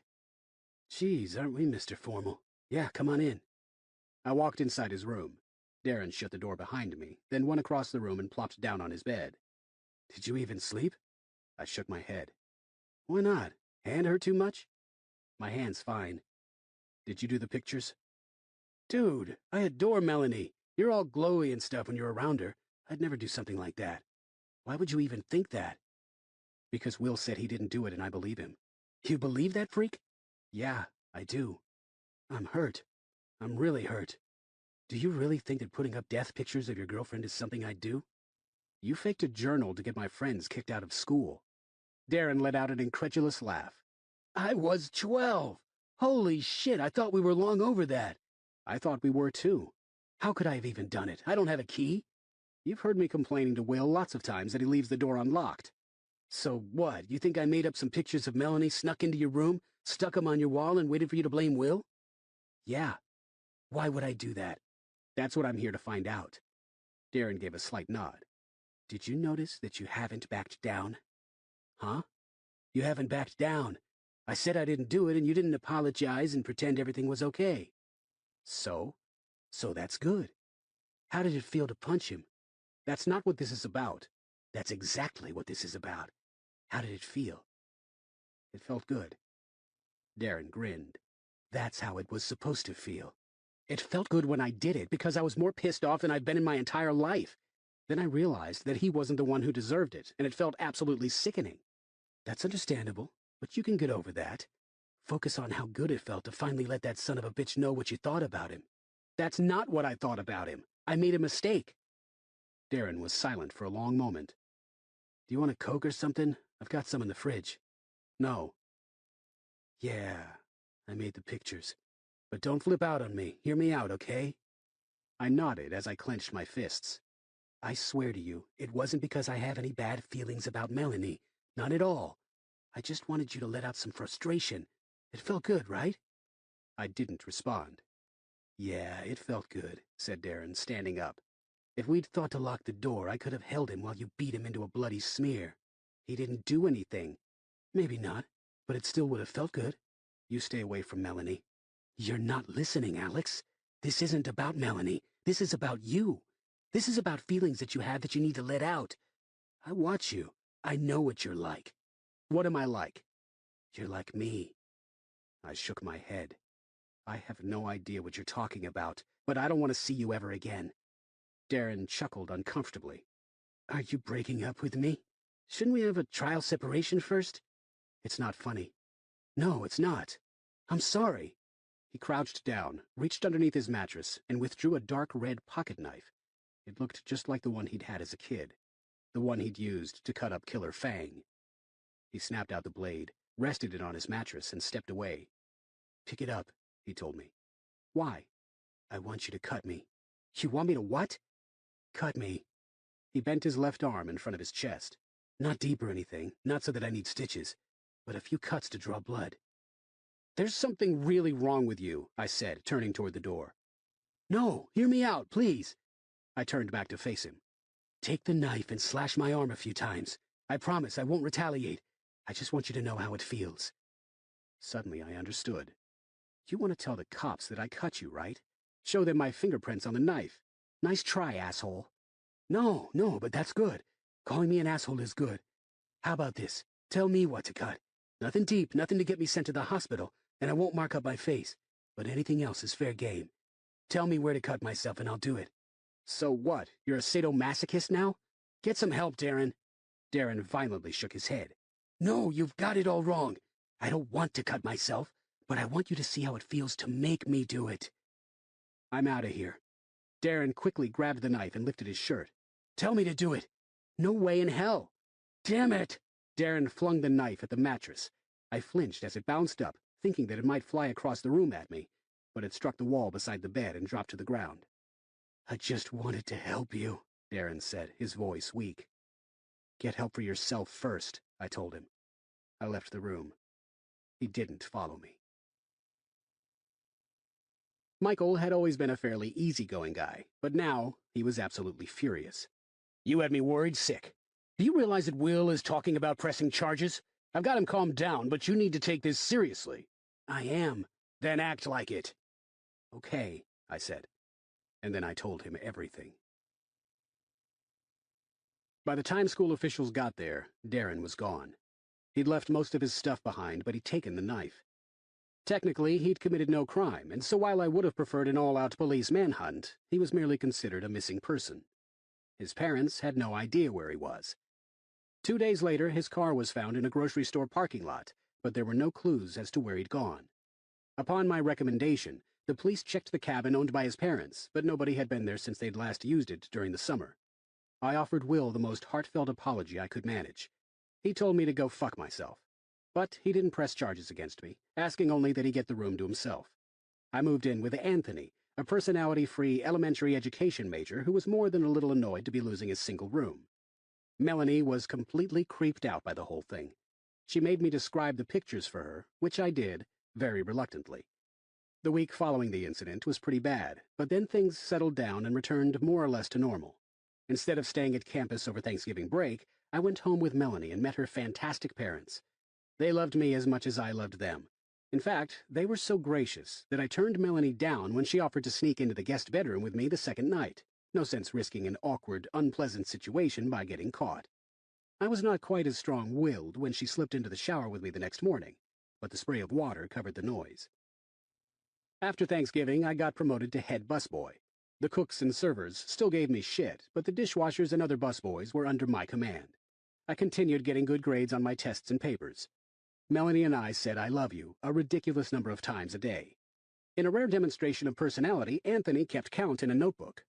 And just before Christmas, as I was walking along the sidewalk after dark, listening to loud music to relieve some of the stress of studying for final exams, a black van pulled up alongside me. I turned down the volume and kept walking, picking up my pace. The driver's side door opened and somebody got out. As he broke into a sprint, I did the same, but he tackled me from behind and knocked me to the ground. A gloved hand punched me in the face. Something jabbed into my side. I stopped struggling as everything went blurry, and then dark. Chapter 16. When I woke up, my hands were tightly bound together with duct tape and covered by yellow mittens. My bare feet were bound together as well, and another strip of tape was over my mouth. I was in the back of the van, lying on a comforter that didn't live up to its name. I went into an immediate panic attack, unable to breathe through my nose fast enough to get the oxygen I needed, terrified that I was going to suffocate. Darren glanced back at me from the driver's seat. "Hey, easy back there. Calm down. It's gonna be okay. I'll get that tape off your mouth as soon as there's a good place to pull over." I screamed at him through the duct tape. "Don't freak out on me, dude," Darren said, returning his attention to the road ahead, but adjusting the rearview mirrors so that he could watch me. "You know I'm not gonna hurt you if I don't have to." I didn't know that at all. I rolled onto my side and frantically tried to pull my hands apart, but of course the duct tape didn't give. I tried to pull my feet apart and had the same lack of success. "If you want to tire yourself out, that's fine with me," said Darren. "We've got another 8 hours left. When we get to a rest area, I'll give you another shot if you'd like to sleep some more." I didn't want to sleep some more. I wanted to find out what he was planning to do with me, and I wanted to know if he'd done anything with Melanie. "You want to listen to some music?" he asked. "The stations here are crap, but I've got some CDs. How about something mellow? You like Neil Diamond? I've got his greatest hits right here." Darren put the CD in the player and turned up the volume. "If you want me to change it, just nod your head, okay?" I rolled onto my back again and continued to struggle. I scraped the mittens against my mouth, trying to get the duct tape off. "Exit in 4 miles, Darren said. "I'll pull off there and then we can make you more comfortable." I stopped struggling. This wasn't going to work. If I was going to escape, I'd have to surprise him, and to do that, I needed to conserve my energy. God, what if he'd done something to Melanie? I lay silently, listening to Sweet Caroline. We were definitely on a freeway, but I couldn't see outside of the van to pinpoint our location beyond that. All I knew was that it was dark outside. As the song ended, the van slowed down and took the exit. A couple of minutes later, the vehicle came to a stop. Darren turned off the engine and looked back at me. "How are you feeling?" I knew he couldn't see me giving him the finger through my mitten-covered hand, but I did it anyway. Darren leaned over and reached for something that was blocked by the passenger seat. I heard him open the glove compartment. When he looked back at me, he had a gun. "I don't want to shoot you, Alex. I really, really don't. But let me make this clear. If you try anything, I won't shoot you in the head. I'll shoot you in the arms, legs, and stomach and let you bleed to death. It's not a fun way to go. Do you understand me?" I nodded. "Let me add to that. If you try anything, I'll also hunt down Melanie and do the same thing to her. Got it?" I nodded again. I was still absolutely terrified, but at least now I had the relief of knowing that Melanie was safe. For the moment. Good. Keeping the gun pointed at me, Darren got out of the driver's seat and moved into the rear of the van. He pressed the gun tightly against my stomach. "Takes a long time to die from gut-shot wounds," he informed me. "Don't make me prove it. No bities." With his other hand, he ripped the duct tape from my mouth. There were a million questions I wanted to ask, and a million profanities I wanted to scream, but I remained silent except for my panicked breathing. "Don't hyperventilate on me," said Darren. "Just breathe in, breathe out, breathe in, breathe out. Envision a happy little meadow." "Where's Melanie?" I asked. "I don't know. I didn't touch her. This is about you, Alex. You and me. I know you're scared and I know you're angry, but it's all going to work out, I promise." "Where are you taking me?" "My parents' cabin. Duh. The police will find us there." "I hope not. I'd rather have you as a partner than a hostage. Anyway, we won't be there long. Do you have to go to the bathroom?" "No." I brought a little jar if you decide that you do. I've got some drinks and snacks in the cooler. Beer, too. He grinned. Wouldn't it be funny to get arrested for underage drinking? I didn't return his grin. Are you going to undo my hands and feet? Darren looked genuinely apologetic. I can't, dude. It's not that I don't trust you, but I'm going to be driving and I can't keep the gun on you the whole time. You've got plenty of room back here so you can change positions whenever you want. You'll be okay. Do you want another shot? It'll make the ride go quicker. I shook my head. No way in hell did I want to sleep through a possible escape opportunity. Do you want a beer? No. Mountain Dew? No. Chips, beef jerky? Nothing. Okay, suit yourself. We'll stop at the next rest area if you change your mind. Darren. Yeah? I changed my mind. About the beer? No. Then about what? About the knife. I'd like to cut you now. Darren let out a high-pitched laugh that hurt my ears. See, that's why I like you so much, he said, moving back into the driver's seat. We're gonna have some great times. We didn't speak during most of the ride. I had nothing to say. I accepted a few gulps of Mountain Dew and 2 strips of beef jerky at the next rest area, but regretted it when the need to urinate became too much to bear. Fortunately, I was able to manage the process of peeing into a jar well enough, despite the mittens, and Darren's assistance was not required. After 3 hours that felt like 30, I started to wish that I'd accepted the shot. I wondered if anybody was looking for me. Anthony would assume that I was with Melanie. Melanie would assume that I was in my room asleep. I had no exams scheduled until late this afternoon, so I could easily go that long without being missed. I smiled involuntarily at the irony that, given the choice, many students would rather be trapped in a van with a psycho than face their final exams. Perhaps Darren would let one of them trade places with me. 683 hours later, in mental time, Darren pulled off onto a dirt road. We're almost there, he told me. An extremely bumpy 20 minutes later, Darren stopped and shut off the van. Gotta check on a couple of things, he said. Back in a sec. He got out of the van, taking the keys with him. I lay there for a moment, and then frantically began to struggle with the duct tape. Sure, there was virtually no chance that I'd be able to free myself in time to deliver a surprise kick to the face, but maybe the gods were smiling upon me and the tape would rip. The gods were not, in fact, smiling upon me. I at least hoped they weren't laughing at me. The rear doors to the van slid open. Darren stood outside, pointing the gun at me. Scoot over here, he said. I obliged. The comforter bunched up beneath me as I tried to slide toward the rear door, but I managed well enough. Darren reached into his jeans pocket and took out the familiar knife. He snapped out the blade. I'm going to cut your feet free, he said. Again, please don't make me shoot you. I won't. He lowered the gun a bit, aiming it at my groin. Make sure you don't. I said I won't. Darren sawed away at the duct tape. He'd used a lot of it, and it took a couple of minutes, but finally my feet were free. Darren stepped back from the van. Get out and walk around a little bit to stretch, he said. But don't try to run away. You know what'll happen if you do. Enough with the threats, I said, with a lot more courage than I actually felt. I understand that you have a gun, and I understand that you'll shoot me if I do anything wrong, so quit harping on it.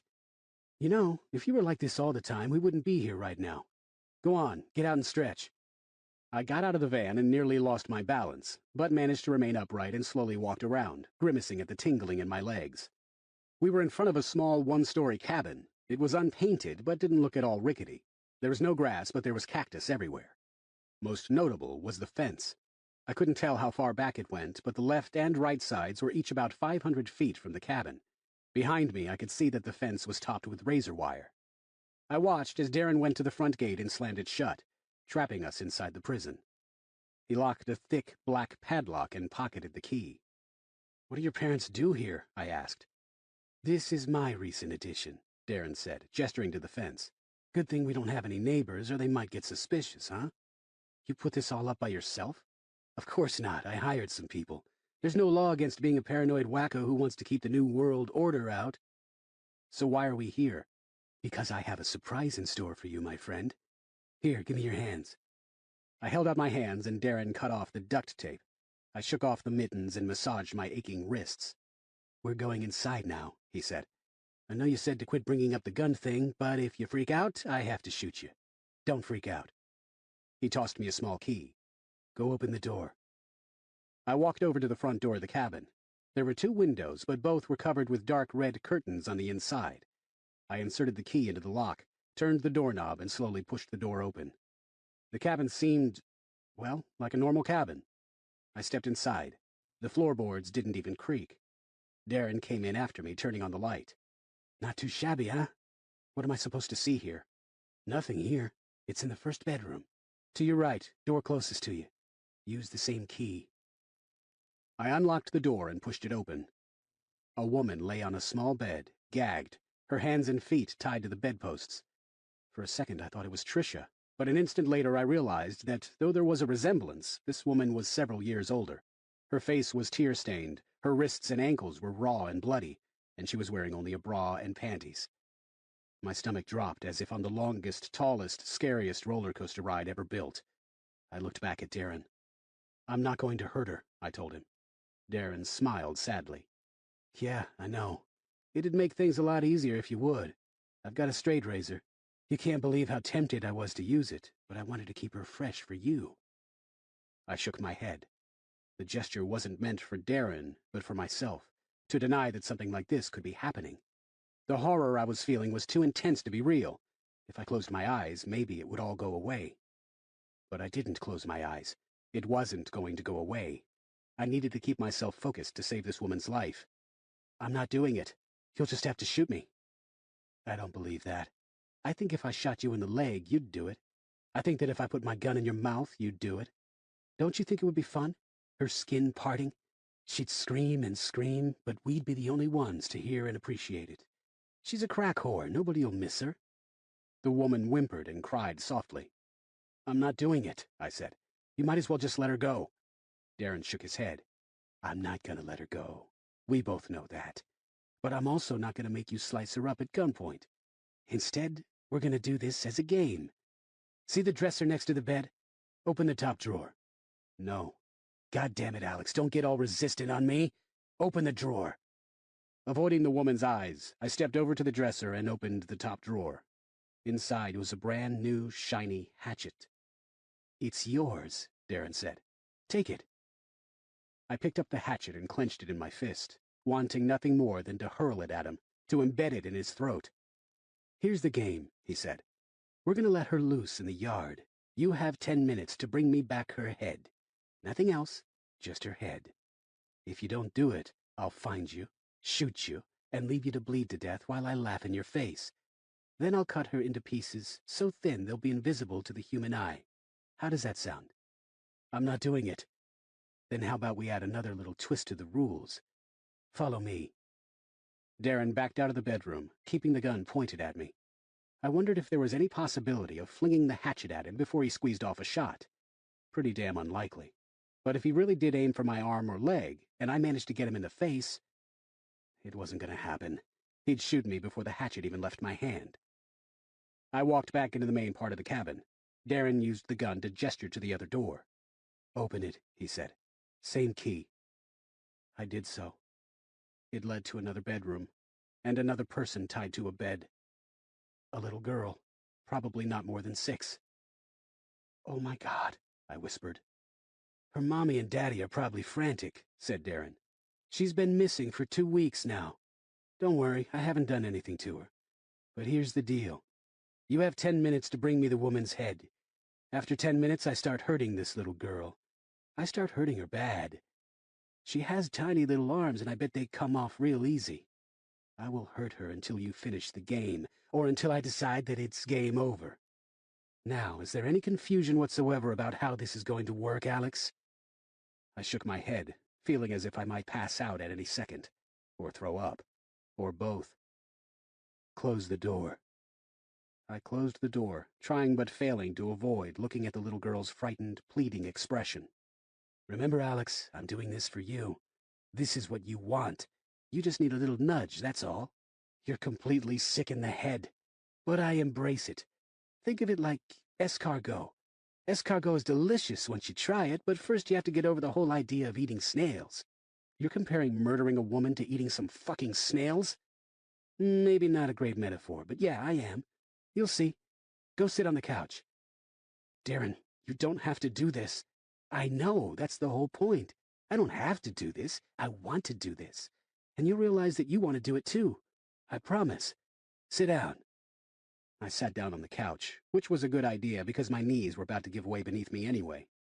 "Don't get up," Darren said. "I'll be back." He went into the woman's bedroom. 10 seconds later, he poked his head out. "Good boy," he said. "Keep doing that." He disappeared again. I stayed where I was. Getting shot was not going to help my situation. I had to stretch this out as long as I could, figure out a way to get out of this. I was a smart guy. There had to be a solution. The question was, could I come up with one in 10 minutes? A moment later, Darren poked his head out a second time. "You shifted," he said. "No, I didn't." "I know, just messing with you." As Darren left again, I glanced around the cabin, looking for anything that might be helpful. Nothing looked remotely beneficial to my plight. If only there was some way to get him to put down the gun, just for a second. The woman stepped out of the bedroom. It clearly hurt her to walk, and her lips were trembling with fear, but she kept her head up, defiantly. Darren followed her. "Sorry that she won't be much of a challenge to catch," he said. "I think I tied her too tight." "I'll do it," I told him. "I'll cut her." Darren looked at me and raised an eyebrow. "Really?" "We can cut her together. That's what you want, isn't it?" "Yeah, I'd love that, and we'll be doing a lot of it. But right now I think you're just trying to screw with me, so we're sticking with the game." He jabbed the barrel of the gun into the woman's back, hard. "Keep going." He walked her over to the front door. "Tell him your name," Darren told her. "Prey is more fun when it isn't anonymous." "Andrea," she said, voice cracking. "Andrea who?" "Andrea Keener." "I'm sure Alex is pleased to meet you, Andrea Keener. Now, I'm going to give you a very short head start. Your first instinct is going to be to go for the van, but it's all locked up and you'll just be wasting your time. Open the door." Andrea opened the front door. "On your mark, get set, go." He shoved Andrea out the door. Then he pointed the gun at me. "That's enough of a head start, I think. Go get her, buddy." I sat there paralyzed. "Get moving," said Darren. "Your 10 minutes has started. I'm not really into hurting little girls, but I'll sure do it." I forced myself to stand up. "I'll kill you," I told him. "Fine, but kill her first." I glared at him, but that glare couldn't come close to showing the extent of the hatred I felt for him at that moment. Hatchet in my hand, I ran out the front door. Chapter 17. Andrea was gone. My first thought was that she'd ignored Darren's advice and had gone for the van, but I quickly ran around the vehicle and she wasn't there. Shit! With all of these cacti, there were plenty of places to hide. I lowered the hatchet and listened carefully for the sound of footsteps. There had to be a way out of this. Maybe draw Darren out of the cabin somehow, then surprise and subdue him. I caught a glimpse of motion on the left side of the cabin and took off running in that direction. I didn't know what I was going to do, but it certainly wouldn't involve chopping off Andrea's head and bringing it back to Darren as a trophy. Had there been a window in the little girl's room? I couldn't remember. Stop being ridiculous, I told myself. Even if there was a window, no way was I going to be able to break it, crawl through, untie the girl, and take her to safety. I hurried after Andrea, moving as fast as I could without running into a cactus.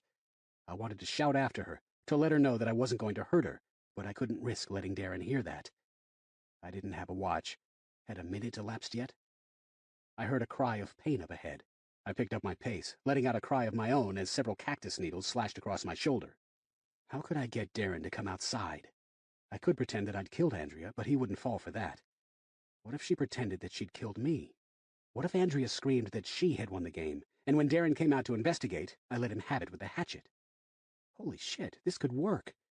I picked up my pace a little more. I just had to find her, catch her, and explain the plan. I stopped running and listened. No sign of her. "Andrea," I said in a loud whisper. "Andrea, listen to me." Nothing. I walked forward, keeping alert for any signs of movement. "I can get us out of this. I just need your help. Andrea, can you hear me?" She answered with a primal shriek as she came out of nowhere. She knocked me to the ground, and I howled in pain as my arm smashed into a patch of cactus. She showered me with punches. I used the hatchet to try to deflect them, but most of them struck my chest. I turned my head to the side as she tried to claw out my eyes. I wrenched my cactus-pinned arm free and struck her in the jaw. The blow didn't even faze her. She kept punching, harder and harder. I bashed the flat side of the hatchet into her skull. She dropped to the ground, sobbing with pain. I pushed myself up with my shredded arm and tried to keep my voice as calm as possible. "Andrea, please, She dove at me again, fighting with an unrestrained fury that was terrifying. She shrieked with each punch, and it took every bit of my strength just to defend myself. She grabbed my uninjured wrist and dug her fingernails into it, hard enough to gouge through the flesh. I cried out and dropped the hatchet. She grabbed for it and missed. I delivered another blow to the jaw. I heard something crack, but she didn't seem to feel this one any more than she'd felt the first. Her eyes were wild, crazed, almost feral. Even if we did get out of this, I wondered if she'd ever regain her sanity. She grabbed for the hatchet again and got it. I yelled, "Shit!" as she swung it over her head, ready and willing to bring it down upon me. I frantically scrambled backwards, colliding with another cactus. The hatchet slammed into the ground in front of me. I kicked at Andrea's face, but missed. She yanked it out of the dirt and took another swing. This one also hit the ground, but was delivered with enough force that if she had hit my leg, I had no doubt that she would have split it in two. I kicked her in the face. I got to my feet, in my panic and confusion, using a cactus to brace myself. The needles ripped through my palm, breaking off as they did so. Andrea got to her feet as well. "Please," I said, gasping for breath. "I can get us out of this." She looked at me. How long had she been tied to the bed? What horrors had Darren shared with her? "Please," I repeated, only now realizing that I had tears flowing down my cheeks. The cactus needles stung so badly that if I'd had the hatchet, I might have chopped off my hand to ease the pain. "You can't do shit," she told me. "I can. I've got a plan." "Me too. Bring him your goddamn head." She let out another shriek and rushed at me. I turned and ran. Thank God it was my arm and not my leg that had been stabbed by the needles. Now what the hell was I supposed to do? I outran her easily. Maybe if I'd knocked on the door and begged for my life, Darren would take pity on me and end the game. No, he'd shoot me in the face in disgust. There had to be a way to reason with Andrea, to let her know that we were in this together. How much time did I have left? I kept running. The fence was just ahead. I narrowly dodged the arm-like stem of a large saguaro cactus. My ankle twisted and I lost my balance, staggering into yet another cactus. I screamed at the pain and fell to the ground, jamming the needles in my palm even further into my hand. Suddenly death didn't sound so bad. I heard Andrea approach. I did everything I could to force the absolute agony out of my mind and stood back up, as Andrea threw the hatchet at me. It struck me in the face. Handle first. The pain literally blinded me. I could see nothing but blurry shapes and spots of light. I just wanted to lie down and go to sleep. Wake up in the morning, or not at all. It didn't matter. I couldn't see her clearly, but I could tell that Andrea was rushing toward me. I threw a punch. Technically, it was less of a punch than a slap with my needle-covered hand that got her right in the face. She stumbled backwards, bellowing and digging at her eyes. She struck something, screamed, and fell to the ground. As my vision cleared, I crawled toward her, gasping and sobbing and trying to remember to breathe. She lay there, face down. I rolled her over. Her eyes were closed, and a large piece of bloody cactus was embedded in her neck. She didn't move, and I knew what I had to do.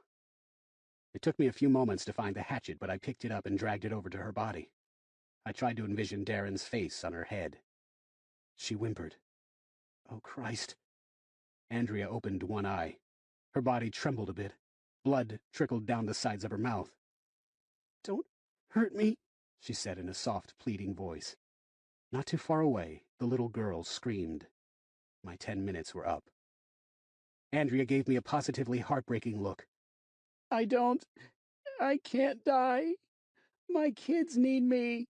I can't die. Mommy, it hurts, make him stop. Mommy!" I yanked out the cactus that was lodged in her neck. Then I lifted the hatchet. "Please die before I do this," I mentally pleaded. "Please be dead when the blade hits." Andrea opened her other eye. I tried to avoid her stare as I lined the blade up with her neck. The little girl screamed and screamed. I slammed the hatchet down, but at the last second I lost my nerve. The blade struck her throat, nowhere near as hard as intended. It dug into the flesh enough to break the skin, but not hard enough to kill her. Andrea gargled blood. "My hand!" the little girl shrieked. "Please stop! Please, please, please! It hurts so bad!" I gripped the handle of the hatchet tightly in both hands, as if suffering my own pain from the needles would lessen my guilt. Andrea still stared at me. I brought the hatchet down on her neck as hard as I could. It went in deep. I wrenched it out of her neck, and blood splattered against my pants and shirt. Andrea's eyes were still open. She had to be dead, but she was still staring at me. "Stop it!" I screamed at her, slamming the hatchet down a second time. It still wasn't enough to sever her head. I slammed it down a third time, then a fourth, then a fifth. The little girl cried and screamed and begged for Darren to make the pain stop. I grabbed a handful of Andrea's hair and lifted her head. Part of it was still attached to her body, but with a few seconds of effort I ripped it free. Then I shouted a flurry of words that made no sense to anybody, especially me. I ran back to the cabin. Darren was sitting in a wooden chair just outside the front door. He had the little girl with him, but smiled and set down the straight razor as he saw me approach. Her arms and legs were covered with streaks of red. "Let her go!" I screamed, lifting up Andrea's head. Blood from her neck ran down my already bloody arm. "I can't just let her run around, not with all the cactus," Darren said. "But I'll lock her in the bedroom where she can't get hurt. We'll take her back to her parents tonight." I stood there, gasping, vision shifting in and out of focus as I waited for Darren to return. He pushed the chair out of the way and walked toward me, slowly applauding. The gun protruded from his pocket. "Great job, Alex. You did go into overtime, but it looks like she put up quite a fight." He gestured to Andrea's head. "You can drop that if you want, unless you like the way it feels in your hand." I let her slick hair slide out of my fingers. Her head fell to the ground. "How did it feel?" Darren asked. My entire body was shaking. "You've ruined my life." "No, I haven't. I've changed it." "How did it feel? It felt good, didn't it?" "The only way in the fucking world that it would have felt good is if that fucking hatchet had gone through your fucking neck." "Ooh, murder brings out your potty mouth, huh?" "I did what you told me to. I won the game." "Let me take the girl home." "You just need some time." "I don't need any time. I need you to get the fuck out of my life, you psychopathic motherfucker." Darren actually looked hurt. "It'll feel good once you get over the initial shock." I shook my head. "I don't know what you think you're trying to accomplish here, but you're trying to convert the wrong guy." "We could be partners." "No way." "We wouldn't take any shit from anybody." "No." "Come on, Alex, think about it. We could do what we wanted. Nobody would mess with us." He was sounding almost whiny. "You and me, we could catch them together, bring them back here, take turns. Think how creative we could be working as a team. Think how much fun we could have." "You can shoot me in the head if you want," I told him, surprised by how steady my voice was. "But let me make this absolutely clear. I will never kill for you again. Not for me, with me. Not at all." For a moment I believed that Darren was actually going to burst into tears. I thought I saw something in you, Alex. The same thing I have." "You were wrong." He nodded. "Yeah, I guess I was. So let me take the girl home." Darren seemed to suddenly become aware that he had the gun on him. He slowly removed it from his pocket, looked at it as if unsure what it even was, and then pointed it at me and pulled the trigger. I went down, screaming and clutching my upper leg. He slowly walked into the cabin, defeated. I just lay on the ground, eyes squeezed shut. When I opened them, I was staring at Andrea's upside-down head.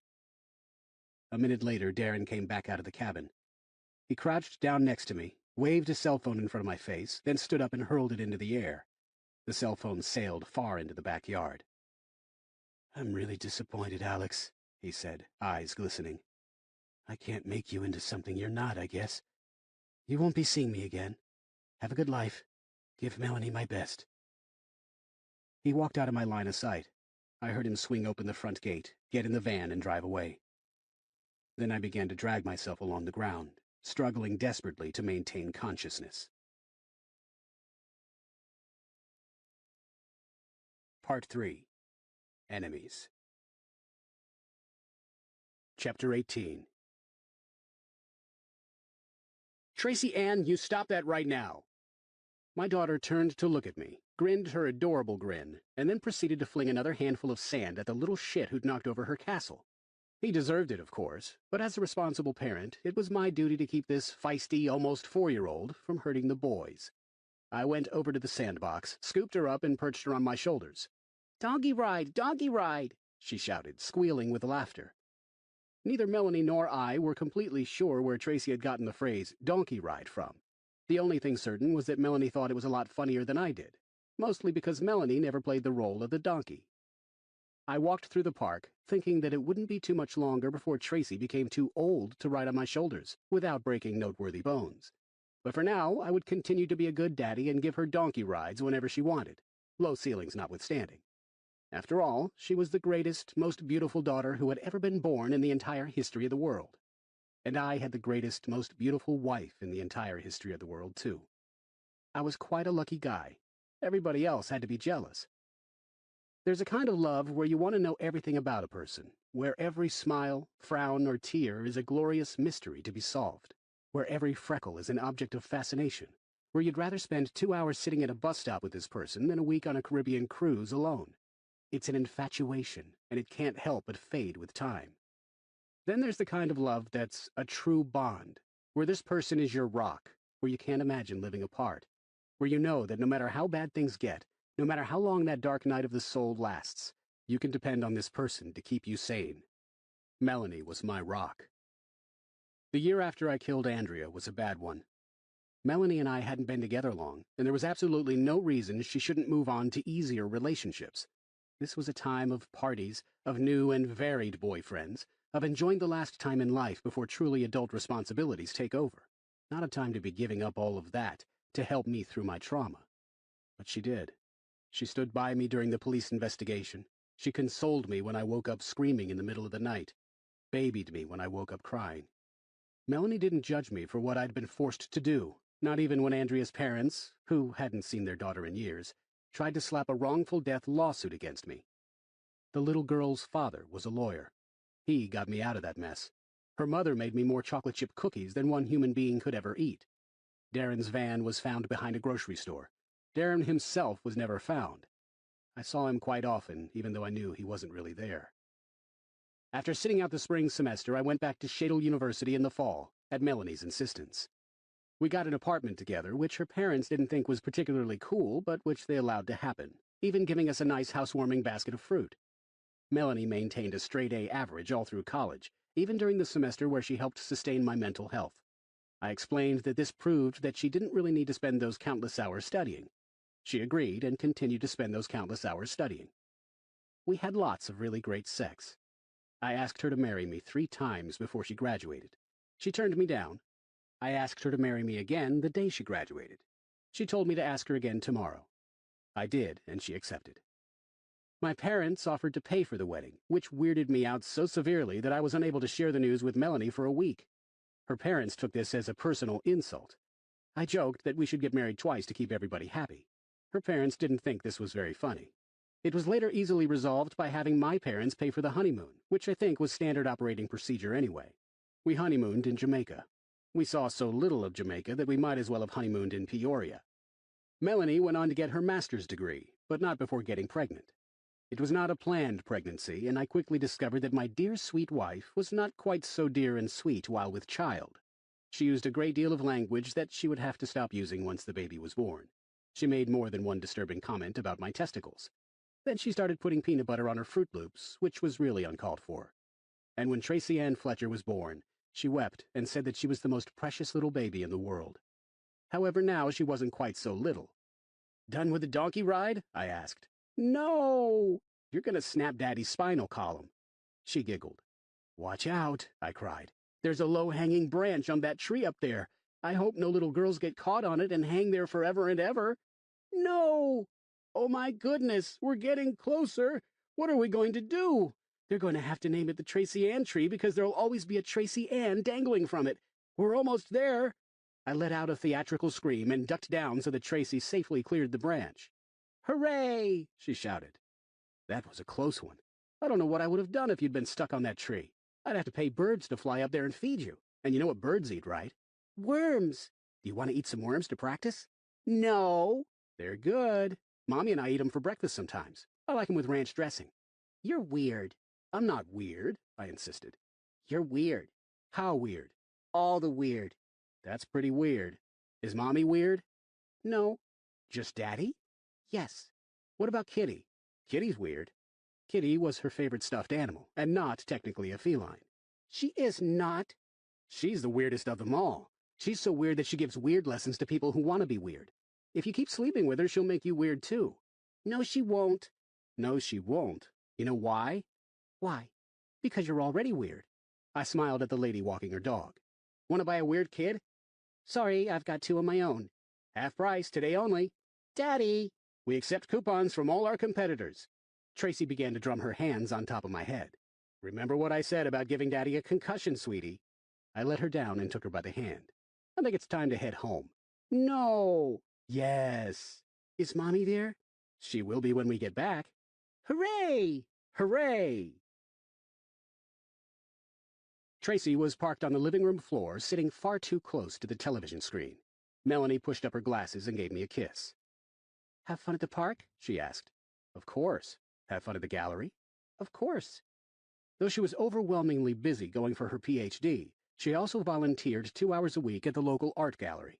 She enjoyed doing it, and it gave Tracy and I some father-daughter alone time. Tracy, you're too close to the TV. Okay, said Tracy, making no move to rectify the situation. Scoot back. Okay. Now. Tracy scooted back a distance that might be visible with an electron microscope. You heard your mother, I said. Tracy scooted back a foot. I'm sure she'll look just as good in glasses as you do, I told Melanie, giving her another kiss. She returned the kiss, but then frowned. There was a message for you. From the way she said it, I knew exactly who the message was from. Oh, crap. Tomorrow? Yeah. Damn it. I loved my wife. I loved my daughter. I hated my job. I had not ended up in architecture, but rather the corporate world, doing meaningless financial garbage that paid well but chipped away at my soul one meeting at a time. When it had been 8 to 5, Monday through Friday, I could live with it. But now, every other weekend, I was being called in to work mandatory overtime. Can't you just say no? Yeah, and then not hear the end of it all week. Better to just put in the few hours and be done with it. They say it's temporary. They've said it's temporary for the past 6 months, I know. What can I say? I have a lousy job. I kissed her. If I were too blessed, I'd float up into the heavens, and it would be really inconvenient to try to get me down. We wouldn't want that. Nope. Tracy giggled hysterically at the television show she was watching. It was a poorly animated, inane program about a family of dishes that went on magical adventures. Does she have to watch that? I asked. It's her favorite. It's going to make her dumb.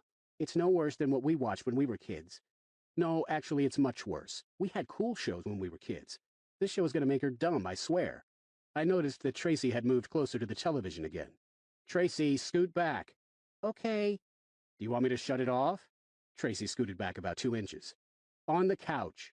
I can't see it on the couch. Yes, you can. Move back there or I'll turn it off. Tracy stuck out her lower lip in a pout, but slid back along the carpet and leaned against the couch. On the couch. Mommy didn't say I had to. Mommy's saying it now, Melanie told her. Tracy looked at us with disdain and then got up on the couch. We're such mean parents, Melanie said. The meanest. Tonight you should wear your witch hat. I think I will. We kissed again, and then joined our daughter on the couch to share in the joy of unspeakably crappy television programs. It was a long week at work, as all of them tended to be. Friday was particularly bad because I kept flashing back to a very special, very surprising move Melanie had made in the bedroom the night before. I wanted her to do it again. It sounded much more fun than working on the spreadsheet I had up on my computer screen. Being horny at work really sucked. Mr. Grove, my boss, walked up to my cubicle. He was short, bald, and quite overweight, though he carried it well. He drummed his fingers along the side of my wall. Gonna need you to put in a few hours tomorrow, he said. We got a video conference with Lavin at 2. I can't do it, taking care of my daughter. Can't your wife do that? I shook my head. She volunteers at the art gallery. If it's volunteer work, she can get out of it, right? I can't do Saturdays. I can come in on Sunday if you need me. How long is your wife there? 1 to 3. So you can work until then, right? And then put in a couple of hours after 3? Yeah. Mr. Grove chuckled. Good thing you're salaried, or you'd blow the hell out of our department's budget.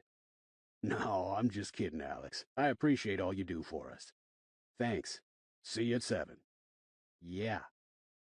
I went back to the fun-filled spreadsheet. Melanie was not feeling up to doing the special move again that night, but we engaged in some traditional activities that were more than satisfying. I set the alarm for 6, grumbling loudly about how unfair it was to lose a wonderful day of sleeping in. "You don't get to sleep in anyway," Melanie said. "Tracy wakes us up with her cartoons." "Yeah, but someday she'll be too old for cartoons and we'll miss it," I said. "On the other hand, my job will go on forever. A long, dark, empty forever. So when are you going to look for a new one?" "I don't know. When Tracy's in college, I guess." "Be serious." "I just don't want to quit this job and find myself in something worse. At least the people I work with are tolerable. I could end up with one of those psycho bosses who throw furniture and breathe fire." "Alex, you're not happy." "I'm very happy." "But you're not happy at work." "It makes coming home all that much sweeter." Melanie snuggled more closely against me. "Yeah, well, it would be sweeter to be woken up by cartoons tomorrow instead of the alarm." "I'll just tell him that I'm not doing any more overtime. I'll march right into Mr. Grove's office and say, 'Hey, you son of a bitch, you ask me to do any more overtime and I'll kick your ass from here to Scandinavia.' Call me before you do it. I'll want to see that." "Will do." We kissed and went to sleep. It really, really sucked when the alarm went off.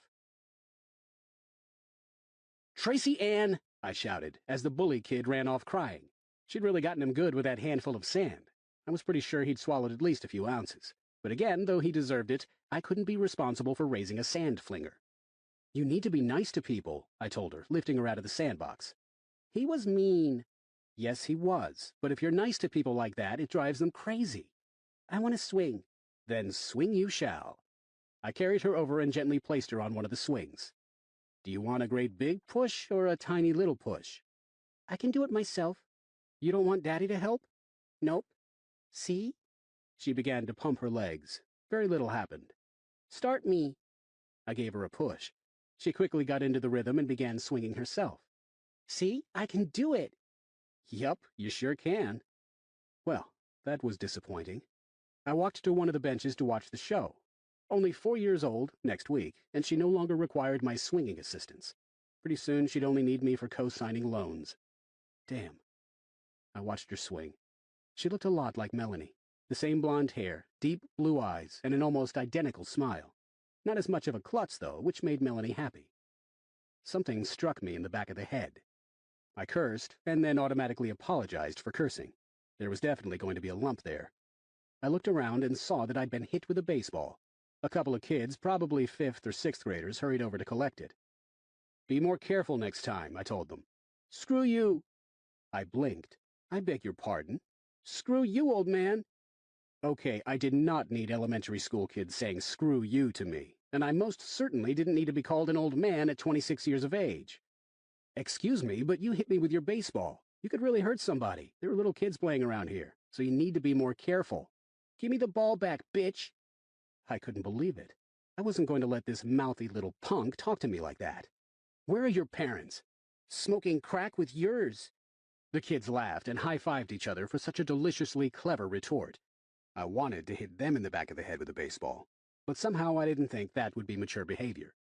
"You know what? Get out of here," I told them. "I said give the ball back, bitch." "It's mine now." "Give it." "I'll tell you what. Get your parents to come ask me for it. We'll have a little chat." The kid gave me the finger. "Get out of here before I kick your butt." "Ooh, we should call the cops. He threatened us." "Here," I said, tossing the ball as far as I could manage. "Go get your ball, you little creeps." "You throw like a bitch." I glanced around to see if anybody else was hearing this. My God, if Tracy Ann ever started to behave like this, I was going to blister her little... She was no longer on the swing set. Chapter 19. "Tracy Ann!" I shouted. "Come back here, honey!" It was okay. She had a short attention span and she'd gotten bored with the swings and wandered off. That was all. She was fine. "Tracy Ann!" I turned back to the kids. "Did you see where my daughter went? She was on the swings. She had a pink dress." "Screw you!" "Come on, this is important. Did you see where she went?" The kid gave me the finger again. I hurried across the park, calling out for my daughter. She couldn't have gotten far. I'd only been distracted for a minute. Sometimes a minute is all it takes. No, I wasn't going to be one of those parents who had their children snatched away from right under their noses. She'd just wandered off, that's all. I frantically ran around the park. No sign of her. "Tracy Ann!" Oh, Christ, where was she? 5 minutes later, I pulled out my cell phone. She could be in some stranger's car, miles away by now. How could I let those kids keep my attention away from her for so long? How could I ever tell Melanie what I'd... Sir? A woman, the same woman who I saw walking her dog through the park on a regular basis, waved at me. She was holding Tracy by the hand. Oh, thank God! I ran over to them, crouched down next to my daughter, and hugged her tightly. Don't ever do that again, sweetheart. You had Daddy scared out of his wits. I looked up at the woman. Thank you so much. She was behind the trees over there, said the woman, pointing. I owe you $1,000,000. I'll walk your dog any time you want, or I'll clean up after it when you walk it. Anything. I'll have a pooper scooper specially made for you, the woman said. She ruffled Tracy's hair. You stay by your daddy from now on, okay? Tracy nodded. The woman left. Promise me you'll never do that again, I said. I didn't mean to. I know you didn't mean to, but you have to always stay where I can see you. I can't see you when you're behind the trees. The man took me there. The impact of her words was like a kick to the gut. What man? Tracy sniffled. The scary man. Did he hurt you? What did he do to you? I realized that I was frightening her even more and forced myself to calm down. Did the man do anything to you? She shook her head. Did he say anything to you? He said happy birthday. Is that all? And he gave me a present. And then I realized that my daughter was holding an object with a small bow on it. A very familiar dark red pocket knife. Don't worry, Mr. and Mrs. Fletcher, we will get him, Officer Bradley Wrights assured me. Your daughter's description should be a big help. She's a smart kid, that one. Yeah, she is, I said, tightly holding Melanie's hand. The scary man had long black hair and wore sunglasses. Tracy had pointed to one of the other officers to indicate that he had a mustache and goatee. And he never brushes his teeth, Tracy said. Officer Wrights had pulled up a picture of Darren on his computer screen and asked Tracy if that was the scary man. She said no. He did some astonishingly quick work with the mouse and keyboard, and then showed Tracy the same picture, doctored with sunglasses, longer hair, and a mustache and goatee. She said it was him. But of course I had no doubt, nor was I supposed to. The pocket knife was more than enough to let me know that he was back, and now he was after my family. We had police protection 24 hours a day. Melanie cried a lot, and I comforted her and told her that everything was going to be fine. I believed it. If we were cautious and alert, he couldn't hurt us. I truly believed that. We sat at the dinner table. Tracy Ann took a way too big bite of her bread and wiped her buttery mouth off on her sleeve. Napkin, said Melanie. Tracy used the napkin to wipe off her sleeve. Mommy, where's my birthday present? Your birthday isn't until tomorrow, sweetie. No, the one I already got. That wasn't a real birthday present, sweetie. You can't have that one. Tracy Ann cried. We put bars on the windows and upgraded our alarm system. The old alarm system had been top of the line when it was installed, but now we needed more. Tracy slept in our bed. I personally walked her into the preschool classroom each day. I would have stayed in the classroom all day if I'd been able to. My finger painting skills could use some development anyway. A cop kept watch over her daycare. I watched for Darren in every shadow, every corner, every face in the crowd. He couldn't hide from me, and he was not going to get my daughter. But you can't live like that forever. The police stopped their around-the-clock surveillance. Tracy moved back to her own bed. Every time I snapped awake, which was several times a night, I'd go check on her. I had to let Tracy run and play with the other kids, even if my heart gave a jolt every time I thought they were running a bit too far. Weeks passed. Melanie missed her period. Tracy overheard us talking and bounced around the house, shouting happily about the little brother or sister she was going to have. As it turned out, Melanie wasn't pregnant, but stressed out to the point where it affected her body's internal rhythms. The doctor prescribed medication. Melanie refused to fill the prescription. Tracy finally made the bully cry. Her sandcastles remained intact after that. I threw a huge surprise birthday party for Melanie. Everybody was required to show up as a historical figure without saying who it was, and during the party there was a contest to see who could correctly guess the most. We discovered that our friends had an extremely poor grasp of historical figures, but that Tracy made an adorable Joan of Arc. That night, I made love to Melanie while wearing my Napoleon hat. Months passed. We bought Tracy her first pet, a goldfish. Tracy decided that she wanted a great big goldfish and poured the entire canister of fish food into the bowl. Goldilocks perished. We told her that the fish had gotten so very big that it grew arms and legs and walked out of the aquarium and went off to live in the ocean. My job continued to suck. Melanie's parents' house in California was damaged by an earthquake, and they came to live with us for 3 weeks. I realized that as much as I liked her parents, 3 weeks was way too fucking long. Tracy lost her first baby tooth. Unfortunately, it was a direct result of trying to swing high enough to do a loop-de-loop. I accidentally washed Melanie's favorite white shirt with the darks, which somehow progressed to the worst fight we'd had in our entire marriage, and which was resolved with absolutely exquisite makeup sex. And I had a dream where Darren slept in Tracy's blood. It was a year later when Melanie and I snuggled on the couch watching television. "Did you make the invitations?" she asked. "All printed out and ready to go." I slid my hand over her clothed breast. "Behave." "It wasn't me." She swatted my hand away. "Did you ask Mrs. Gonzalez if she could help?" "I did." "And?" She said, "Of course. Some people get giddy at the thought of doing traffic control in a house filled with 5-year-olds.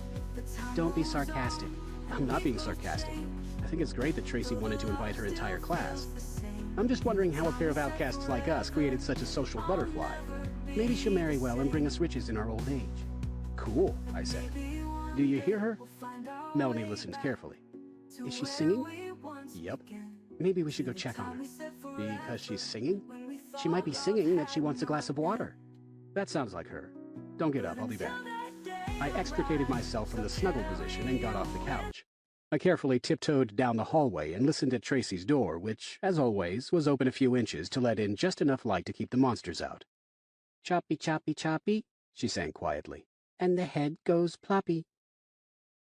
I pushed open her door. Tracy sat up in bed, playing with a rag doll. "What you still doing up, sweetie?" I asked. Tracy shrugged. "Don't know." I sat down on the bed next to her.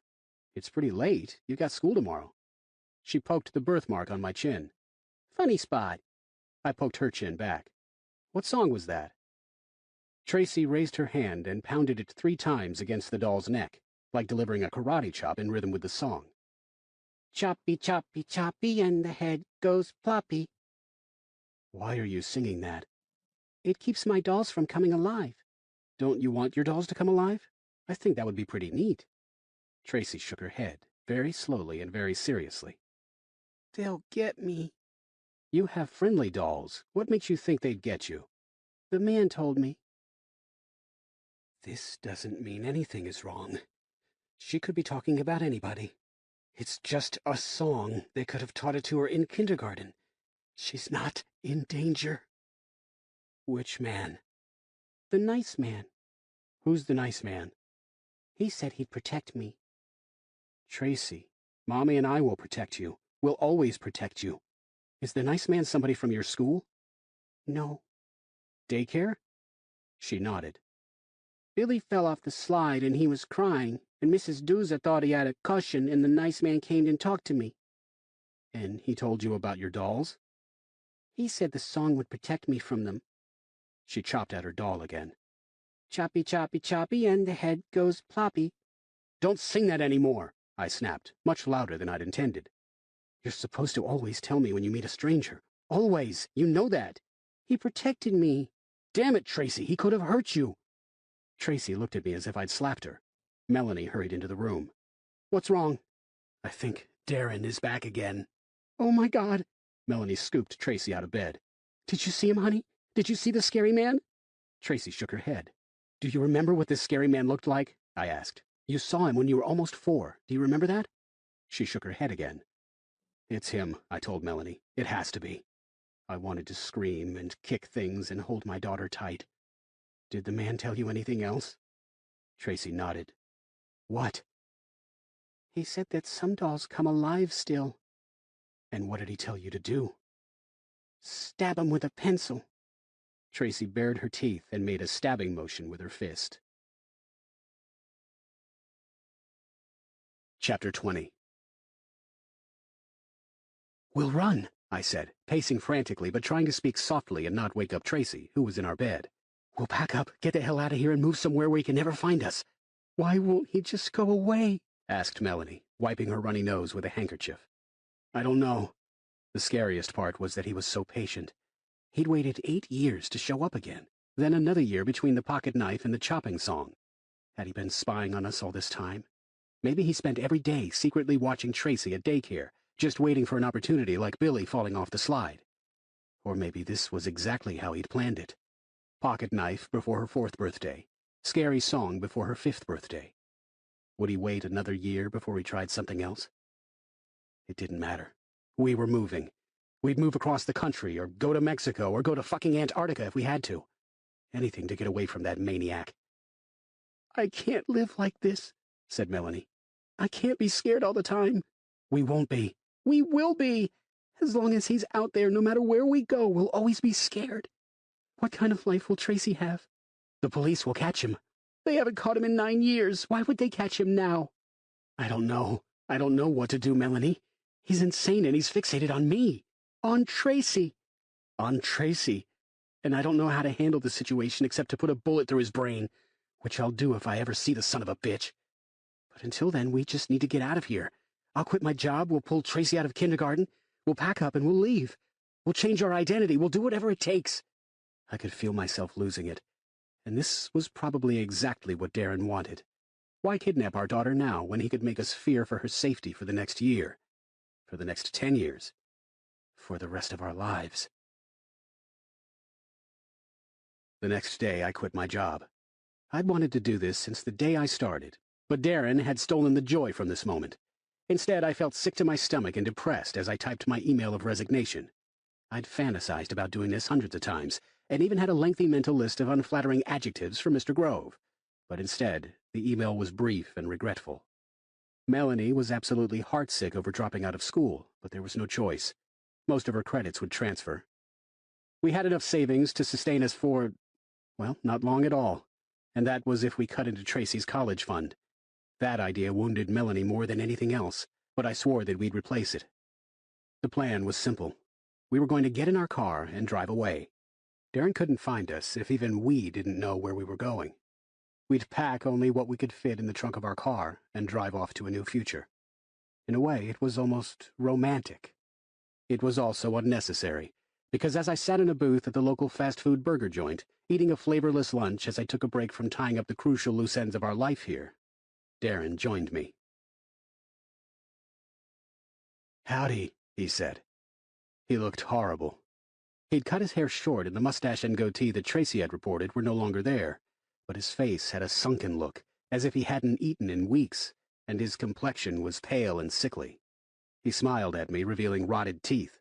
"I've got the cops following me everywhere I go," I told him. "You're fucked." He shook his head. "No, you don't. Your daughter does, but you don't.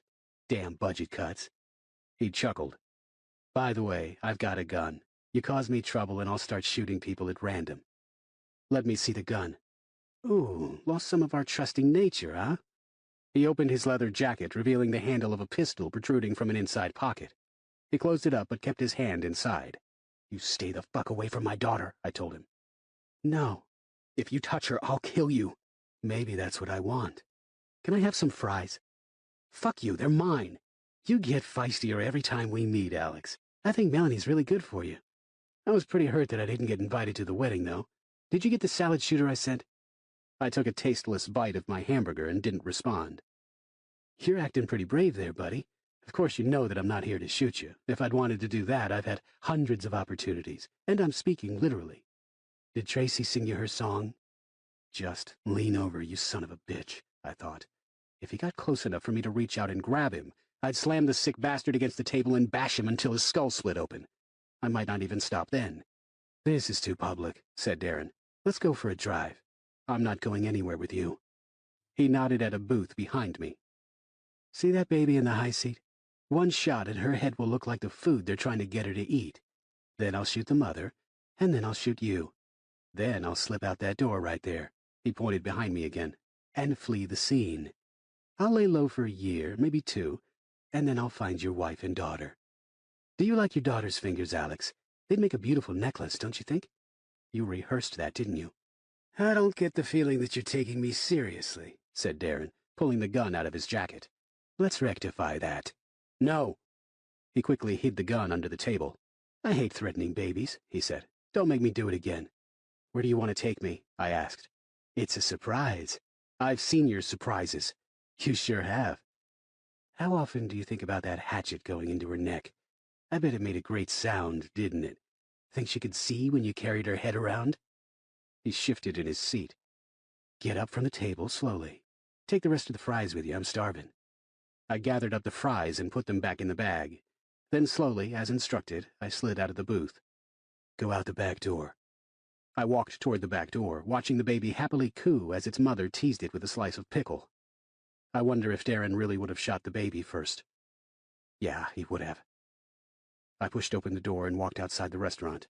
Darren stepped up right behind me and shoved the barrel of the gun into my back. Let's pick up the pace, he said, as we moved across the parking lot. I looked around for a cop, a security guard, anybody who could help me. But the only other occupants of the parking lot were a group of teenagers lost in their individual cell phone conversations. Somebody had to notice that he had a gun in my back, right? It's the blue one, Darren said, prodding me again. It's unlocked. Get in the passenger side.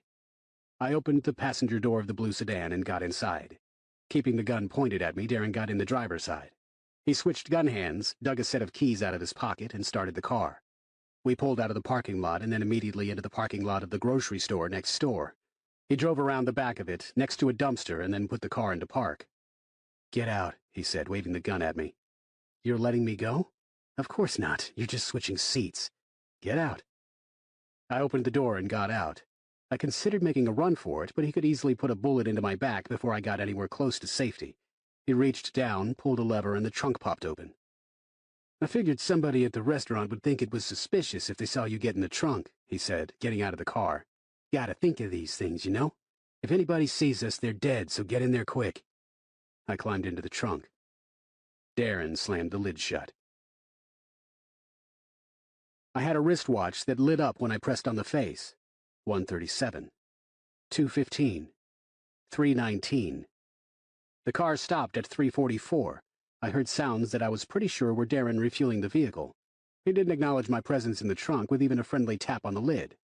We started off again. At 6:15 we stopped a second time, but I didn't hear any refueling. Probably a stretch and pee break. I wanted to pound on the lid, to scream for help, but I also didn't want to get anybody killed. He refueled again at 7:42. At 9:59, the car stopped. I heard something that sounded like an electric garage door opener, and then the car moved forward again and the engine shut off. I heard the garage door close, and a moment later, Darren threw open the lid of the trunk. I blinked and shielded my eyes from the blinding light. Sorry about the ride, said Darren with no trace of sarcasm. I couldn't risk anybody seeing you. He extended his hand. Come on, I'll help you out. Though I would have liked to attempt some sort of amazing escape, my body was so cramped up after all those hours in the trunk that I simply took his hand and accepted his assistance. I promptly collapsed onto the cement floor. The garage was tidy and nondescript, but I didn't like seeing the screwdrivers, pliers, hacksaws, and other tools mounted on the wall. I struggled to get back to my feet, but my legs weren't working yet. Don't strain yourself, said Darren. We're in no rush. We'll have ourselves a nice, relaxing evening, okay? They'll be looking for me, I told him. Come on, don't insult my intelligence. I know they're looking for you. It's not like you're some vagrant I yanked off the street. Melanie has got to be heartsick right now. It kills me to do this to her, but you left me no choice. You have every choice in the world. You don't have to do any of this. I used the rear bumper of the car to brace myself as I pulled myself to my feet. You're the one who's always talking about controlling your own life. Okay, I know what you're trying to do. A for effort, buddy. Let's get inside. I'm sure you could use a drink. Still unsteady, I walked with him inside the house. The living room was sparsely but tastefully decorated, with a pair of sofas, a recliner, and a small television. A large brown rug filled most of the center of the room. Have a seat, Darren told me. I plopped down on the recliner. My muscles were in absolute agony, but I tried to hide it as much as I could. I hate to seem untrusting, but there's a pair of handcuffs mounted to the side of that chair, Darren said. Latch one bracelet around your wrist, please. I did as I was told, snapping the bracelet shut over my left wrist. That's just temporary, Darren assured me. I've got much better accommodations waiting for you. What do you think of the house? Lovely. 2 stories. Nice quiet neighborhood. And upstairs is my gallery of horrors. You'll get a kick out of it. Back in a second. He disappeared into the kitchen. I tugged on the handcuffs, hoping that they might just pop free, but they held firm. Though I was scared shitless for myself, I at least knew that Melanie and Tracy Ann were safe for the time being. Darren returned, balancing a tray with 2 tall glasses of iced tea, complete with lemon wedges. As he presented it to me, I grabbed the closest glass and gulped down the liquid as fast as I could, letting it run down the sides of my mouth. Then I threw the glass at him. Though I'd desperately hoped for a direct hit to his face, Darren moved out of the way in time. The glass merely nicked his ear and shattered against the tile floor. He stared at me as if shocked by my poor behavior in his home, gently set the tray down on top of the television, and then punched me in the jaw so hard that it brought tears to my eyes. "Don't make me get ugly," he shouted, furious. "I will fuck you up if I have to. There are some really unpleasant times coming up in your life, so don't make them worse." I spat out some blood. "I figured you'd be more pissed if I didn't try to escape. No, see, this isn't about you anymore, Alex. That time is long gone. Right now, this is about me. It's about me doing whatever I want to you. How about I show you?" He stormed off into the kitchen. I yanked on the handcuffs, more frantically now, but he returned seconds later with a butcher knife. "How about I give you a little slice on the cheek, huh, Alex? How does that sound? Sound good? Okay, you've made your point. I don't think I have." He slashed the tip of the blade across my cheek. I winced and felt a warm trickle as he cut my other cheek even deeper. "You like that, huh? Come on, asshole, fight back. Try to kick me. See what I do." I said, "Okay. You've made your point. Now get that knife out of my face." Darren stepped away. He looked a trifle embarrassed as he wiped the blade off on his pants leg and set it on the couch. "Just remember who's in control here," he said softly. "I won't forget. And don't patronize me." He sat down on the couch. I don't even remember what I was saying. "Oh yeah, this isn't about you. It's about me. And pretty soon it'll be about Tracy Ann." I stiffened. "She's got what you had, you know? I can see it when I look at her. I could always sense it before, but I could never really see it before, you know? It's beautiful. Just look into her eyes." He ran a hand through his hair. "You always fought it. I don't think she will. My daughter is not a killer. Not your choice. You can see it if you look. It's like a black fog. A beautiful black fog. You ever see it? There's nothing to see." He leaned back on the couch. "You're just not looking. Doesn't surprise me. Where do you think Melanie and Tracy Ann are right now?" "Somewhere safe." He nodded. "Yeah, I'm sure they are. But I can wait. That's where I screwed up with you. I was way too impatient. I thought that you'd see what you really were after you murdered whatever her name was. But I messed that all up by rushing it. The fog wasn't completely there yet.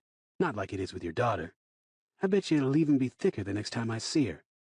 I wonder when that'll be." He got up off the couch and retrieved his own glass of iced tea. He took a long swig. "Ah, that hits the spot. You'll really wish you hadn't thrown that glass at me because that means no refills, and you're going to get thirsty."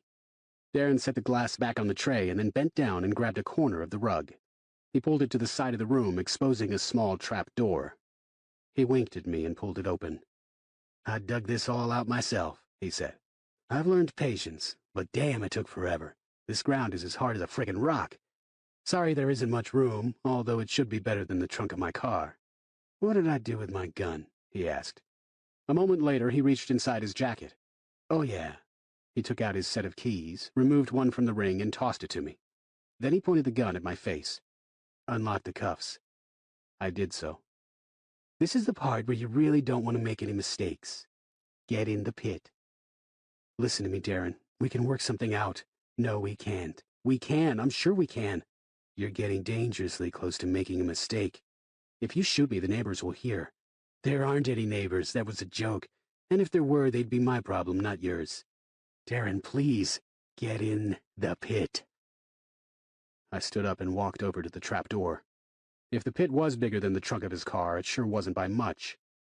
"Darren, you've got to listen to me. There's no reason for this. We can be friends again.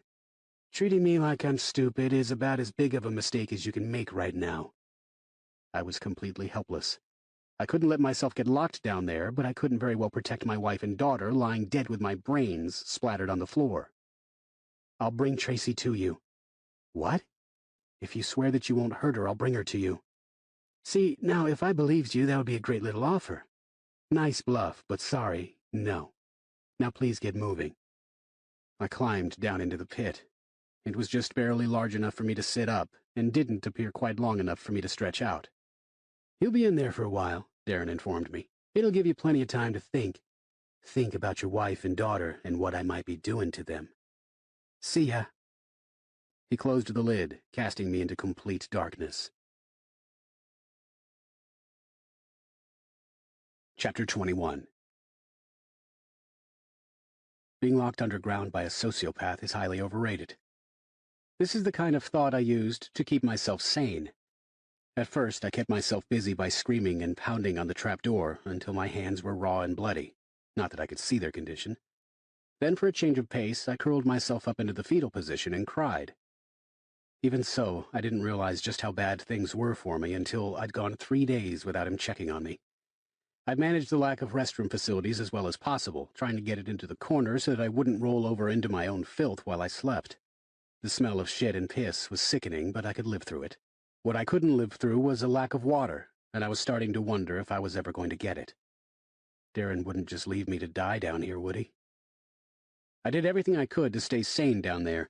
I played word games, I thought of happy times with Melanie and Tracy, I sang. I tried to recite every single movie I'd ever seen in a theater. I made a game out of trying to guess what time it was before verifying it by pressing the face of my wristwatch. On the 4th day, the watch light went out. I felt something drip on me. Probably imaginary, but I pictured Tracy lying on top of the trapdoor, Darren going at her with a hatchet, bleeding into my pit. I stuck out my tongue, thinking how refreshing a drop of blood would be. I giggled about that. Maybe I'd turn into a vampire. "I want to drink your blood," I said. Or thought, since the words didn't seem to actually emerge from my lips. Killer Fang, the rescue dog. Too bad Darren chopped them all up, because otherwise he'd be digging me to safety right now. I giggled myself to sleep. When the trapdoor finally opened on the 5th day, I was so dehydrated and delirious that I thought it was Satan reaching down to grab me by the collar.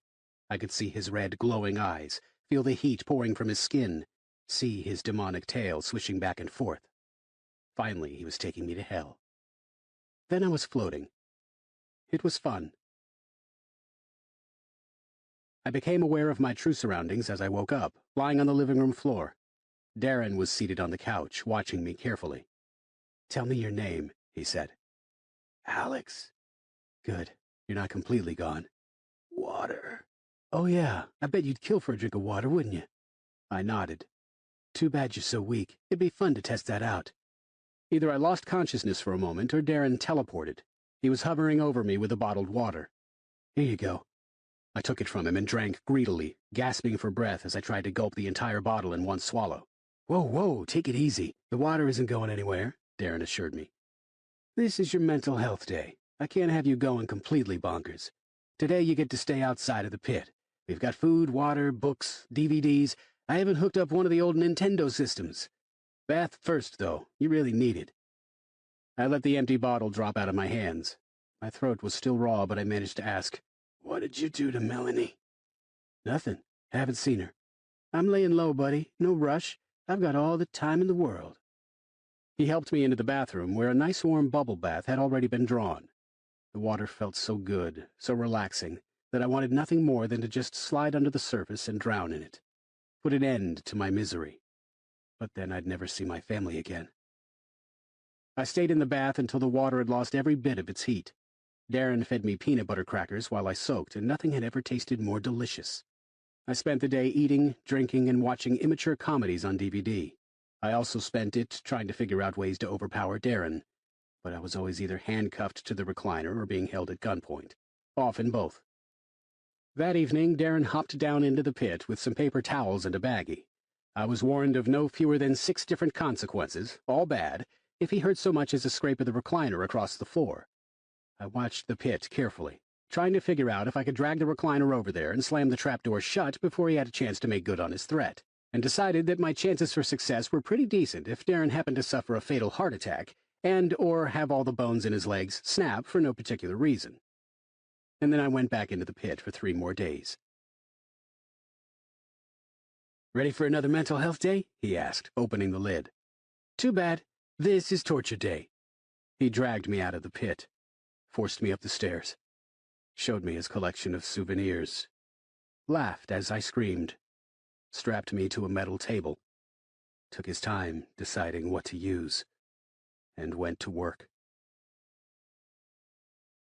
I don't think there was a regular schedule for the mental health and torture days, except that the two of them alternated, and I thought it might have been one of each per week. If my count was correct, there had been 15 of each. No, 16 torture days. An ill-fated escape attempt earned me a bonus one of those. A long one. Some days I wanted to die.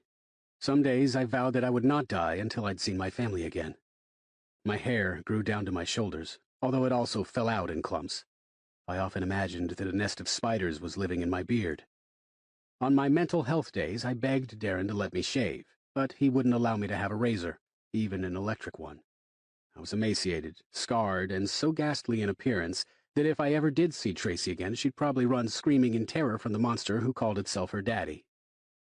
At the end of what may have been the 15th mental health day, Darren disappeared into the bathroom for a long while.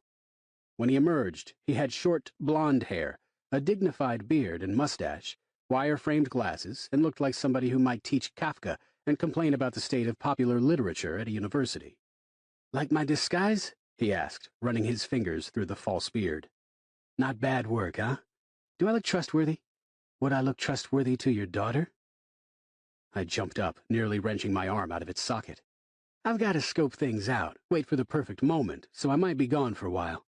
I'll put some food and water in the pit this time, just in case. And don't look so frowny, Alex. You've been waiting all this time to see them again, haven't you?"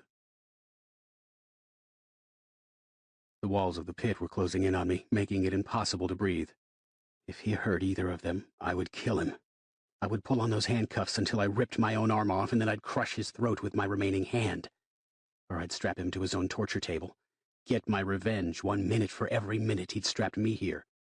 It would be a lot of minutes. Or I'd just hug my wife and daughter close and never, ever let them go. Though I don't know if this related to actual days, I slept 4 times before the trapdoor opened.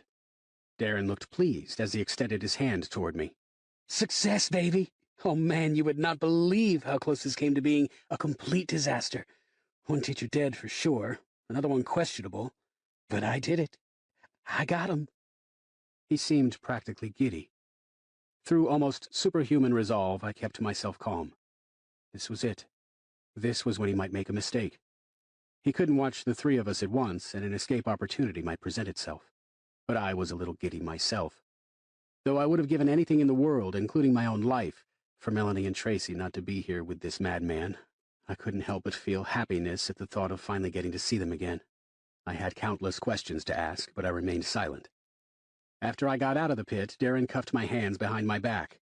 He pressed his ubiquitous pistol into the back of my neck and shoved me forward. "You've waited a long time for this, so don't mess up now," he told me. We walked into the garage. 3 figures were kneeling on the cement floor, hands behind their backs, burlap sacks over their heads. The smallest one was unquestionably Tracy Ann. Melanie was next to her, trembling and sobbing beneath the sack. Darren moved past me. "Ta-da!" he said, dramatically yanking off the third-person sack and revealing a gagged and bruised Mr. Grove. "Bet you didn't miss this guy, huh?" He walked around Mr. Grove and kicked him in the back, toppling him over. "I'm sure you don't mind that I beat the shit out of him." I kept myself calm. I had to bite the inside of my cheeks hard enough to draw blood, but I kept myself calm. "And of course you know this lovely lady," he said, yanking off Melanie's hood. She was also gagged. Her face was also bruised.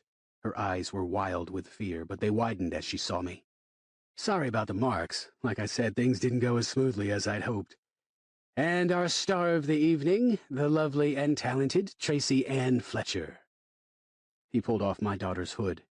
If there'd been bruises on her face, I'm not sure I'd have been able to keep myself from rushing forward and trying to kill him, but the only marks on her face were tear stains. "Nice little family reunion we've got here," said Darren. "Wouldn't it be ironic if I just shot Melanie right now? I'm not going to, but wouldn't that just suck?" I said nothing. "Okay, I've got some setup to do, so you're going to have to go back into your pit," Darren told me, walking behind me. I felt the jab of a needle in my shoulder. "I hate using artificial means like this to keep you sleepy, but you're probably just a wee bit emotional right now, and you might do something stupid." I fell to the floor. In my dream, Melanie accidentally walked into me with a duffel bag. I grabbed her, kissed her, and asked her to marry me, even while wondering why the bag was leaking blood. The gallery of horrors consisted of 2 upstairs rooms. The bedroom was where Darren kept all of his souvenirs, mostly articles of clothing and body parts. Most of them were preserved in jars because of the smell, although the teeth were in a glass display case. I knew from one of the torture sessions that a small wooden box contained a shriveled scrap of flesh, one of Killer Fang's ears. He'd slept with it under his pillow the entire rest of the year at Brantford Academy. He'd murdered 12 people. Not an impressive count for all those years, I guess, he'd admitted, but I make them last. The bedroom also contained dozens of drawings, both color and black and white, of his exploits. An art critic might say that what he lacked in technical skill, he made up for in grisly passion. And yes, this is where Darren slept each night.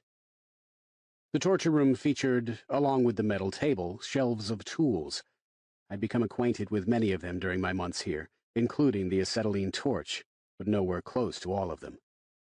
I was in this room, seated on the floor, when I woke up. My hands were cuffed together and chained through a metal loop in the wall that seemed to have been installed for that very purpose. Melanie was on the other side of the room, similarly chained, unmoving. I stared at her, praying for something to indicate that she was alive, and relaxed when I saw her breathe. Mr. Grove lay on the metal table shirtless, also unconscious. Apparently the legs of the metal table were retractable because it had been lowered to just 2 feet off the ground. A kiddie table. "Melanie," I said in a whisper. "Melanie!" She didn't awaken.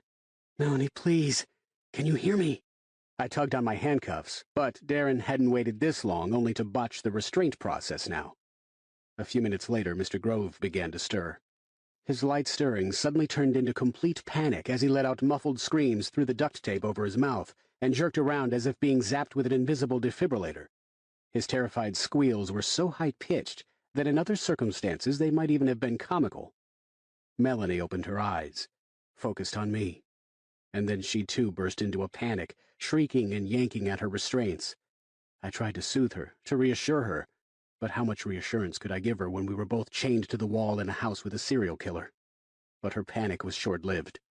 "Alex!" she cried. "Alex, oh my God, I thought he killed you!" I shook my head and spoke loudly enough to be heard over Mr. Grove's squeals. No, I'm fine. I'm completely fine." The cuts, burns, and other assorted wounds gave away my lie, but my safety wasn't the important thing right now. "Tracy, what's he done with her?" "Don't worry about her," said Darren, coming up the stairs and walking into the room. "How about we keep the noise level down to a dull roar, huh?"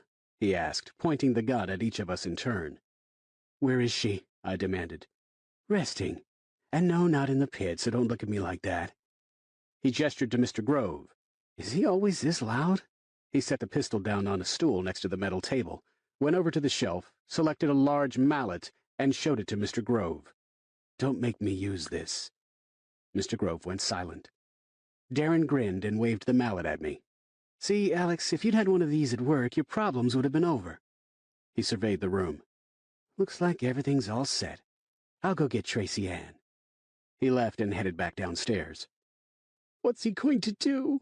Melanie asked desperately. "I don't know." I did know. I knew exactly what he was going to do, but I couldn't say it out loud. Instead, I said, "I love you." "I love you, Alex." "We'll get out of this. I promise. We'll get out of here and everything will be back to the way it was. No, it'll be even better, because we'll have a book deal and we'll never have to spend time apart ever again and we'll—" My voice cracked. "We'll be fine. We'll be happy." I heard footsteps on the staircase. A moment later, Darren walked back into the room, holding Tracy by the hand. She was looking at the ground, shoulders shaking as she wept. "Don't cry," Darren said, sounding a bit uncomfortable with the task of reassuring a child. "Nothing bad is going to happen to you." "You leave her alone!" Melanie screamed. "I knew I should have taped you up," Darren said, crossing over to the shelf. He retrieved a spool of duct tape and crouched down next to Melanie. She jerked her head around, trying to prevent him from getting the tape over her mouth, but after a few moments of struggle he managed the task. Tracy stood there, frozen. Darren turned his attention to me. "I need you to be a part of this, and that'll be a lot more difficult if I have to tape you up too. Think you can behave?" I nodded. "That's good, because if things go wrong, Melanie is going to be our cutting board." Darren stood up and returned to the shelf. He selected a scalpel. Melanie looked at me, pleading with me to help our daughter, but of course there wasn't a thing I could do. Darren knelt down in front of Tracy, getting down to her level. "Do you know who I am?" he asked. Tracy didn't look up. "Look at me, Tracy." He touched her chin, gently lifting her head. "Do you know who I am?" She shook her head. "I'm your daddy's friend. I've been his friend for a long time. I've known him since before you were even born. In fact, I've known him since before he even met your mommy. Isn't that neat?" Tracy continued to cry. Darren patted Mr. Grove's leg. "Do you know who this is?" "No." "Sure you do. You've seen him before, haven't you?"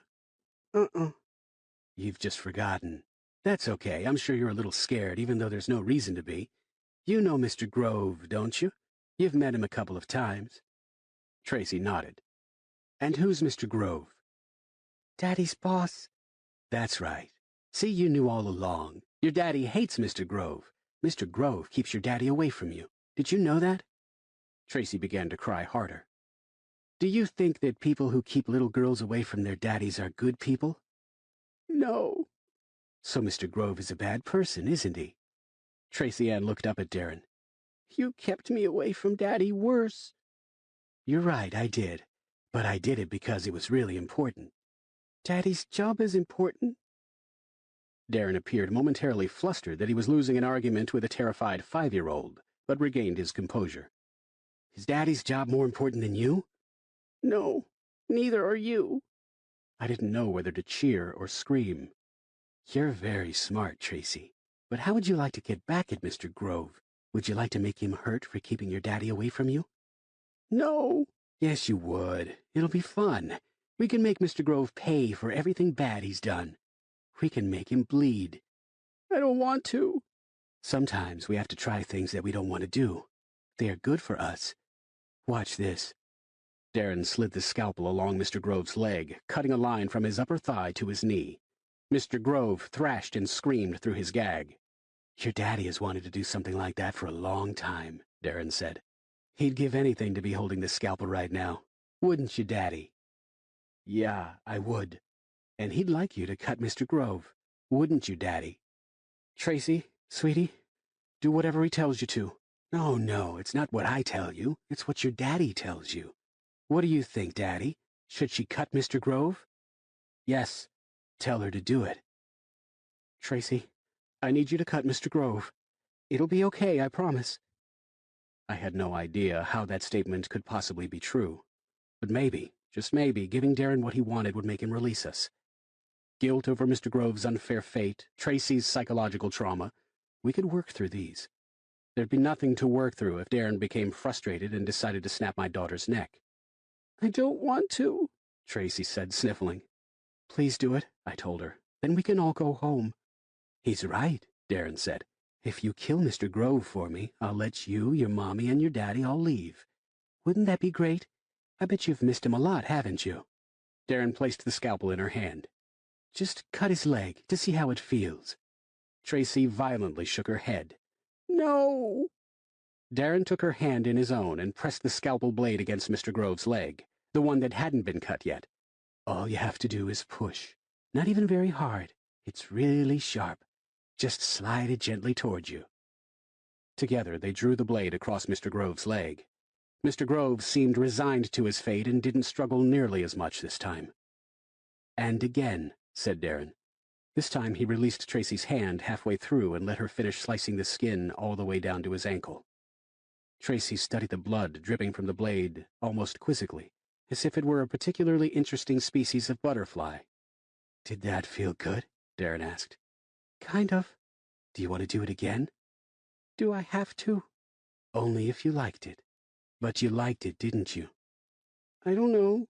"You can say that you did, Tracy. It's okay." Tracy's fingers tightened around the scalpel. "Oh my God, what kind of monster has my daughter become?" And then she slammed the blade deep into Darren's thigh.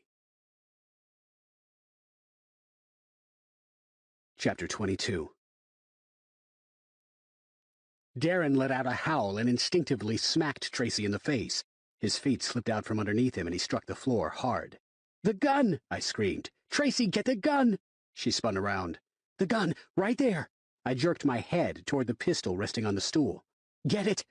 Darren grabbed for Tracy's leg, but missed. Sobbing, she snatched up the pistol and pointed it at him. She was holding the handle with both hands.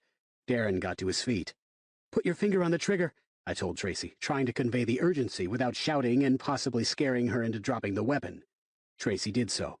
Darren hesitated, as if trying to calculate his chances of getting the gun away from a frightened 5-year-old. "Squeeze the trigger, honey! Do it now! Shoot him!" Darren lunged at her. She pulled the trigger. The gun fell out of her hands as it fired. The bullet ripped through Darren's side, catching him low, just above the waist. He clenched his teeth together, clutched at his wound, and then screamed, "Fuck!" He yanked the scalpel out of his leg. "Get the gun!" I screamed. Tracy grabbed the gun, but Darren was already on her. He wrapped his arm around her neck and wrenched the weapon out of her hands. She screamed and flailed and thrashed and, though I don't know if it was intentional, slammed her fist into the bullet wound. Darren cried out and stumbled backwards into the metal table. It caught him behind the knee, and he dropped to the floor again, landing right in front of me. The hand with the gun was out of reach, but I slammed my foot down on his other wrist as hard as I could, wishing that I weren't in bare feet. I didn't hear the crack of bone shattering that I hoped for, but Darren cried out once again. I kicked him in the face. He scooted out of the way, back against the metal table. He was completely enraged, and he still had the gun. "Run!" I shouted at Tracy. "Go down the stairs! Run as fast as you can!" Tracy rushed out of the torture room. Darren, limping but moving at a rapid pace, followed her. I heard Tracy's footsteps hurrying down the stairs. Darren's were close behind, and then a loud thump, followed by several more. Somebody falling down the stairs. An adult. Silence. I just sat there, listening. Had she gotten away? Had he fallen on top of her? "Tracy!" Crying. I was sure I heard crying. "I hear her," I told Melanie. "Tracy, can you hear me?" No response, but her crying was unmistakable.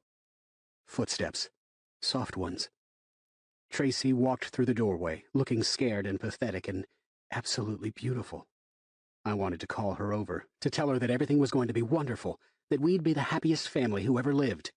But there were practical matters to take care of first. "I heard the man fall down the stairs," I said. "Is he moving?" Tracy shook her head almost imperceptibly. "I need you to keep being brave for Mommy and me. The man has a set of keys. They're in his pocket. Can you go get them for us?" "I can't. I'm scared." "I know you're scared, honey, but you won't ever have to be scared again. I need you to get his keys and to take his gun away." "And shoot him. Tell her to shoot him. To make his head explode, spraying her with blood and skull fragments and gray matter. Hey, she's already cut an innocent man, and stabbed and shot a not-so-innocent one. Why would this be any worse? Well, it could be a hell of a lot worse if she shot herself. She lucked out with the first shot. One twitch of her tiny hands and she could blow a hole in her foot. Let's see her get back upstairs with the keys then, huh? "Tracy, there's a mallet over there. Do you see it?" She looked at me, uncomprehending. "It's like a big hammer, on the floor. See it?" Tracy looked where I was nodding and went over to retrieve the mallet that Darren had threatened Mr. Grove with. "I want you to hit the man on the head with it, as hard as you can. Hit him a few times, then get the keys and bring them up here as fast as you can. Can you do that for me?" Tracy vigorously shook her head. "Yes, you can, sweetie." "I'm scared of him." "He won't be scary after you bash him, but you need to do it quickly before he wakes up." Though, if we were fortunate, Darren was lying dead at the bottom of the stairs with a broken neck. "I'm scared." "You won't be. Once you get the keys, Mommy and Daddy will protect you from everything. Please, sweetheart, you only need to be strong for one more minute." I could almost see her physically summoning her courage. She left the torture room and hurried down the stairs. "She'll be okay," I told Melanie. "It's almost over." Melanie nodded, clearly trying to be strong, and I loved her for it. From downstairs came a sound that was wonderfully similar to that of a mallet striking a skull. It was repeated 3 more times. Silence. "I can't find them." "Yes, you can, sweetie. I saw him put them in his pocket." "I can't get them." Shit, Darren must have been lying face down. "Keep trying." "He's too heavy." "Just reach underneath him." Another silence. "I found them! I found them!"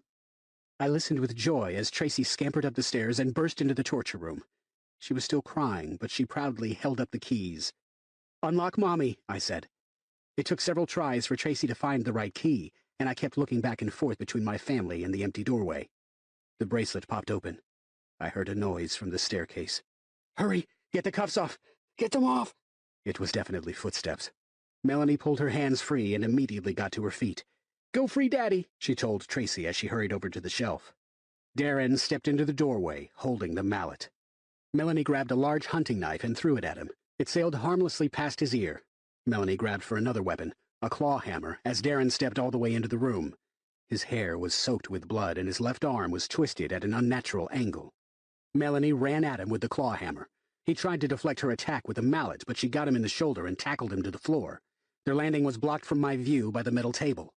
"Mommy!" Tracy screamed, distracted before she could get the key into the handcuff lock. I heard a loud thwack and a grunt from Melanie. Darren got up. He let out a furious animalistic roar, raised the mallet, and ran toward Tracy and I. She shrieked, dropped the keys, and ran to the other side of the room. I tugged on the handcuffs and cried out in frustration. Darren strode over to the shelf. I could only see part of Melanie behind the table, but I saw her take another swing at him with a hammer, one that didn't even come close. Darren selected a hypodermic needle from the shelf and turned back to face Melanie. He kicked her, knelt down upon her, and slammed the needle into her. As she took another swing at him, the hammer dropped out of her hand. Tracy ran for the doorway, and Darren easily caught her by the arm. She bit down on his hand, hard enough to draw blood, but not hard enough to keep him from slamming the needle into her shoulder. He shoved her to the ground. She didn't get up.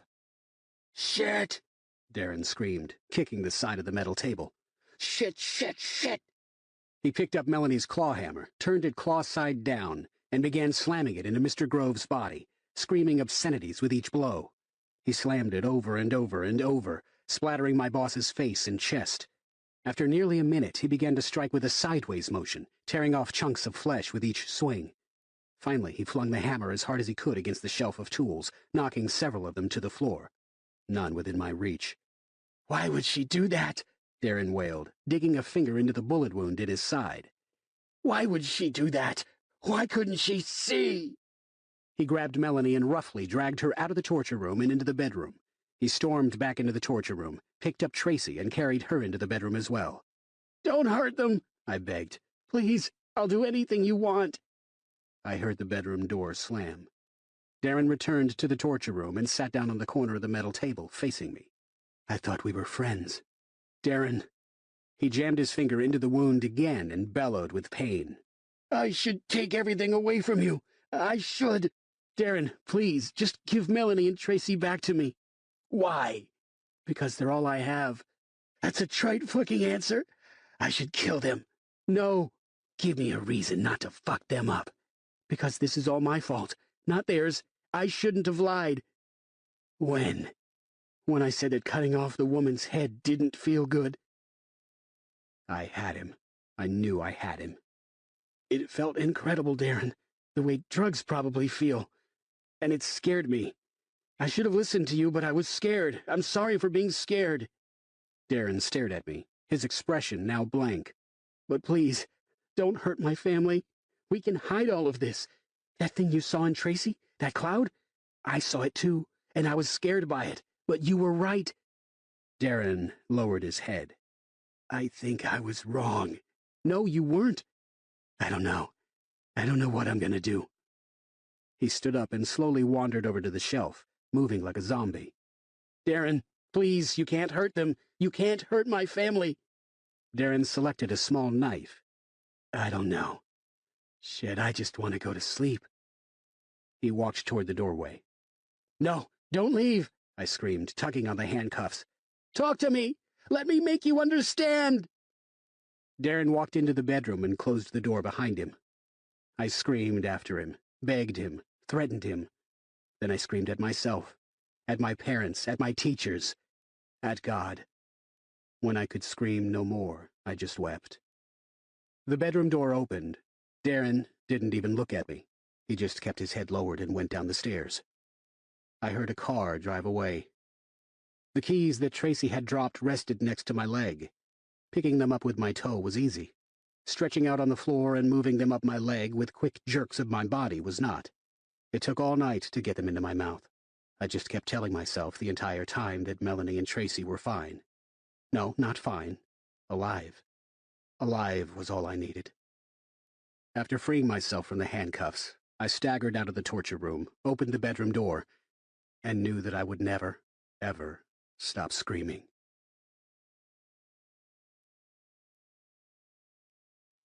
Chapter 23. I remember very little of the next few weeks. The hospital stay, the funerals, Melanie's parents, my parents, the police. Just a blur. I do, however, very clearly remember the Christmas morning when I climbed into my bathtub and put a gun in my mouth. Part 4. Soulmates. Chapter 24.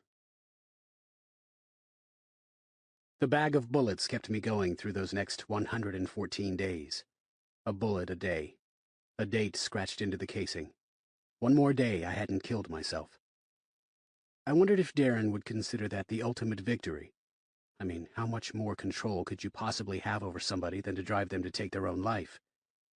Sometimes I feared that he was still watching me, ready to strike at any moment, ready to burst into my home wielding a scythe and just start lopping off body parts, cackling in malicious glee. Most of the time I didn't care. I certainly didn't care as I lay there on the cold ground, colder than a spring evening in Arizona should ever be, shivering, unable to see anything beyond my breath misting in the air, trying to remember if there had ever been happier times. Maybe there hadn't. Maybe I'd hallucinated it all. No, there'd been wonderful times. I closed my eyes and just lay there, right on the sidewalk, thinking about my beautiful Melanie, my beautiful Tracy Ann. I could feel Melanie's touch on my chest, her warm breath on my neck as she slept, her slobbery tongue on my eyes. I opened the eye that was not currently being licked by a slobbery tongue. The tongue belonged to a dog that bore minimal resemblance to my dead wife. "Cassie, stop that!" said the dog's owner, tugging on the leash. Cassie, a miniature schnauzer, resisted these efforts and desperately struggled to continue with the licking, but was defeated in her goal. I almost wished he hadn't pulled the animal away. Its warm tongue felt kind of nice in the cold air. "Sir, are you okay? Do you need me to help you find a shelter?" I shook my head. "Are you sure? I'm not from around here, but I could probably—" He trailed off for a moment. "Is that you, Alex?" I opened my eyes. Whoever this guy was, I didn't recognize him. Probably somebody who'd followed my story in the news.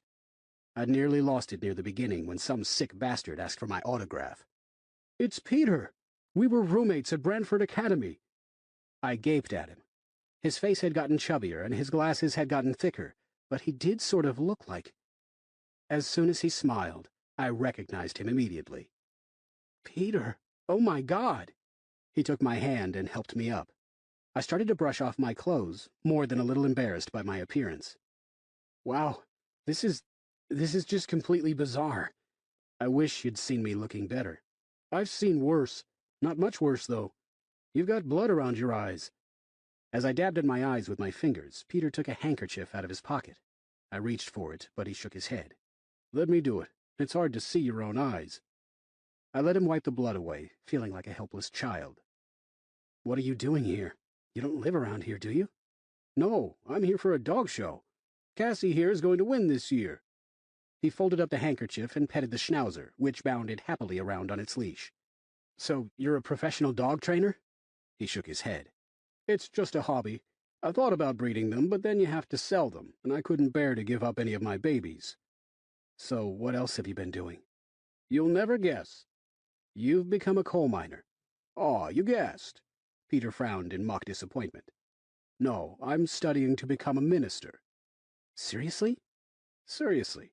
And I'm only a couple of years away." "Wow. So you're living a life of celibacy and all that?" Peter laughed. "Not quite. I have a lovely wife named Deborah, and God has seen fit to bless us with 5 children." 5? Wow, you have been keeping busy. "Yeah, of course, Satan possesses at least 2 of them on any given day, but he's kind enough to rotate so that Deborah and I don't go completely bonkers." "What about you?" he asked, noting my wedding band. "Things, they haven't been good." "I figured that when I found you lying on the ground." I started to tell him what happened, but I couldn't say the words. "Why don't we sit down?" said Peter, leading me to a bench. My side was covered with bird crap, but it wasn't like I was looking my most dapper this evening. Cassie sniffed an aluminum can with great interest. "She died," I told him. "My daughter, too." "Oh, Alex, I am so sorry to hear that. Did they go peacefully?" "No. No, they didn't." "What happened to them?" "They were murdered. Butchered." Peter closed his eyes. "I can't imagine what you must be going through. If this helps in any way, please know that they're in a better place now." "That does help," I lied. "I'll pray for them, and you." "Darren killed them." Peter's eyes flew open. "What?" "Darren Rust. You remember him?" "Of course I remember him. He killed them?" "Yeah." That's... My mind is reeling. Listen, my hotel is only a few blocks away. This sounds like it might be a long story, so why don't we hang out there and get some room service? I don't want to burden you with my problems. Okay, you do remember that I said I was becoming a minister, right? Listening to people's problems is part of the job description. Yeah, but we're not in a church. I thought, it might be like asking for free medical advice from a doctor at a party. Doctors hate that. Don't be a dork. Is a minister allowed to call somebody a dork? I asked, surprised that I was able to ask such a light-hearted question. Seeing my old friend again was a wonderful jolt to my system. I wasn't ready to dance or sing a merry tune, but I could get through this night without my bullets. I'm not a minister yet. Is an aspiring minister allowed to call somebody a dork? No, I'm likely to burn in hell. Thanks a lot, dork. Peter told me all about his post-Branford Academy life as we walked to his hotel. He'd met Deborah in college when they fell asleep in the same economics class. They'd gotten married 2 months later, making both of their families incorrectly believe that Deborah had to be pregnant. But she got pregnant right after that, Peter said. And again, and again, and again, and again. We could name each of our children after a failed form of birth control, but each of them is a blessing, even with the whole demonic possession thing they've got going. At the hotel, we ordered a pastrami sandwich for me and a chicken Caesar salad for Peter. As we waited for the food to arrive, Peter brushed Cassie while I told him the whole macabre tale. He listened, fascinated and horrified, as I took him all the way up to this evening. I don't even know what to say, Peter admitted. I don't pay much attention to the news, or I would have been there for the funeral. The funerals, he corrected himself. I wish I could have helped you before you felt like you needed to give up. I shrugged. Not your fault. I know. I can't imagine that Jeremy knows about it either. That sounds like something that would have come up in one of our conversations. You talk to Jeremy? Not often. He, hasn't exactly followed God's path. Did he ever become a stand-up comic? No. I think he tried amateur night once and it didn't work out. I wish he hadn't quit so easily. 2 marriages, 2 divorces, no kids, lots of anger, and I don't know why. Darren is a pretty good source of anger. Yes, but it goes beyond that. Jeremy's just angry. I haven't spoken to him in a few months. We trade phone calls around the holidays, and that's about it. I'll give you his number. We'd love to hear from him. Thanks. Why don't you fly back with me, Alex? You can meet my family and relax for a couple of days. Deborah's a fantastic cook, and she'll make you eat your own weight at any one given meal. He patted his belly. She's given me this fashionable gut. Speaking of which, when is our food going to get here? Can't you ask God to put a rush on that? I could, but I never know how much to tip. Listen, I appreciate your offer, but I don't want to impose. You wouldn't be imposing. I've got 5 children. I won't even be able to see you through the blur. What if Darren follows me? I don't let fear come between me and my friends. I do. Peter considered that. So you'll stay at a hotel, under a fake name. He doesn't have a league of undercover agents or satellites watching our every move from the heavens. He's just one man. One man who took everything from me. Not everything. You've got friends and you've got your life. And pretty soon you'll have the biggest piece of cherry rhubarb pie you've ever seen. I'm serious. She uses radioactive cherries or something. Anyway, you're meant to be there. Says who? Says God. Ah. Don't worry, I'm not going to preach to you. Too much. But I have faith. Jesus has never shown up on my doorstep, and the voice of God didn't whisper in my ear that I should become a minister. I've seen the image of the Virgin Mary on a department store window and suggested that they buy better glass next time. I haven't witnessed any miracles that can't be otherwise explained, but I do believe that God has a hand in our lives, and that He gives us little gifts to do with as we please. Like when I found you tonight. Coincidence? Probably. I was out walking my dog in a strange city, and I just happened to come upon my roommate from, 15 years ago? It could be coincidence. Stranger things have happened. But I have faith, and I think that God may very well have wanted me to find you. So God made Cassie have to go potty. He might have, and He might have given you that birthmark so that I'd recognize you. Or maybe God has no particular interest in my dog's bodily functions, and tonight was just one of those weird things you can't explain. Why not embrace it either way? I'll embrace it as a gift from God, and you can embrace it as a wacky coincidence that resulted in you getting some awesome cherry rhubarb pie. I don't think anybody's ever marketed a piece of cherry rhubarb pie like you just have. You're flying over for dinner, right? Sure.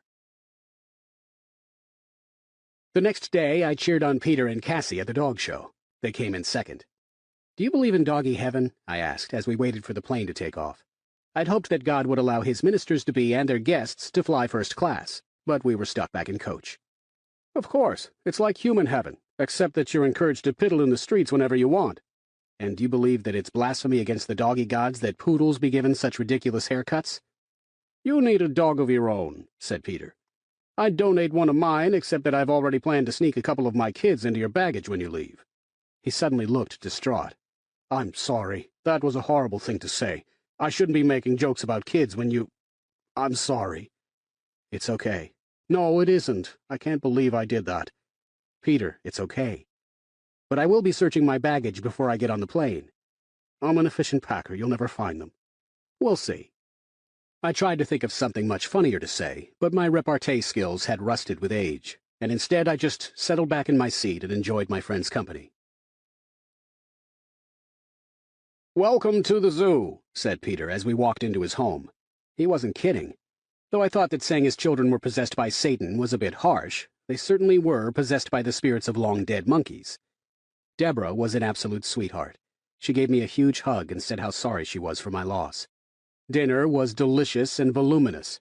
It was the most I'd ever eaten in my life, and my futile attempts to explain that I was completely full were met with great amusement by Peter. Right as Deborah got up to retrieve a dessert that would certainly cause my body to explode if I so much as inhaled the aroma, the doorbell rang. The 4 children old enough to talk simultaneously screamed that they wanted to answer it. He didn't look anything like his 12-year-old self, but I immediately knew it was Jeremy. "Am I allowed to smoke in here?" asked Jeremy, as he, Peter, and I relaxed in the living room. "Sure, if you want to face Deborah's wrath." "How does that compare to God's wrath?" "Smaller scale, but much more frightening." "I'll skip the nicotine. I'm supposed to be using those patches anyway." He looked at me. "So tell me how you ended up tangled with that sick—" "Peter, are your kids listening?" "Probably." "With that sick rascal anyway." I told him the whole story. Jeremy's face turned redder and redder as he listened. By the time I finished, I thought he might start ripping chunks out of the couch. "So it's simple. We kill him." "Okay. I'm serious. You need closure on this. That rotten little psychopath has had power over you, over us, for more than half of our lives. It's time to take it back." "I don't even know where he is. For all I know, he's dead. And for all you know, he's watching through the window right now." "Sorry, Peter, but it's true. Alex, if you want to move on with your life, you need to end this. You're young, you've got more time ahead of you than behind you, and you can't waste it by always wondering when that son of a rascal is going to show up next." "Well, if he'd be considerate enough to show up at my doorstep, I'd be more than happy to end this." "So flush him out." "How?" "I don't know. Put out a big sign that says free beer for lunatics." "Ha ha," I said. "Ho ho," Peter chimed in. We looked at Jeremy expectantly. "What?" he asked. "It's your line," Peter said. "I have no idea what you guys are talking about. But I'm serious, we've got to flush him out." "Whoa, hold on," said Peter. "I don't want him flushed out around me." "Of course not. You got a lot to lose. I don't have squat except for 3 alimony payments." "3?" "3 as of last month, yeah. I'd kind of hoped for an annulment on that last one, but it didn't work out." "Sorry to hear that." "Yeah, well, shit happens. I mean, poop happens." Anyway, we can get this guy. He wants you to be his partner in homicide, right? Why not go on a killing spree of your own? Oh, sure. That'll ease my mental torment. Not a real one. Fake him out. Sure. I'll just walk down the sidewalk, pretend to kill a few people, and wait for him to show up. You know, you're very sarcastic for a suicidal. Didn't you used to do magic? Yeah, I gave it up when I spent those months locked in the pit. Too hard to see the cards. Well then, smartass, it's possible that you're familiar with the concept of illusion. You see, an illusion is something that appears to be there but really isn't. For example, in the fabled floating woman trick, audience members will see a floating woman up on stage, and yet the magician possesses no supernatural powers with which to float this woman. Most magicians give up by this point, but others, the really clever ones, they think to themselves, I know, instead of trying to call upon paranormal forces to float this woman, I'll just do an illusion that makes it look like the woman is floating, and then I can still get my paycheck. Yes, the concept of illusions have been very popular with magicians across the world, which is why it's so surprising to me that you've never heard of it. So you're saying that I should fake a murder? No, I'm saying that you should float a woman. He looked at Peter. Was he this slow when we were roommates? Actually, I think you were the slow one. That's what I thought.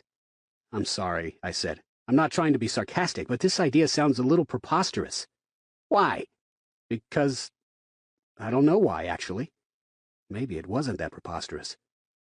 We'd have to find somebody good with special effects. That shouldn't be too hard. Let's think about this. I could go on a fake killing spree. It could get captured on tape, and Darren would see it on the news and think that his wacko plan worked. And we'd be ready for him. Sure, said Jeremy. We'd hire some actors, put some blood packs on them, have you walk into a restaurant or something with a gun, open fire, and have somebody tape it. All the media would cover it. You're right. They would, I said, starting to get excited. Peter rolled his eyes. Scale it back, you guys. Why? Because you'd have to find actors who could die in a believable enough manner that when experts reviewed the tape for the umpteenth time, they wouldn't say, hey, look at the shoddy performance of victim number 3. Also, where are all these people going to hide out while you wait for Darren to show up? You'd have to find actors willing to vanish for a while and let their families believe that they were dead. And I'm pretty sure authorities would be able to tell a squib hit from a real bullet hit. Jeremy frowned. I thought priests were supposed to inspire. I'm not a priest. I'm studying to be a minister. But he's right, I said. We just need to scale it back. One victim, somebody willing to disappear for a while. Jeremy raised his hand. I'm willing. Really? Put me in a hotel room with cable and I'm yours. So we'd only have to do one convincing death. Do either of you guys know any special effects people? Not me, Jeremy admitted. I don't, said Peter. But again, keep scaling it down. Unless the effect is absolutely seamless, you'll get caught. If the video is exposed as a fraud, Darren will know you're up to something and you've blown this kind of opportunity forever. So maybe the victim doesn't die, I said. Exactly. I just threatened to kill him. Exactly. And if I'm making the video myself, there's nobody else involved. Exactly. This is gonna be awesome, Jeremy said. I haven't been this excited about something in 10 years. What about your wedding days? Peter asked. They still make the top 5. Jeez. 2 of them do anyway. So when do we do this? I asked. We don't, said Peter. I don't. I've got a wife and 5 kids. God doesn't want me to live in fear, but God also doesn't want me to be dumb enough to attract a serial killer with a snuff video. Absolutely understood, I said. But I won't say anything. Maybe I'll make myself unavailable. Deborah and I have been wanting to take the kids on a family cruise. How do you afford a cruise for 7 people on an aspiring priest's salary? Jeremy asked. Aspiring minister. We do all right. I can see that, but how? Deborah writes. Really? She's published? Peter nodded, a bit uncomfortable. What does she write? I asked. Romances. Wow. Erotic romances. Jeremy and I exchanged an unbelievably amused look. Deborah writes smut? Jeremy asked. It's not smut. It celebrates romance and the human body. So you read smut? I asked. No, just hers. I look for continuity errors. Like what? There were 7 people in the bed in the previous chapter and now there are only 6? There's a market for this. You have 5 kids and see how resistant you are to those royalty checks. I don't have to discuss this with you. Can I find these in my local bookstore? Yes, but she writes under a pen name, and I'm not going to tell you what it is, because the 2 of you are just immature enough to mail me highlighted pages. I would never dream of doing that, said Jeremy, the picture of innocence. How much of it comes from real life, you hot stud muffin? Peter laughed. I've already said too much. Now who's up for more pie? Chapter 25. 2 days later, Jeremy and I were in my home. Though Peter owned a video camera, and though we happily tormented Peter with graphic speculation about the bedroom antics that had been recorded by that very video camera, borrowing it didn't seem like a good idea. We wanted as few ties to Peter as possible. So I rented one from a local shop. We'd decided that the subtle approach was not necessarily the best one, and so the tape was to be a direct message to Darren. I would hold the camera myself and show Jeremy in my bathtub, bound with duct tape. Then I would speak to the camera, letting Darren know that I would be ending Jeremy's life, where the rope burned your skin. The problem was that the video wasn't working. Jeremy didn't look scared enough, I didn't sound convincing at all, and I kept flubbing my lines. After the 9th or 10th failed attempt, I slammed the video camera down on the bathroom sink and ripped off the duct tape that covered Jeremy's mouth. Let's just call it off. We can't. They won't even air this. The people in the newsroom will laugh themselves silly. We'll end up on some bloopers show. No, we can do this, Jeremy insisted. We just have to really sell it. I don't know how. We were silent for a long moment. What if you didn't just threaten me with that knife? Asked Jeremy. You mean actually cut you? Not deep, but a real cut. Don't even tell me where you're going to do it. Just slash me a couple of times when you film me in the tub. I can't do that. Sure you can. You cut me and then you cut yourself. 2 good slices across your chest. When they blow that up, look at it pixel by pixel, they'll see that it's real. I can cut myself easier than I can cut you. You can do both. Make me scared of you. He chuckled nervously. But I'm trusting you not to slash my eyeball. No face cuts. Jeremy, this is going way beyond any friendship obligations you might have. It's not about friendship. I'd lose an arm to see that piece of shit get what he deserves. Don't cut off my arm, though, please. I won't. I trust you. Now do you trust me? Of course. We'll find out. Take off your shirt and go get a picture of Melanie and Tracy. I unbuttoned my shirt and tossed it aside. Then I picked up my favorite photograph. Melanie was at my side, looking positively radiant, almost glowing as she held 2-year-old Tracy Ann in her arms. It was a lousy picture of me, of course, but I didn't look at myself. Let me see it, said Jeremy. I showed him the photograph. She's beautiful. Both of them are. I know. I bet they were more beautiful with blood running down their faces. I lowered the picture. Okay, I already don't like where this is going. Do you think they woke up while he was cutting them? Maybe they were awake the whole time, able to feel every last bit of agony. I know what you're trying to do. It's not going to work. I bet he laughed when he did it. Seriously, Jeremy, this is just going to piss me off. They're gone forever, you know. Knock it off. Peter told me that they're probably burning in hell. Okay, knock it off. Your wife and your daughter are burning in hell, and you're all alone, and Darren is out there laughing his ass off. You said he kept souvenirs, right? Did they find all of Melanie? Did they find all of Tracy? I didn't respond. I hadn't even thought of that awful possibility. I just stood there, letting the hate and sorrow flow through me. You think maybe he brought Melanie's nipple with him? What do you think he brought from Tracy? How much do you think it hurt while he was cutting them up? How much do you think Melanie hated you as she lay there? How much do you think Tracy hated her daddy, who promised to protect her but let somebody cut her up? Do you think she was thinking good thoughts about you when he sliced off her fingers? She died hating you. She's burning in hell hating you. Tears were pouring down my face. Pick up the camera, Jeremy said.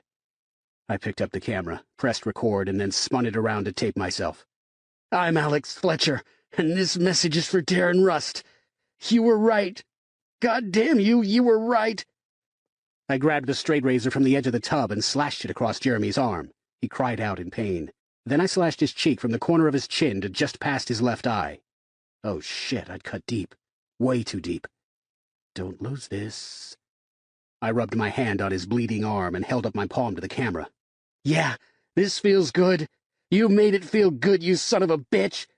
I placed the camera on the sink and stood in front of it. You made it feel really... I slashed my chest with a razor. Fucking... Another slash. Good. I pointed to the camera. You did this to me, Darren. You took away everything I had, and the only way I can fucking cope is to take it away from other people. I grabbed the camera from the sink, nearly dropping it. Remember Jeremy? I asked, pointing the camera at my bleeding friend. It's his fault this happened. He started it all. I spun the camera around to record my face. You want to share him? Huh? This is what I've become, so I fucking well better embrace it. I'm gonna rip his fucking guts out where the rope burned your neck. You wanted to turn me into a killer? I held my bloody palm up to the camera again. Mission accomplished. I pressed stop and set the camera back down on the coffee table. You cut my face, Jeremy said. Jeremy, I'm so sorry. I'm pretty damn sure I asked you not to cut my face. Band-Aids would be nice. You need some too. My chest was covered with blood. I hadn't even felt the cuts. I opened the medicine cabinet and grabbed some bandages, cotton balls, gauze, and antiseptic. You cut my face, Jeremy repeated. I know. I'm sorry. I hope you at least didn't tape me pissing my pants. I'd like some dignity when this is over. I glanced at his soaked crotch. I didn't even notice. I opened the antiseptic and poured some onto a cotton ball. This is going to burn. Well, no shit. We were silent as I cleaned and dressed his wounds and then my own.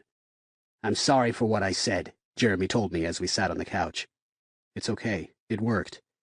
Peter never said that they were burning in hell. I know. And they didn't hate you. I didn't respond.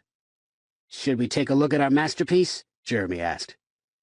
We popped the tape into the VCR and watched it. I didn't even recognize myself. That wasn't me. It was a stranger who'd completely lost his grip on sanity.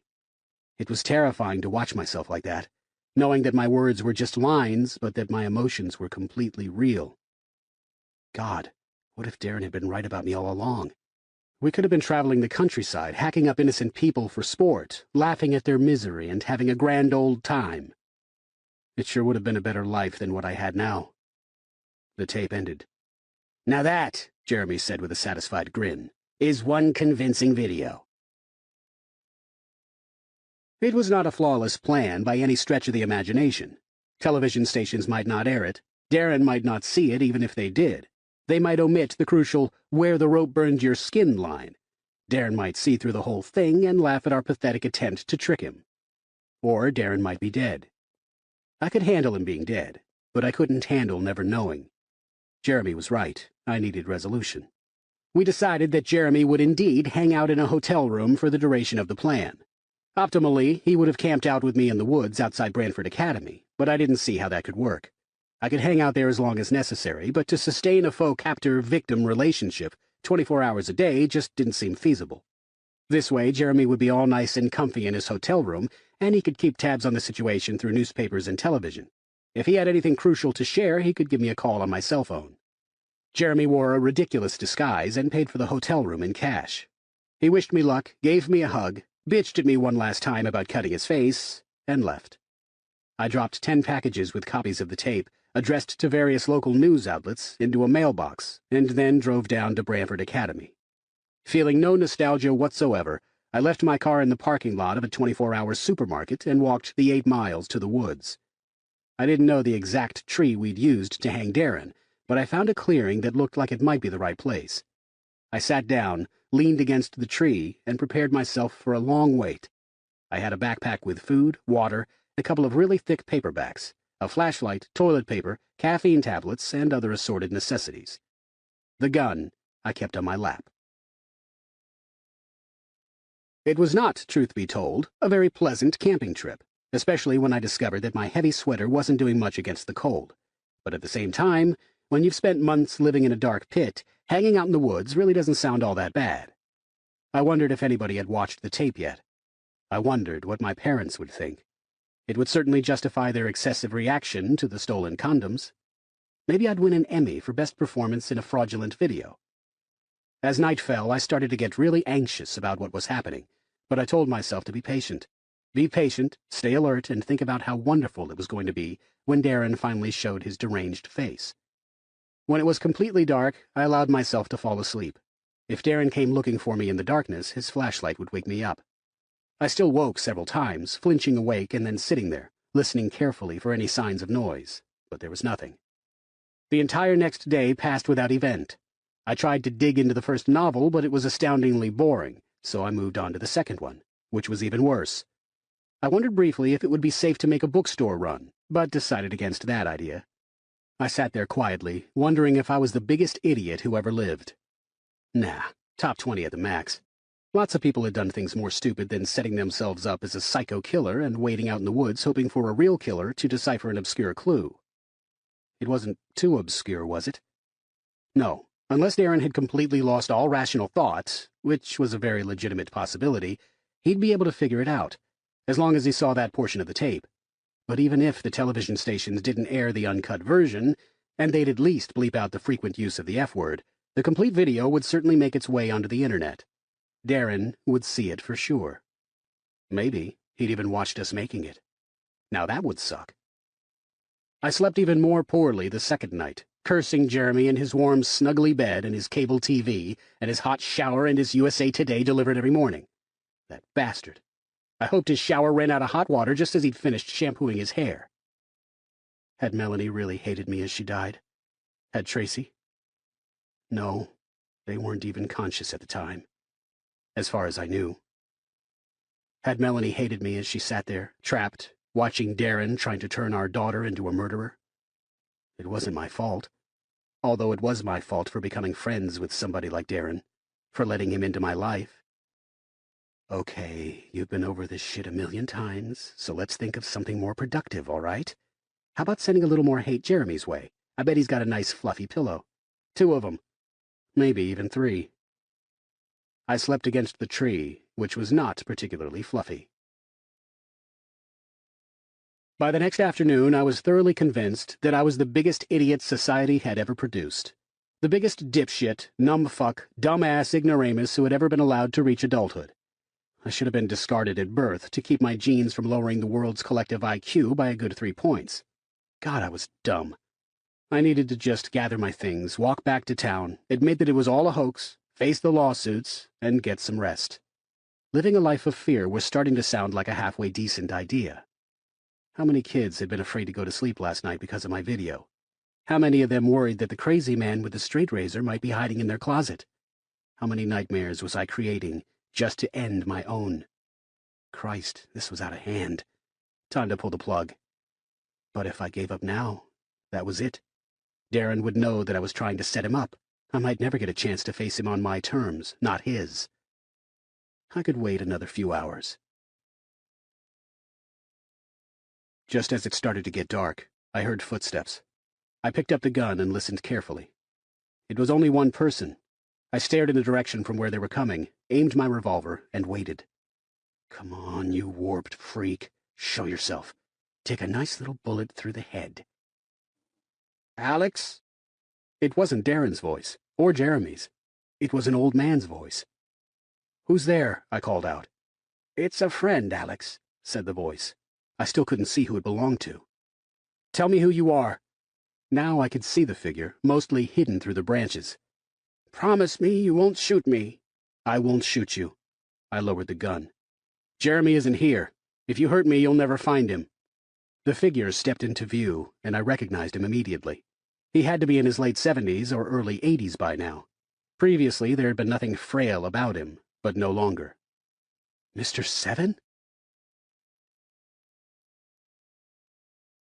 Chapter 26. Please don't shoot me, he said, raising a hand in defense. I'm an old man, but I'd like to stay around a while longer. What are you doing here? I saw you on TV. He tapped the side of his head.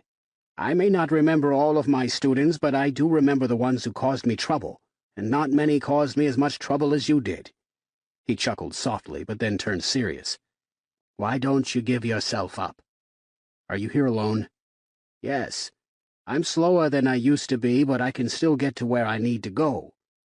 Mr. Fletcher, I know you went through some hard times, but this isn't the way to resolve it. He couldn't possibly be here alone. Even if he figured out the clue, he wouldn't just walk out here to confront me by himself, would he?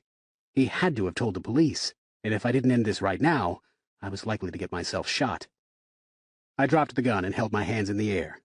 You've got me, I called out. I'm unarmed. Mr. Seven let out a visible sigh of relief. Where are the cops? I asked, looking around for people lurking in the shadows. There aren't any cops. I told you I came alone. I don't believe you. Well, it certainly wasn't my choice, but it was the instructions the caller gave me. And then another figure pushed through the branches. It wasn't a cop.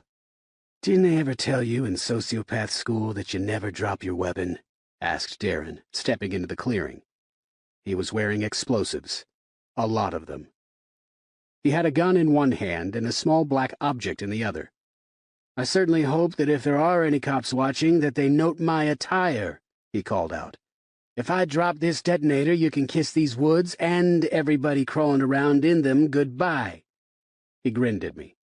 So, Alex, how have you been? Darren looked good, as if he'd been working out, eating right, and maintaining inner peace through meditation.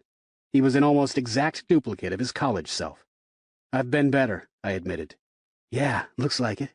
Mr. Seven, hey, it's been a long time. You should really work on your phone manners. Mr. Seven was clearly scared, but he stood up to his full height. There's nothing to be accomplished from this. Give yourselves up, both of you. Sorry, we're not your students anymore. But when we were, I know damn well that there were times when Alex here wanted to put a bullet through your brain. Weren't there, Alex? We don't have time for him, I said. Oh, believe me, we've got plenty of time. I mean it. Give yourselves up, Mr. Seven insisted. You just worry about yourself for now, Darren told him. Alex, get your gun. I reached down and picked up the revolver. I could see where this was heading, and I can't honestly say that I was pleased with that particular direction. Even when I set a trap for him, Darren managed to get the upper hand. Maybe the explosives were fake. Maybe I could put a bullet right between his eyes, or through his nose, I wasn't picky, and end this right now. Hell, even if we did all blow up, I would sure get credit for taking control of the situation. But I wasn't quite in the mood to die right now.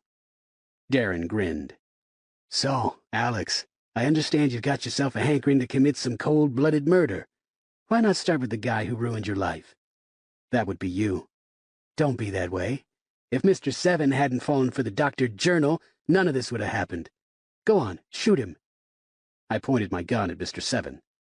Not so tough now, are you, old man? Asked Darren. Kinda hard to discipline your students when they've got implements of death, huh? I slowly walked toward Mr. Seven, keeping my gun pointed at his forehead. The poor man was clearly terrified, but continued to stand tall. You helped me discover really messed up things about myself, I told Darren. I don't know whether to thank you or kill you. Let's go with thank me. I pressed the barrel of the revolver against Mr. Seven's forehead. But you got one important thing wrong, Darren. What's that? You assumed that I'm interested in a decrepit, pathetic, shriveled old fuck like Seven. I shoved Mr. Seven to the ground and turned my attention to Darren before he even hit. I heard him land with an oomph, but I didn't hear a cry of pain. I don't give a shit about him. I'm way past that. Point taken, said Darren. Nice suit. Are those explosives real? They sure are. So what do we do now? Darren pointed his gun at me. You're coming with me. I've got some real fun planned. If you're not going to kill Mr. Seven, I vote we get a move on, just in case he did call the police. Fine with me. We hurried silently through the woods. This was absolutely maddening. I had a gun, and I had Darren in my sight, and there was nothing I could do about it. Yet. Before too long, we reached the edge of the woods, where a beat-up gray truck was parked. Sorry we aren't traveling in style, said Darren. Get in. I got in the passenger side without arguing. Darren hurried around to the driver's side and climbed into the truck as well. We slammed our doors shut, and he put the key in the ignition. It's going to be a bitch doing this with one hand, he said, referring to the detonator in his left hand. I could hold it for you. I don't think we've hit that level of trust yet. He started the engine, slammed on the gas pedal, and we sped off. Where are we going? I asked. Not far, said Darren. By the way, nice video. Thanks. Were you fucking with me? No. You sure? I lifted my shirt, revealing the bandages on my chest. I tore those off, and Darren whistled as he looked at the wounds. Ouch, he said. I went a little nuts. They look infected. They probably are. We were cruising down the street, far exceeding the speed limit. It was light traffic, but I still worried that we'd bash into somebody and he'd drop the detonator. So where's Jeremy? Somewhere safe. Did you already kill him? Not yet. Look, I was wrong about you. I was wrong about your daughter, too. We're not alike, you and me. What I saw in that video wasn't you. I came out here to stop you from hurting Jeremy. Say the fuck what? I've had a lot of time to think, Darren continued. What I did to Melanie and Tracy, that snapped everything into sharp focus. I didn't hurt them, by the way. I want you to know that." I was so filled with revulsion at his statement that it was all I could do not to reach over and throttle him, detonator or not. "I saw what you did to them. But I didn't hurt them. They were unconscious. They didn't feel a thing. You hurt them plenty before you killed them. I'm trying to ease your mental load here, Alex. You're doing a crappy job." Okay, I deserve that. Believe me, if I could take back what I did, I'd do it in a second. I'd take back everything. I'd run right upstairs and tell Peter that his dog got hit by a car, and I'd watch him cry, and none of this would have ever happened. He smiled ruefully. But it's a little late for that, I guess. Yeah. But it's not too late for you. We pulled through the front entrance to Branford Academy. Darren floored the gas pedal as we bounced up onto the main lawn and sped across the campus toward a very familiar building. "It's not called Dorm B anymore," Darren informed me. "It's now the Wolf Building. They named it for Mr. Wolf after he died a few years ago of a stroke. I never liked him, but I thought that was kind of sweet."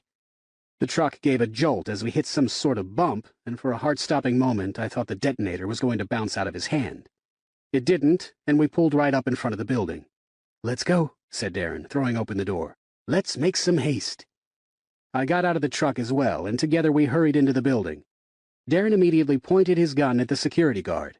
You grab some kid and you tell him to go door to door telling everybody to stay in their rooms. I don't want to hear a single goddamn sound but that one kid warning his buddies. And I don't expect to see a single cop in this building. If I see a cop inside, I'm blowing this place apart. Only 2 people died tonight if you don't screw up. You got it?" The security guard just stood there, frozen in terror. "So what, you're gonna let a building full of kids die because you're too stupid to move? Go!" The security guard hurried down the hallway. Darren gestured for me to follow him. "Upstairs," he said. We ran up 2 flights of stairs to the 3rd floor. The hallway was unrecognizable with a new brown carpet and cheerfully decorated walls, but I knew where we were headed. Darren let out an incredulous laugh as we reached room 308, and he tugged the red summons off the doorknob. "They've got a bloody door," he announced. "Some things never change, huh?" He threw open the door and waved his gun at the 4 young boys inside. "Get out, now!" The frightened boys wasted no time in running for the door. "You make sure your buddies don't leave their rooms. As long as we're not disturbed, nothing bad happens," Darren shouted as they fled down the hallway. Darren gestured grandly inside the room. "After you," he told me. I walked into the room, which was decorated with posters of rock bands I'd never heard of, scantily clad women, and a large map of the United States. Darren followed, shutting and locking the door behind us. "So," he said with a big sigh, "we're finally home again. What are we doing here?" Darren ignored my question as he tapped the cleavage of one of the posters. "We never would have been allowed to put this up," he said. "They've really let this place slip since Seven retired." "What are we doing here?" I repeated. "There's no escape route." "You noticed that, huh? Do you really have enough explosives to bring the building down?" Darren tapped some of the explosives on his chest, making me flinch. "I think so. Didn't test it out, obviously. Too bad we wouldn't get to see the building collapse. We could cheer and dance in the rubble. But really, that's not what this is about. It's not about these kids. It's about these kids," he said, pointing the gun at himself and then at me. "We're way past being kids." "Oh, I don't know. I still feel immature." "So once more, why are we here?" "I don't know. You called me. It was your video, right?" "No. The video was to get you out to the woods. I thought we were going to be partners, not trap ourselves in our old room." "Partners," Darren said thoughtfully. "See, I'm still having trouble believing that. Just call me cynical. You know what I think?" "What?" "I think that when you succumbed to those quote-unquote messed-up feelings, you just couldn't handle it, and you decided that you needed a guide, somebody who knew how to sort this all out. You probably aren't acquainted with all that many serial killers." "You're right, I'm not." "Do you see flashing lights?" Darren stepped over to the window to get a better look, then closed the curtain and returned to his spot. "Yep, the cops are on the way. That was damn quick. More news coverage for you." "So are you here to guide me?" "No, this isn't you. I told you I was wrong. You're no killer. I saw it when you brought back that lady's head, but I didn't want to admit it to myself. I'm here to clear your conscience." "How?" "Give me your gun." "I'd rather not." "You know that if you don't give me your gun, I'm just going to warn you that I'll blow this building up. And then you'll decide that you don't want me to blow this building up and will go ahead and give me the gun that I asked for in the first place. So let's skip that step, okay? I handed him the gun. Thank you. He flipped a switch on the detonator and a small green light turned red. He undid a couple of straps on his shoulders. Keeping my gun pointed at me, he removed the vest of explosives and carefully set it down on the floor. Feels good to get that heavy-ass thing off. It was hot. It looked it. Darren walked over to me and pressed the barrel of my gun against my forehead. Take my gun, he said. I took the gun out of his hand. Open your mouth. I don't want to die. Yes, you do. Not anymore. You need peace, buddy, and I'm giving it to you. We'll die together. You'll get to end the life of the guy who murdered your family, and I'll get to end your life before you do something truly horrible. Open your mouth. Some sweat trickled down into my eye, and I blinked it away. What should I do? Confess that it had all been a setup? Don't make me tell you again, Alex. I slowly opened my mouth. He slid the barrel of the gun past my lips. Now you put your gun in my mouth. On the count of 3, we'll pull the triggers.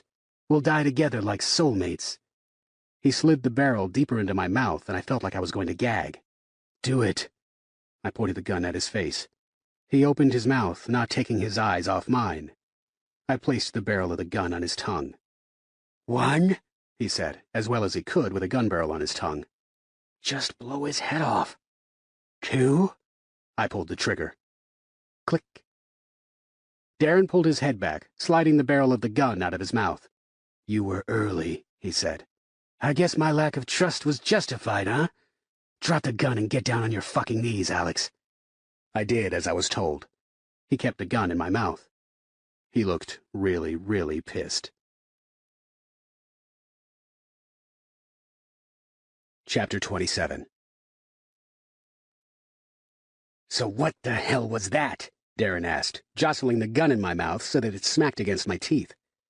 It wasn't all that long ago that I'd had a gun in my mouth, wishing desperately for the courage to pull the trigger. But those times were no longer. I didn't want to die, and I was not going to die like this, at Darren's hands.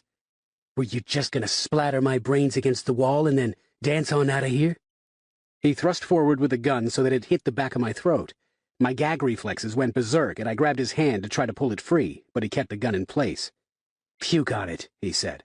And as he jammed it forward even further, I did just that. He removed the gun, and I doubled over, coughing and gagging. You didn't answer my question, he said. Were you going to splatter my brains and dance on out of here? I spat on the floor, then wiped my mouth off on my sleeve. Why was the gun empty? Because it was a test. So you were going to kill me and leave? No. When you pulled the trigger at 3, we were going to have ourselves a nice little laugh, and then I was going to load the gun. Bullshit! Bullshit yourself. I don't know how much you've read up on suicide pacts, but they only work with people you can trust. Thread your fingers together and put them behind your head, execution style. I spat up some more vomit, just missing his shoe. Screw you. Do it. No. That's not an option. I'm making my own options. Darren stared down at me. I stared up at him right back. Blink first, you motherfucker. We held the stare. Darren blinked first. All right, he said. Maybe you passed the second test. I slept in their blood, I told him. He furrowed his brow. Whose blood? My wife and daughters. After you killed them, I slept in their blood. Did you now? Yeah. Well, that was an odd thing to do. And I finished the job you did. You missed some parts. Is that so? It's the truth. I'll kill you for making me say these things. Gee, somehow I have this crazy feeling that you're screwing with me again, Alex. I kept pieces of them. You were right. I'm a sick person. We both are. So, gee, tell me, what piece of Melanie did you keep? Her nipple. Oh, dude, you are a sick person just for making that shit up. Even I don't slice off nipples. Not my arena. I keep it with me. What did you do, make a ring out of it? I keep it in my pocket. Ew, so it's all linty and stuff, huh? I sure hope you never run it through the washer accidentally. It's in a box. Nipple in a box, huh? Do you ever stick it on and wear it? Now that would be some messed up kinky shit. I've never worn it. I just look at it. Wasted opportunity. And touch it. Freaky. And taste it. Okay, you've almost got me believing you now, you wacky pervert. Do you want to see it? Oh, sure, let me see the souvenir nipple. That'd be swell. I slowly lowered my arms and stood up. Darren stepped back a bit, but didn't try to stop me. Do you want to take it out? I asked. No, actually. I think I'll just trust you on the whole nipple thing. It's in my pocket right now. I believe you. Do you know what else I did to them? I asked. Lose focus for 1 second. Just 1 second. What's that? I rearranged their bodies, and I soaked up some of their blood, and then I smashed my palm into his hand, bashing it and the gun he held into his face. The blow took him completely by surprise, and I got him in the upper cheek, sadly missing his eyeball by a couple of inches. Before he could recover, I tried to wrench the gun out of his grip. I gave up on that after a few seconds and smashed the gun into his face a second time, getting him in the mouth. Shards of broken teeth sprayed from his lips as he stumbled but kept his balance. I dove at him, tackling him to the floor. The impact took our combined breath away, but I had so much adrenaline rushing through my body that I barely even felt it. As he tried to point the gun at me, I smashed my fist against his lower arm as hard as I could, hoping to snap it in two. I didn't break any of his bones, but the gun did fall to the floor. He jerked his head up and bit my arm. His broken, jagged teeth pierced my flesh, and though the act of biting with those exposed nerves had to be one of the most painful experiences imaginable, he refused to let go. I tore myself free, leaving a chunk of skin in his mouth. Darren spat it out and threw a punch that struck my solar plexus hard enough that the adrenaline was not sufficient to block the pain. A second punch got me in the jaw. I might have had the upper hand with the element of surprise, but Darren was still by far the physically stronger one, and almost before I realized it, our positions had switched with him on top. I cried out as Darren grabbed me by the ears, crushing them, and slammed my head against the floor. The thin carpet did little to soften the impact. When he repeated this, a lot of my fighting spirit drained out of me. Darren seemed to realize this. He spat some blood and tooth fragments into my face. Is this how you wanted to die? Huh? I gave you the chance to go out with some dignity. You gave me the chance to die next to a lunatic. He bashed my head against the floor a third time. We were friends, Alex. Best friends. I've already admitted that I was wrong. You weren't like me at all. But I stayed true to our friendship right up to this very day, and I even wanted to die with you. Do you know why you wanted to die with me? I asked. Do you really want to know? Why? Because you're fucking insane! My punch got him directly in the mouth, knuckles scraping against his already ruined teeth, and I was somehow able to shove his body off of mine. He fell onto his side, making noises as if he were choking on his own blood. He grabbed the gun. I kicked him in the stomach with both feet. The gun went off, shattering something glass that I couldn't see. I kicked him again and heard the snap of one or more ribs breaking. Darren screamed, but it was a scream that sounded like it was driven more by rage than pain. I saw a flash of metal as he whipped the gun toward me and pulled the trigger again. The gun fired. I felt a hot pain tear across my cheek, and then the only thing I could hear was my ears ringing. I pounced on him, slamming my hand against his chest, hoping that I struck the broken rib and jabbed it into a vital organ. Or even a non-vital organ, as long as it ripped up something. I heard Darren's shriek over the ringing in my ears, so at least I wasn't deaf. He punched me in the face. It blurred my vision for a moment, but I'm pretty sure I didn't feel anything. I wrenched the gun out of his hand. He punched me again, and that blow I did feel, along with the one that followed it. Darren grabbed the barrel of the gun and pulled it out of my grasp, then threw the weapon across the room. With a burst of strength that somebody that badly hurt really shouldn't have been able to achieve, Darren pushed me off of him. I struck the wall hard. We both very slowly got back to our feet. Darren wiped away some of the blood that was trickling down the corners of his mouth. He said something to me that I think was truce, but I couldn't hear him. I tried to lunge for him, but all of a sudden the impact of all of the punches I'd received hit me in the form of a nasty dizzy spell. I fell back against the wall and tried to remain upright. Darren staggered over to the closest desk. He grabbed a handful of pencils out of a pencil holder and held them like a knife. I pushed myself away from the wall, like a swimmer pushing away from the side of the pool, and hurtled toward him. Darren swung at me, ripping the sharpened pencil tips across my arm, not cutting deep, but tearing a path from my wrist to my elbow. I tackled him, and we smashed into the desk, toppled over a chair, and fell back onto the floor. He jabbed the pencils at my throat, but missed. Missed my throat, anyway. They got me across the same cheek that had been grazed by the bullet. I decided that this would be a perfectly fine time for the police to burst into the room. Darren slammed the pencils into my chest. For a horrifying instant, I thought he'd actually plunged them deep into my flesh. but then I saw that they hadn't penetrated further than the lead. I yanked most of them out and returned the favor. Once again, he managed to shove me off of him. I smacked into the chair, feeling as if the impact might have broken my back. I quickly grabbed the edge of the desk and pulled myself up, kicking Darren away before he could stab me with the pencils again. He hurried across the room, going for the gun. I grabbed a hardcover textbook off the desk. Another dizzy spell hit me. When I got an instant of focus, I saw that Darren already had the gun. I threw the book. It struck him in the face, corner first, and then dropped to the floor. Darren pointed the gun at me. It was only a split second of awareness that I was going to die, but my mind went through a million thoughts. I wanted to pretend that I didn't care. When that bullet tore through my forehead, I'd be in a better place. I'd be with Melanie and Tracy. I'd be at peace. But I wasn't at peace. Not yet. And I didn't want to die. Please don't let me die. The gun fell out of his hand, and then Darren fell to the floor. He just lay there, groaning in pain, face covered with blood. Helpless. Dying? I staggered over to the gun and picked it up. No, he wasn't dying. He was hurt bad, but unless one of those broken ribs was jabbed up into his heart, it wasn't fatal. I'd been waiting for this moment forever. I couldn't even conceive of how beautiful it was going to look when his forehead blew apart. What kind of artwork would it leave on the floor? I pressed the gun between his eyes. Darren gave me a bloody grin. I lied, he said, though I could barely hear him. About what? Tracy Ann.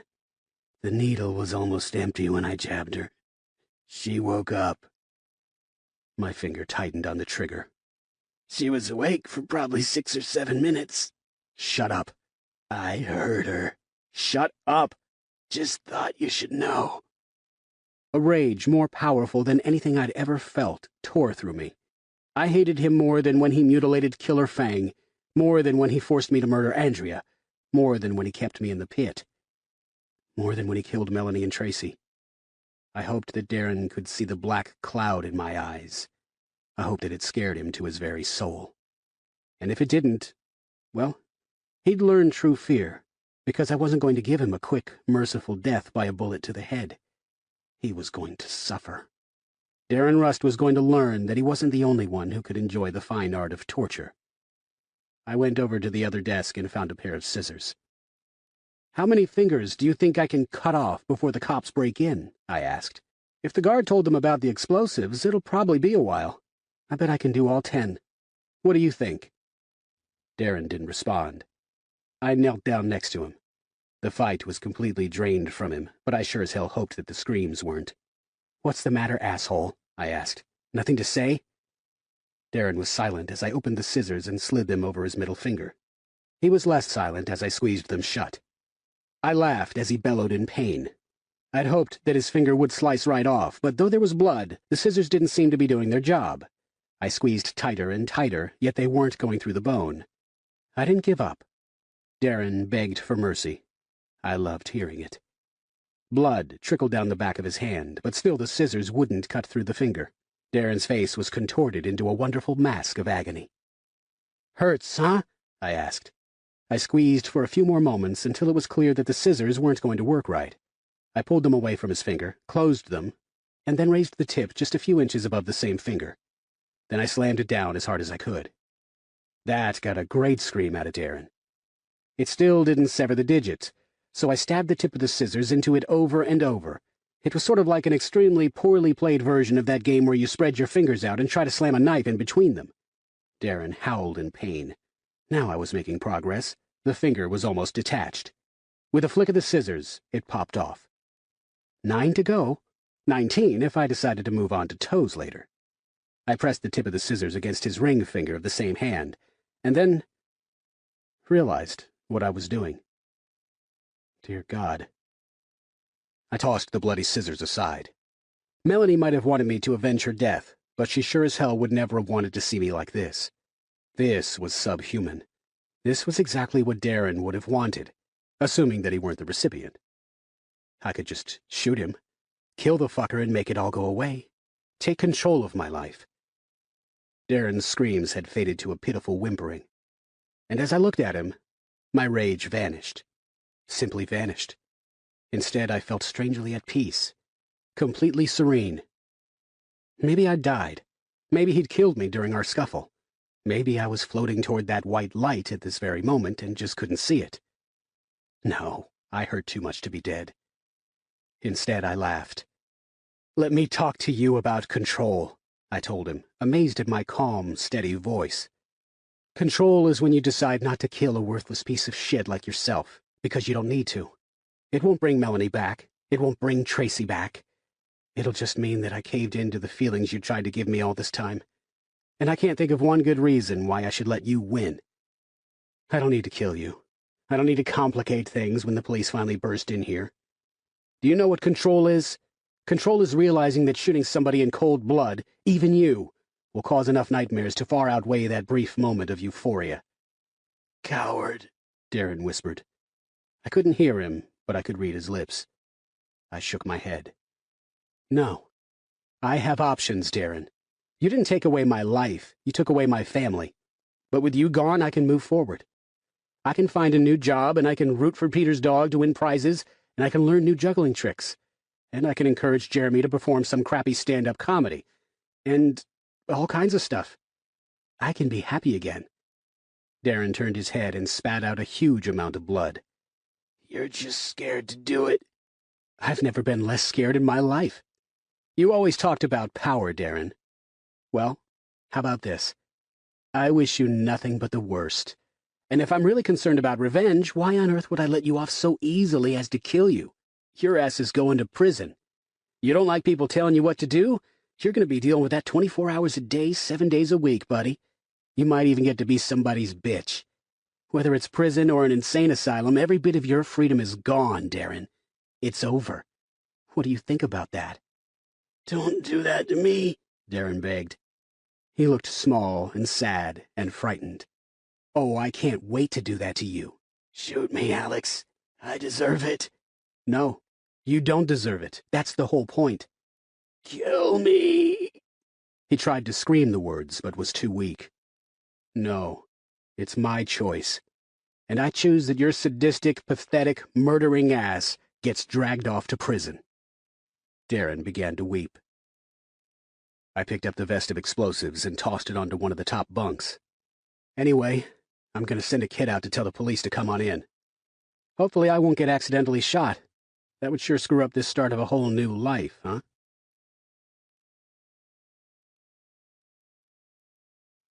Epilogue.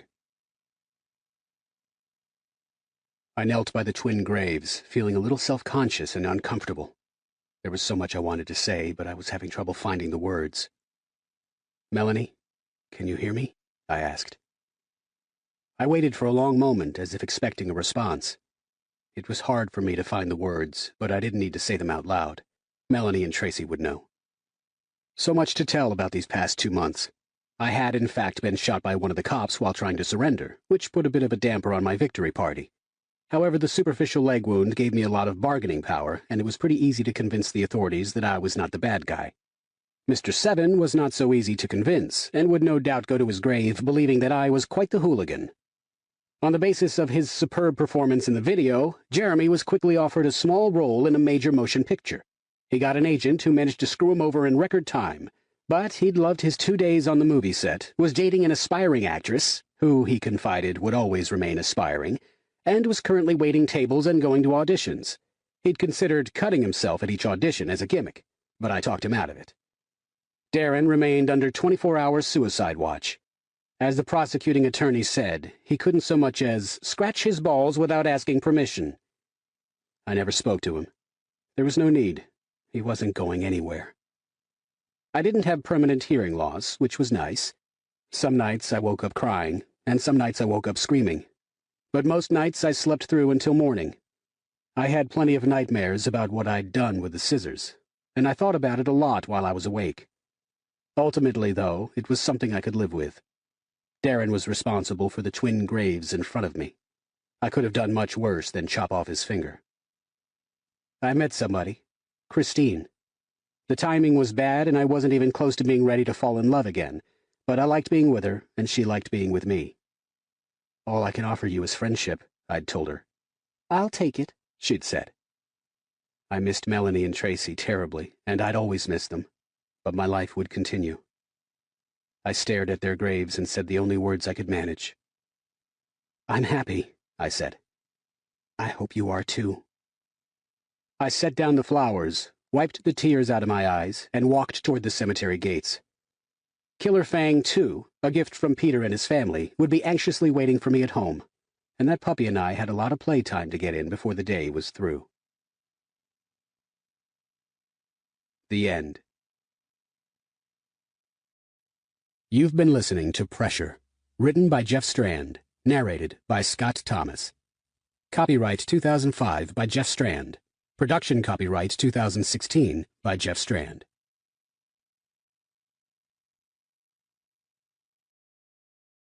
Audible hopes you have